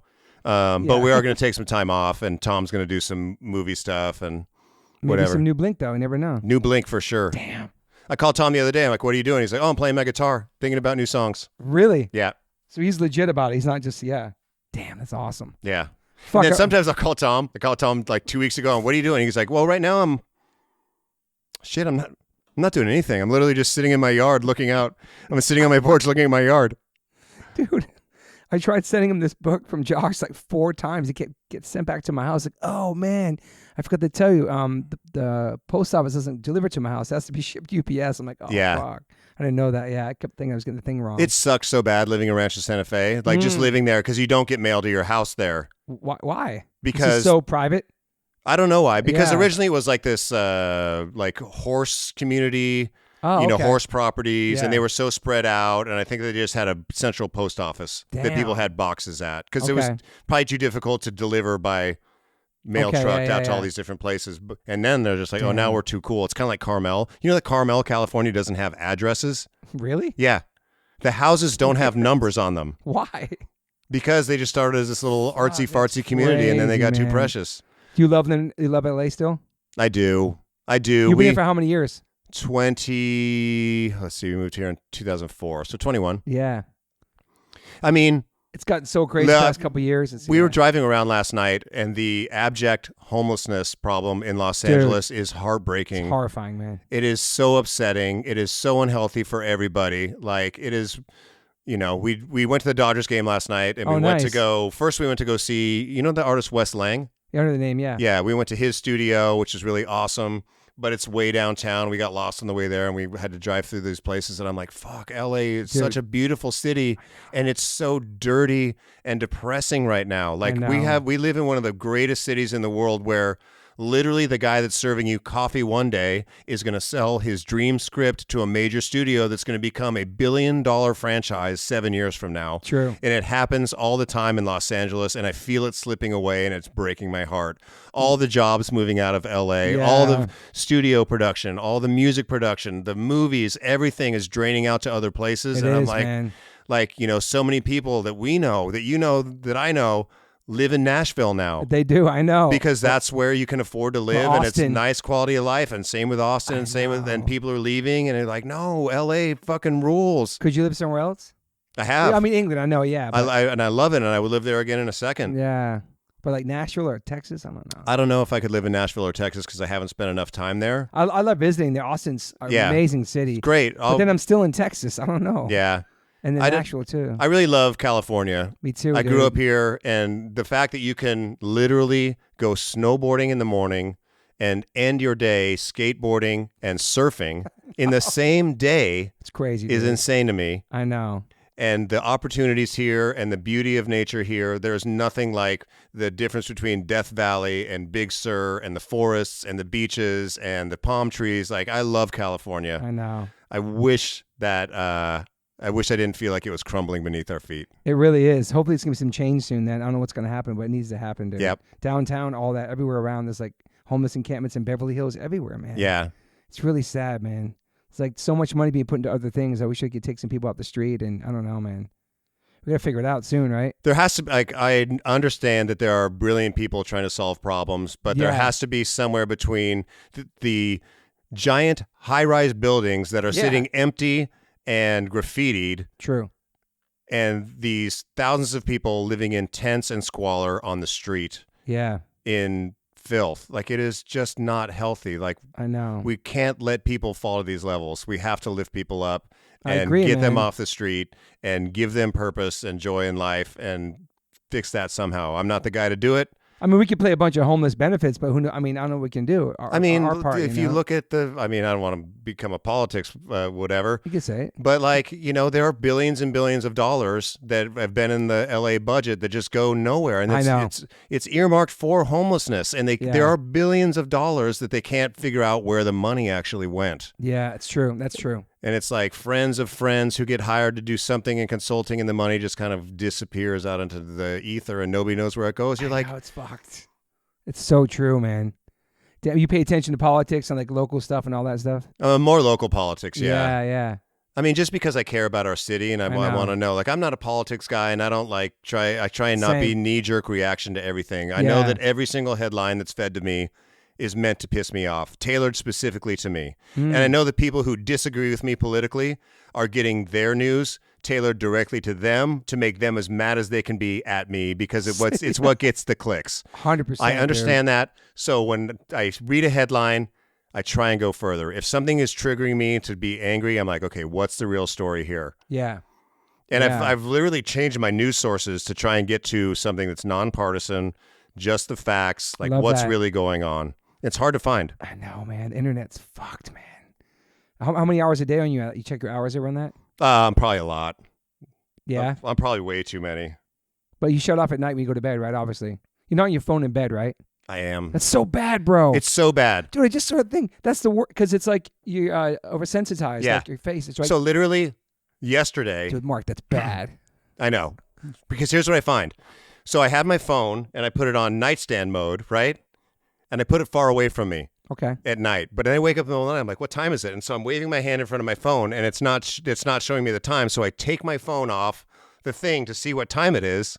And then I'm like, well, I'll just check and see if I have any texts. And then I'm like an hour later on my Instagram. Dude. So yesterday I ordered an analog battery powered clock. Okay, perfect. To put next to my bed so that I can wake up in the night. I can't check anything except the time. Yeah. And I'm going to plug my phone in the kitchen. I think a flip phone would be kind of sick too. I know, but then there's some times where I want to fuck off. I know. We're all addicted to it. I don't care how old we are, what we have to do. It's fucking part of it. It's a necessary evil, man. For everything, for promoting, all that shit, dude. Fuck. That's crazy, but for going to bed, I'm glad you did that. That's the worst thing like that. Yeah. My wife does that sometimes, brings the phone to bed. I'm like, dude, why bring the phone to bed? Fuck, dude. I have a friend whose wife 6 months ago quit everything. Okay. All the social media, all everything. How's she doing? The best. I'm sure her mental... Reads book after book after book, has time for kids and family and friends and talk on the phone and be there and be present. Her mental health must be so much better, man. Her husband said that it took 2 months for her to detox or whatever it is mentally, where you're out of that place where you always have to do the thumb. Yeah, dude. We're going to be fucked up our eyes, our necks, our fingers in years from now, bro, looking at it. I hate it so much, but it's like, you pick it up, you post something, you read something, the news, like the negative, there's so much negative, violent shit on there. Yep. Kids are so desensitized to everything from the phones. TikTok, you on TikTok? I'm not. Me either, fuck that. You on Facebook? I mean, I get all high and mighty. I'm not on TikTok. I just watch an hour of Instagram Reels every day. But I would never be on TikTok. No, that's way beneath me. TikTok, Facebook, all the Twitter. You on Twitter? No. That shit's bad, bro. All that shit's... I love Twitter, too. It was so fun. I loved it before all that shit, before it became all the other shit, dude. Yeah. It just sucks because it's just the whirlwind. We got like... I don't know what... I'd be so cool if social media went away someday. I just don't know when it's going to happen. I don't know, man. Yep. Fuck. Well, Mr. Hoppus, bro, this has been epic, bro. I knew it was going to be epic, dude. Nice being here. Thanks for having me. Dude, this is such a great conversation. Your book's amazing. You know, I've met you throughout the years. I'm close to Travis, obviously, and I know you and Tom, and we've talked throughout the years, but to read your book and, like, to have you in my kitchen, it's awesome, dude. Thank you. I feel like we're going to, become official friends here. Yes, we have. But, yeah, this is great, and I hope to see you guys this summer somewhere. Oh, we're playing Rocket Fest with you guys. Yeah. Fucking sight. Are you on our same day? They just announced the days today. I might be there. They're Agnostic Front's playing the same day as Blink. It's so sick. Rad. There's like crazy. I love that shit, dude. Riot Fest is great. You played it before, right? Yeah. This will be like our third or fourth time. And then the Trio Tour kicks off when? August. Okay. Yeah. Any more tattoos for you? You good? No. I know Dan did the Reaper. Yeah, Dan did my Reaper. Shout out to Dan Smith, my brother. Yeah. Totally. And I got Mr. Cartoon did my son's name and my wife's name, and that's all I have. That's it? Yep. You don't want any more? You good? Someday? So I got this Grim Reaper tattoo after having cancer. Yes. Because I felt like... What's the artist name that came from? Dabs Mila. Yep, that's right. And they did the art, and Dan Smith did the tattoo, and it was death watching over me while I was sick. Yeah. And I want something positive on this side, like an angel or something, but I don't know what that is yet. That'd be awesome, I think, actually. Yeah. Maybe the same artist. I don't know. Could be. Anyway, also I'd give a shout out to your hair. You have really good hair. I always give hair shout outs into the podcast because I have hair envy. You have good hair. Thank you. Your hair is getting. I like how it's been rocking like super high. Like it's Cure vibes, dude. When it came back after cancer, I'm like, oh, I'm rocking this until the wheels fall off of this thing again. Was it full gray when it came back or no? It was white. It was like white, baby, powdery, fucking. That just happened to my friend. Yeah, like Jay Leno style. Yeah. Yeah. Wow, man. You're a survivor, man. Thank you. Thank you for being here, brother. Glad to Thanks be for here. listening, everybody. Then Mr. Hoppus, he's on social media. I don't think he checks his DMs. You check your messages. No, never. Never. You probably got hundreds of thousands of messages. Yeah, I don't check It must be crazy, bro, your Instagram. You never look at it once. No. Never. All right. You can't reach out to Mark, man. See him at a show or something. Yeah. Okay, bye. Okay, Fahrenheit 182 everywhere, in stores. Amazing book. Take care. Peace. I wanted to say hello there to you because I always wanted to say that to you on the phone, but I didn't do it in tough time. So hello there. How are you? I'm good. I'm on a little bit of a vacation for a couple more days. I love that. I was just I was texting you yesterday because we played Boise. It was a fantastic show. Hadn't played there in over 20 years. What a beautiful place. We took birds all morning down to this river. My son and bass player dived into this probably dirty river. But, I mean, everybody was so friendly. I mean, it's just a beautiful place, man. Idaho rules. It's great up here. I mean, have you been out there for, you've had a spot out there for a minute? Yeah, I think we had a spot out here. We've been coming here for like 11 years, I think. And we built a place here maybe 7 or 8 years ago and have been coming up on vacations ever since. We love it. We bring our dogs. Dude. We walk in the woods, jump in the creeks. We're going out tomorrow. We're going out on a pontoon on a lake. It's going to be great.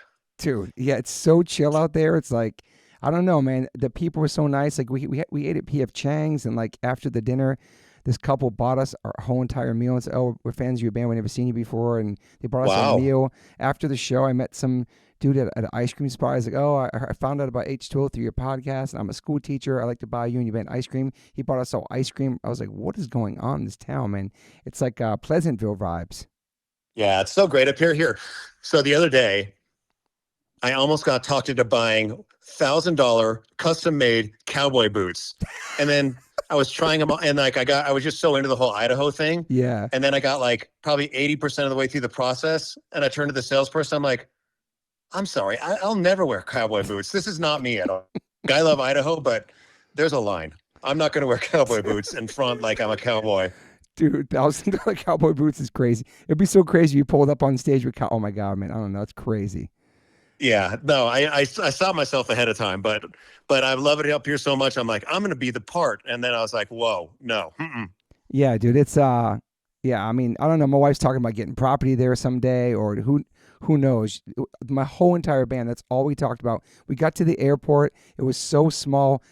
Everybody was nice. TSA was nice. Everybody's just so welcoming. Yeah. Dude, it was just like, and then we landed LAX, and like you feel like that stress when you land, and it's like, and then we get into the traffic going home, and we're like, why the fuck are we living here paying these taxes? But at the same time, it's like surfing, snowboarding, I mean, it's I love living in California. But it's like we talked about, man. California's the best. It's just in a weird place right now. We got to get California to where Idaho is. Dude, I know, and then the properties out there are like crazy cheap. It's probably like starting to come up a little bit like Austin and Nashville, I would say, because I don't know. It's almost like I know that finding out about it.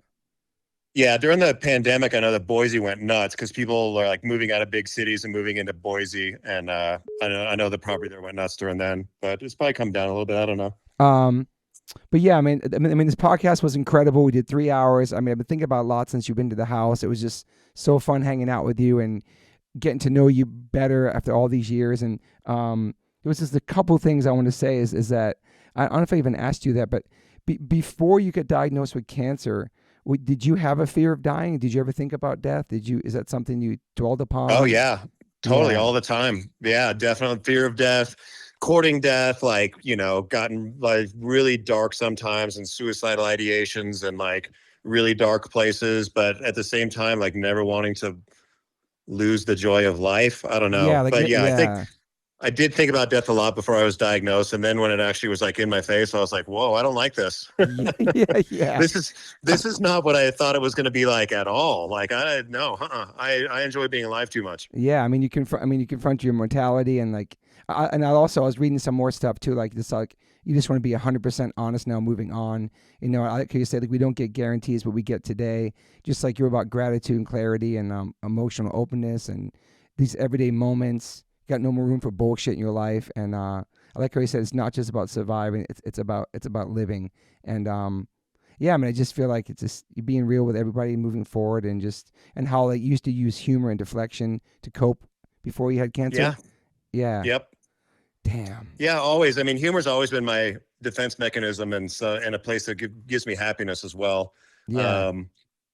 I don't know. I enjoy being honest with people. I enjoy like not having to front on anything at all. Yeah. There was definitely a freedom when I thought that I was going to die, and was like, every day after this, I try and do my best. I try and be honest with people. I try and be honest with myself. I try and be true to my family, true to my friends. And I come up short sometimes, and I get You're not pissed perfect. Yeah. Pissed at things that shouldn't piss me off, and I have to talk myself down. And I try and better myself every single day a little bit. But overall, I just want to be here and continue to make music and enjoy art and enjoy every day. Yeah. Do you fear death now? Do you think about it now or no? Or less? You know what? I do, and I think about it from time to time. And there's been a few times since I was diagnosed clean that I was convinced my cancer was back. Literally, last year, or maybe it was beginning of this year, I don't know. We were headed to go to Australia, and then to South America for a tour. I remember that. And day, and like the weeks before we were supposed to leave to go to Australia, I was having night sweats. I lost a bunch of weight for no reason. I started having this weird like thing on my shoulder again that I was like, oh my God, my fucking cancer's back again. I was convinced of it. So I called my doctor and I was like, my cancer's back, I'm pretty sure. And they were like, I said, but I'm leaving for 2 months on tour. And they said, okay, we'll get you in today. We'll move some stuff around. So the day that I was flying to Australia, early morning, drove to the cancer center, got scanned, did the whole thing, like, IV injection for the whole thing, the dye, the whatever, the radiation, I was in the tube, the whole deal. And then I go to the airport and I'm waiting in the airport for the results of this test. It's going to be, am I going to get on a plane and go be a rock star in Australia and South America? Or am I going to get a call and go back into chemotherapy? And, luckily I got the call and it was all clean. Yeah. But there have been several times when I'm like, oh, it's back. Oh, it's back for sure. But my doctor told me it was going to be like that forever. Like every single lump, every single, weird feeling, you're going to be like, oh, I'm dying again. So, I mean, he prepared me for it, but it's still like, I think about it a lot. So I try and put that aside. And I was literally thinking about this yesterday because I don't know why, I was just in my head or something, but I'm like, really, like if I died today, like if I got off the phone with you and I died, I would be in wherever I am, thankful that I got another few years to like be with my family and truly enjoy my family and be with my friends and have these years of touring with Blink-182 and have these years of friendship with Tom Beck in my life and Travis here like always. And just like, I'm not supposed to be here. So for every month that I get to be here, I just look back and be like, fuck yeah. Damn. Fuck, that's heavy. Yeah, I forget about that. Like the chances of it could possibly, but in the rest of your life, you'll think about it's crazy. And for me, my shit's nowhere near I don't even want to talk about it. I'm just saying because I had this little thing on my face, I got rid of it.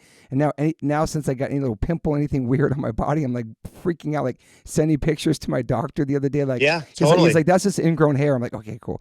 Just because I'm just gonna be super paranoid about it now, as I should be. I don't know. It's It's fucking wild, man. Yeah. Fuck. Okay, this gets some of the nerdy shit real quick. A question. So you played a fretless bass on the Stockholm Syndrome interlude? That's what they says. Is that true or not? I don't think so. I don't think I've ever picked up a fretless bass. Wow. Okay, that's some deep dive I did. Somebody told me about the other day. It was a fretless. I used a bunch of different basses on that album though. I used Jerry Finn's Vox bass guitar that he bought from the store in Liverpool that the Beatles bought their instruments from. Wow. We used a bass synth that Jerry Finn and I went to. There used to be a spot on La Cienega called Black Market Music. Okay. And we went there and it was just all secondhand used instruments. And I found a Roland MIDI synth bass, like the most 80s, like ridiculous bass, like, Flock of Seagulls bass, and it sounded so 80s, and so we used that across the record. Oh, that's awesome. Yeah, I used a bunch of different basses on the record, but I don't think we used a fretless bass. Okay. But I could be wrong. There could be like one little instance that I used something on, but as a rule, I've never played a fretless bass. Yeah, the internet's wrong. Also, you used pick and your fingers for the Enema of the State record. Is that true? You used your pick and fingers sometimes on the bass? No, only pick. Wow, damn. Yeah, I don't know how to play bass with my fingers at all. I can't slap. I can't pluck with my fingers. I'm pick all the way. Okay. And was Feeling This recorded with no click track? No. It was recorded with a click track. Wow, dude. These are all wrong. This is crazy. Yeah, Jerry Finn was pretty insistent, and Travis prefers playing to a click. And so when Jerry started working with us, I think that was the first time we really started working with a click. Okay. Damn, this is good to have these. Okay, awesome. And then also loserkids.com. I don't think I talked to Tom about it a little bit too. Like, I don't think it gets its props. Like, it was so ahead of its time with everything you guys are having on there. Like with the merch, just everything on there. Like, I feel like it was one of the kind of first kind of band sites. I don't know if I'm wrong, but. No, I mean, when we were touring, like we'd be places and we were wearing like Dickies and, skate brands and like surf brands and whatever. And we'd be playing, in Kansas, and people would be like, we can't get that stuff. We can't get that stuff. And the internet was just starting. And so I had this idea for a website called Mark's Craporama. And it was just going to be stuff that I found on tour or that I've liked in California that I wanted to sell to other people. It could be toys, it could be bands merch, it could be Dickies pants or skateboards or whatever it was. And I was talking to Tom about it. He's like, oh no, we should do it for everything. We should do it for all the surf, skate, snowboard brands. Wow. We should partner with these people. And so we started calling companies, and the technology wasn't even there yet. For us to try and put together a website was impossible. There wasn't like you do now, where people design your website and there's fulfillment houses and there's this and there's people that set up all the accounting for your website. Like, we were building stuff from scratch. Yeah, especially back then too. That's crazy, man. Yeah. So it's like, this other stuff we love, this other stuff we rock. I mean, you guys are interested in get it. This is where we got it from. I think that's awesome. But I had this idea for a small little, like almost indie shop, and Tom's like, no, we got to build it into this big surf, skate, snowboard, punk rock like thing. Tom always dreams big. It's awesome. I just saw too that Travis has dropped like a Hurley collab, which I thought was, because we talked about Hurley on this episode. I know, we just talked about it, and then like a week later, I see Travis is like their brand ambassador. I guess it's. I thought it went away, but I guess it's back. Who knows? I don't know. I don't know if it ever went away, but yeah, I'm stoked for Trav. That's awesome. Awesome. Luke Kohler from Sick of It All just came out cancer free as of last week, which is amazing news. Fuck yes, congrats and all the love in the world. That's so great to hear. Yeah, he's been fighting for like a little bit over a year right now. Also, I just went to the Punk Rock Museum last week, first time ever. I did 4 tours there. As soon as you walk in, there's a picture of you jumping. And I was here with Tim Millhouse. He's actually in the photo. You're like in the. I saw that on your Instagram. It's so rad. It's so cool. It's like an opening section of you guys, and there's another section of you guys in there too. Some of your records, but my question to you is like, cause I was in there on like, for so many people, like punk is like not one thing. Like for some people, Blink is their first punk. For some people, Black Flag is their first punk. And there's so many different bands in this museum. It's so fucking overwhelming. It was amazing. I was trying to digest it all like in like 48 hours. But for you, like I know punk was something to you when you first get into it. You found your tribe, you found skateboarding, you found this music you could relate to with Descendants and these songs. But as a grown man now, as an adult, like being in a punk band, does it have a different meaning to you, or is it a spirit or something we carry? For me, I feel like it's a spirit of youth we carry inside of us. It's something that keeps us young. It's something that made me the person I am today. But do you have a definition of it? Because I feel like nobody can say like this is punk and that is punk. There's no blueprint to this shit. There's not one sound or style. Not at all. Do you know what I'm saying? Go ahead. There's no blueprint and there's no rules. To me, punk rock has always been, I've always said forever, there's punk rock hip hop artists, there's punk rock country artists, there's punk rock whatever. Like every genre of music has a spirit of punk rock in it. To me, punk rock is making your own decisions, looking at the world with an objective eye, questioning. You're told to do stuff, but why? And does it really make sense? And being yourself no matter what. And also punk was always the group that was welcoming to the outcasts and that was always trying to push this spirit forward, Yeah. I'm actually reading Thurston Moore from Sonic Youth's book right now, his memoir. Cool. Awesome. And it talks about all these old school punk rock bands. I didn't realize how tied into the punk rock community Sonic Youth was. I mean, I knew that they were like really, they influenced me greatly. They introduced me to Nirvana and Dinosaur, all this stuff. But I didn't realize that they were like, they toured with the Minutemen and they toured with Black Flag and they toured with fucking they were there when all these bands were breaking back in the day. So that's amazing. Yeah. So to me, punk rock is like art, defiance, but not for the sake of defiance, just defiance of like I guess it's not defiant so much as questioning and making your own way in the world. Yeah, I love that. It's a great definition. You said hip hop too. I feel like Public Enemy was really punk rock to me growing up. Totally. NWA as well. The stuff they were singing about, you know. Yep. I feel like punk rock and hip hop come from the same place. Absolutely. I mean, Beastie Boys were like a punk band first. Yeah. Are you a big hip hop fan? I like hip hop when I hear songs that I love, but I wouldn't say that I'm a hip hop head. Yeah. There are songs that I enjoy a lot, but I don't know enough to like really speak to it all that much. Yeah, I love when you put TLC, when you say I don't want no scrubs in your song live. I love it.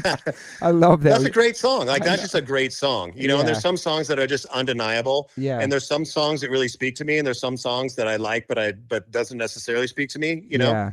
Yeah. This is probably before the end. Did you ever care about any comments or any reviews about your band? Did you take anything to heart if anybody said anything negative about your band throughout your whole career? Maybe you were younger, you're more sensitive to it. Because one thing I took away from Tom is like he never really looks at shit probably like you don't. He doesn't give a fuck about what somebody in some guy named Joe in Texas thinks about his band. Were you like that too? Like you have like tough skin for stuff like that? Never cared about it? But I do have a tough skin for stuff like that, and I realize that the internet is a horrible place. The internet is where people go to bitch and complain, and nobody goes on the internet to like talk about how great something is or how much they love something. People go on to shit on other stuff, and so there's always that. But at the same time, you can go and you can read comments, and there can be 100 great comments, and there could be 2 shitty comments, and those 2 shitty comments kind of stick with you a little more than they should, you know? So true. Some one random comment where some guy has 0 followers can write one thing and it would just stay in your head. It would just fuck you up for the whole day. And I think it's because it was so, not that obviously we're sensitive because we're humans, but like what we do, we love. We're so proud of the stuff we do and everything we've done in this life that we lived. And sometimes we take a shot at something you really don't know much about. It's hard not to take something personally. I don't know. It's weird, man. Internet's weird. Yeah, totally. So I try and push all that aside and just, when I listen to something, if I love it, no matter what, I love it. Yeah. What are some? Are you watching any TV shows right now? What is something you're binging? Do you binge watch stuff? We just binge watched. My wife and I just binge watched The Pit. The Pit? What is that? The Pit. It's like a medical drama. Oh, okay. And I don't know why, but it really caught us. And we watched all like whatever it was, 15 episodes in 2 days. Wow, Other than that, there's nothing we're watching right now. We're watching the Dodgers. That's what we do. We watch the Dodgers. Nice. And then are you like cats or dogs? Dogs. I got 2 dogs. Okay. Love them both. I've had cats in my life, but I prefer dogs. Yeah, same, me too. And then one more thing we kind of skipped over, but the Coachella thing, I told you I watched it on the live stream. I was going to go, but it's interesting because in your book you talk about like you guys are you're so psyched to do it. I think it was Frank Ocean had canceled. It was a Sunday, and then you weren't sure people were going to be there, and then like your manager Gus says, "Hey man, everybody's here," and you kind of. You weren't. I like the fact that you're so humble. You kind of surprised at that, like who's sticking around on the last day on a Sunday and they're gonna watch us play. But it was packed and everybody was there. It was just like this beautiful moment for you guys, man. It was insane. Like I didn't think that people would stick around. It was weekend 2 of Coachella. It was the Sunday night slot that Frank Ocean was supposed to play, and he canceled. And they were like, "Hey, Blink, can you fill in?" We're like, "Absolutely, like we'd love to." But I thought, okay, no pressure because everyone's going to go home. Like they've been here for 2 weekends. They're tired. They want to go home and like, you know, treat their UTIs or whatever, like treat their sunburns. Like no one's sticking around. They're going to go like, okay, we're going to beat traffic. Well, when Blink-182 is on stage, we're out of here. And then like I walk on stage and the place is packed. It was just like the biggest gift from the universe. And from, I don't know, like I couldn't have asked for a more perfect, like, come back for our band at a special moment after everything that we'd been through. It was really amazing. But that just sums you up as a person. How we end this podcast is that you're still just a regular dude in a band, and you're very humble. You thought maybe nobody was going to be there, and that's just, and I love that about you. You're just a normal ass dude in this incredibly most influential band of all time that people fucking love. You changed so many lives, and you're just a dude who's just chilling in Idaho right now. And it's, I don't know. I think that's what I got out of this conversation. To hang with you finally is just you're just a very down to earth human. You've had all these crazy ups and downs in your life and your career, and the health stuff, and your family is so important, and the highs and the lows of your life. And I appreciate you so much. And I think the listeners are really going to love this podcast too, because This is you. We had a great conversation, and I don't know. I appreciate your time, and I appreciate getting to know you more, Mark. And I think this is awesome. I'm stoked. I appreciate your time, dude, a lot. Thank you, Toby. And likewise, it's been great talking with you. We've been like friends and acquaintances for decades, but we've never really sat down and chopped it up like we have this past month. And it means a lot to me as well. Awesome, bro. Well, have a great rest of your trip out there. And I'm stoked for the listeners to hear this in a couple of days, man. Have a great weekend. Thanks, man. All right, brother. Peace. All right, Tony. Bye. Thanks, dude. Bye. Gotta give a big shout out to Liquid Death. I've been in a band called H2O for 30 years. And my first real job with a company is a water brand. Go figure. Love you, Liquid Death. Love the people. Love the brand. Love the concept. Love what they give back. Love the community. Love what they do for the environment. You can go liquiddeath.com/OLLC and get free shipping on any of their merchandise that they make. They have such incredible collabs. Also, if you want to hear the story of the CEO, my good friend Mike Cesario, on the podcast, you can go to episode 115, part 1. And then 2 years later, we dropped a part 2, which is episode 275 with the CEO, Mike Cesario. Just a man from Delaware with a dream, worked at a marketing company, and made this become a reality. Liquid Death is an incredible company, incredible water, incredible people. And I'm super, super honored to be part of them. They sponsor my life. They sponsor everything, my family. So go liquiddeath.com/OLLC and get free shipping on anything you want to buy on that site. If you want to get water, it's exclusively on Amazon.com. Murder your thirst, y'all. I always ask my guests if they have any regrets.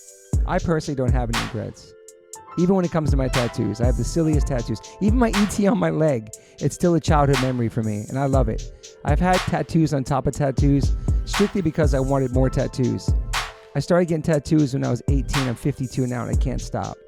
I've had laser treatment before on something on my arm. It's 4 tattoos on top of each other. And that experience at that place was pretty fast. It was pretty cold. It was in and out, swipe the credit card. Don't really tell me much. Didn't give me much details of anything was going to happen. So I never went back. So as of most recently, I'm so lucky enough to have had 2 sessions at Removery Tattoo Removal. My tattoo on my arm that looks like a big black blob is now super light. I've had 2 sessions. I have a long road ahead of me. None of this stuff happens overnight. You cannot take a tattoo up in one sitting. You have to be patient. And it's painful. They ice you up.